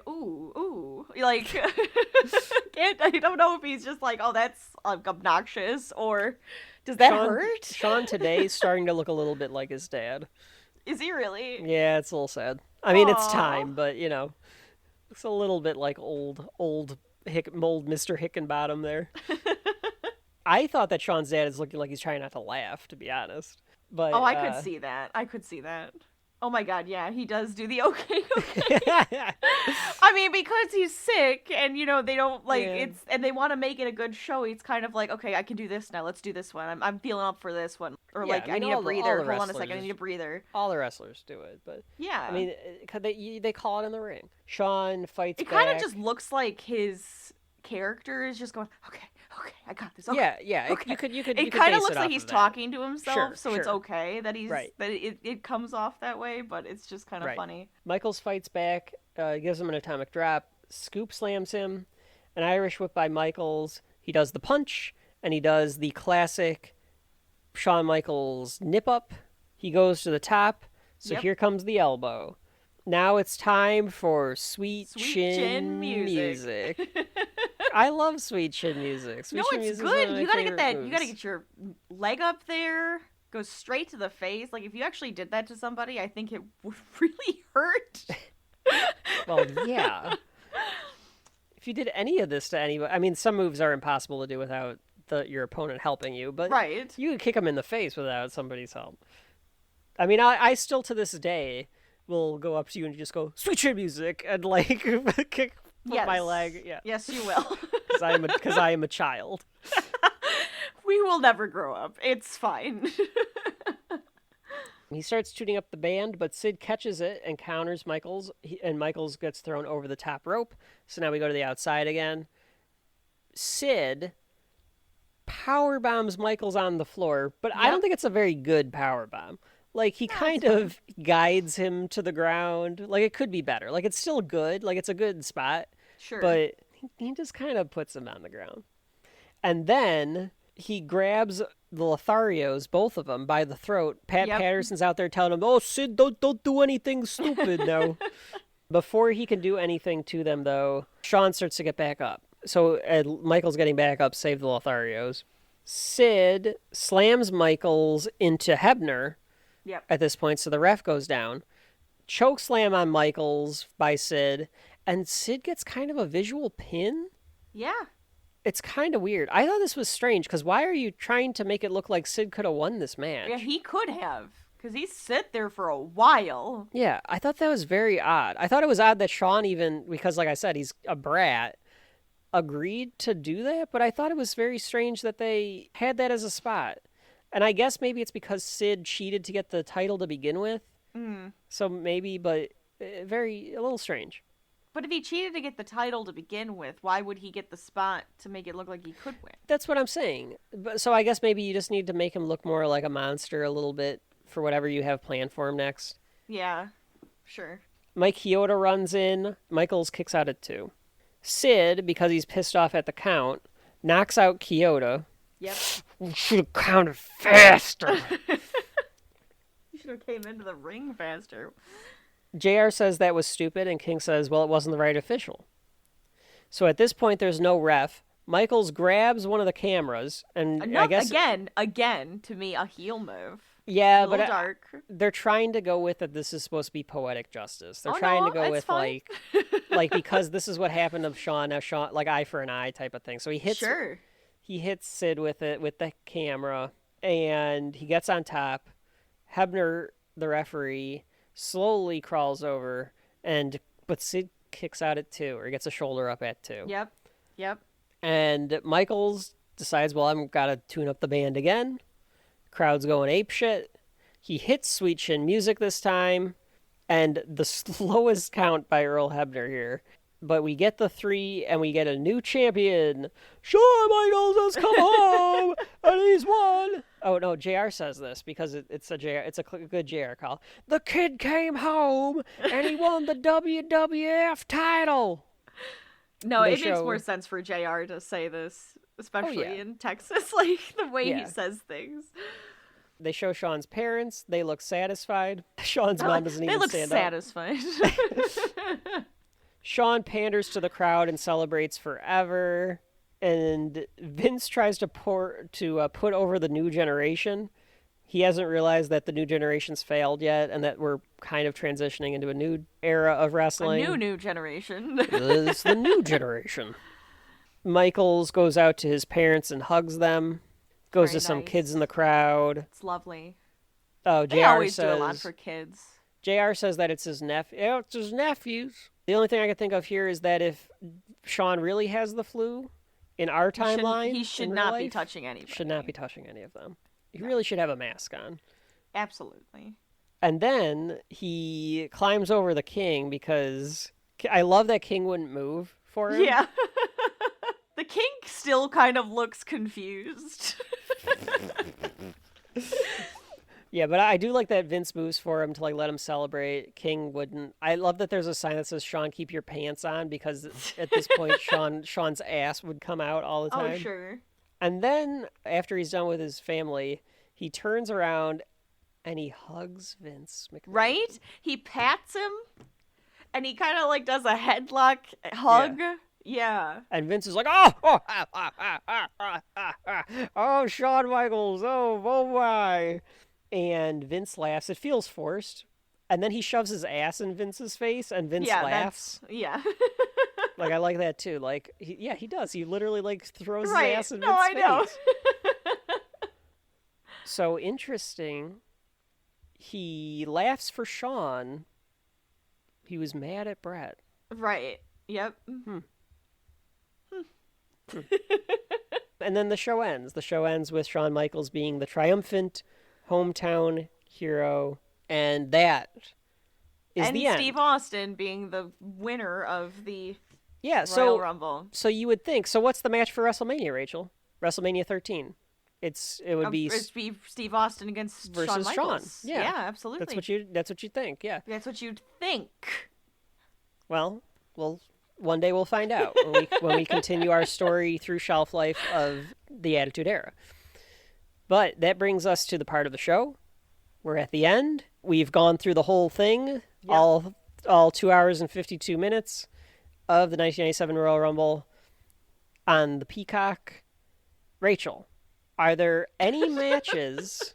So that we can do this one of two ways. You can either say whether the whole show deserves a spot on your shelf, or if there are any individual matches that deserve a spot on your shelf. Because, back in the day when we talked about tape trading and things like that, You can go out and you can go find individual matches for sure. You don't have to watch the whole show because each match is an individual story into itself within this world. Right. Absolutely. Anything that you think makes the shelf? Okay, so honestly, it kind of feels like overall, this is a very, very good night. I like this one. I like the Rumble especially, and I like the match with Shawn Michaels. I like both of those. Mm-hmm. But even the matches at the beginning weren't bad. Like, sometimes you come into, like, a main event, right? And you're like, okay, I'm here just for the Royal Rumble. I could really care less about any of these matches. And then usually they do kind of, like, well, not usually, but sometimes they do just flop. Sure. But at least these, like, they had some good characters. They had some good wrestlers. They had interesting stories that kind of kept you going. Yeah. So I'm going to give this a good. Yes, I liked this one. So you're putting the show on the shelf? I'm going to put the show on the shelf. Okay. I'm not as high on it as you. I'm not saying, like, it's the best thing since sliced bread. I'm not saying it's the best one in the world. But I'm like, you know what? It was actually pretty interesting to come back to and watch it again. And there was some good stuff going on. I have a high standard for wrestling shows, I guess. But wrestling matches, I won't put the whole show on the shelf. Wow. Okay. But I will put the Rumble itself. Absolutely. I definitely think the Rumble should be on it. I think this is a great Royal Rumble. It's got great Maybe little I'm spots. only enjoying it because you and I are talking about it. That's the problem with every show that we do. Hearing the characters, hearing the wrestlers that were like. No, I mean it's however you feel about it. No, you're right. Let me. Maybe I have to think about it. Yeah, no, I mean I'm not saying right that you're now wrong. I enjoyed it, and I think it's mostly because I enjoy just watching these with you. Sure, but that's fine. That's part of the entertainment. If you're wrestling is you can get enjoyment by yourself, which I can for sure in some cases. But if some things are meant to be watched with people, and wrestling I think is good with a group too, especially. I do think this match, the Rumble match, makes the shelf. I think the other matches are perfectly satisfying and they're okay, but But for me, they're not high tier to put on the shelf. I think that this Rumble is. I think I agree with you on that. I just think that overall the show didn't really have like a stagnation point. Like it except didn't for that lag. That trios match, that cool down trios match that didn't need to be there. True, but that was right before the Rumble. Sure. That tends to happen. Yeah. So I can't really be like, oh, it's like, well, that usually happens, but everything going on, it didn't feel like there was too much of a lull, too much of okay, can we just get on with it? Can we just get the main event going? Can we just get the Rumble, moving? It didn't feel that way. Yeah. Okay. No, I think it's perfectly fine. I'm not gonna debate you on that. I'm just gonna say, like, for me, I think that the Rumble match was the clear high point. No, I also agree with you. And I think it's a very well directed and written story. Yes. For the Rumble match. Yes. And just seeing the first time I watched the 1997 Rumble was on the network because it was before my time. And I just remember when I got to that point in the Rumble where it was all those Hall of Famers that we listed off, and I was just like, holy shit. Yeah. Like, this Rumble is kind of stacked, and they don't even know it's stacked. There's just so much foreshadowing going on, even if it's not purposeful. So I think it's a good start.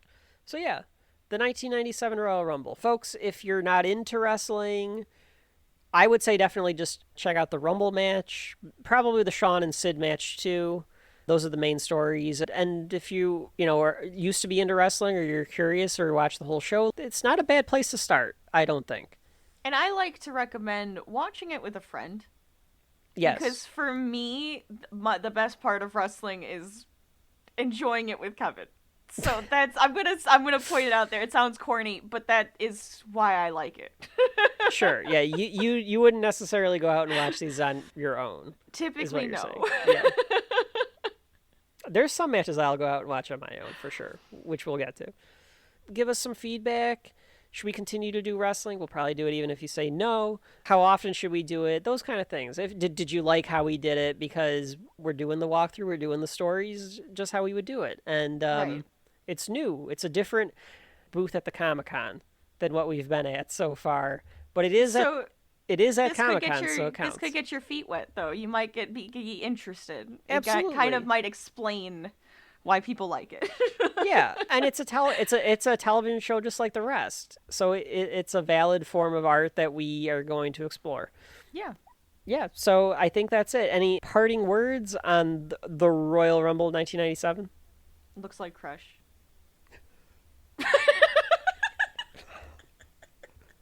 That's way too like inside joke right now. I liked it, but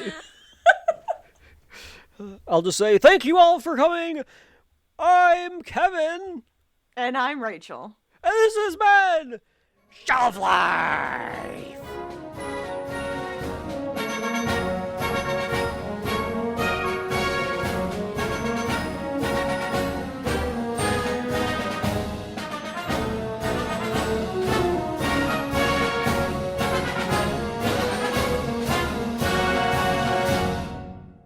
Because I'm bizarre!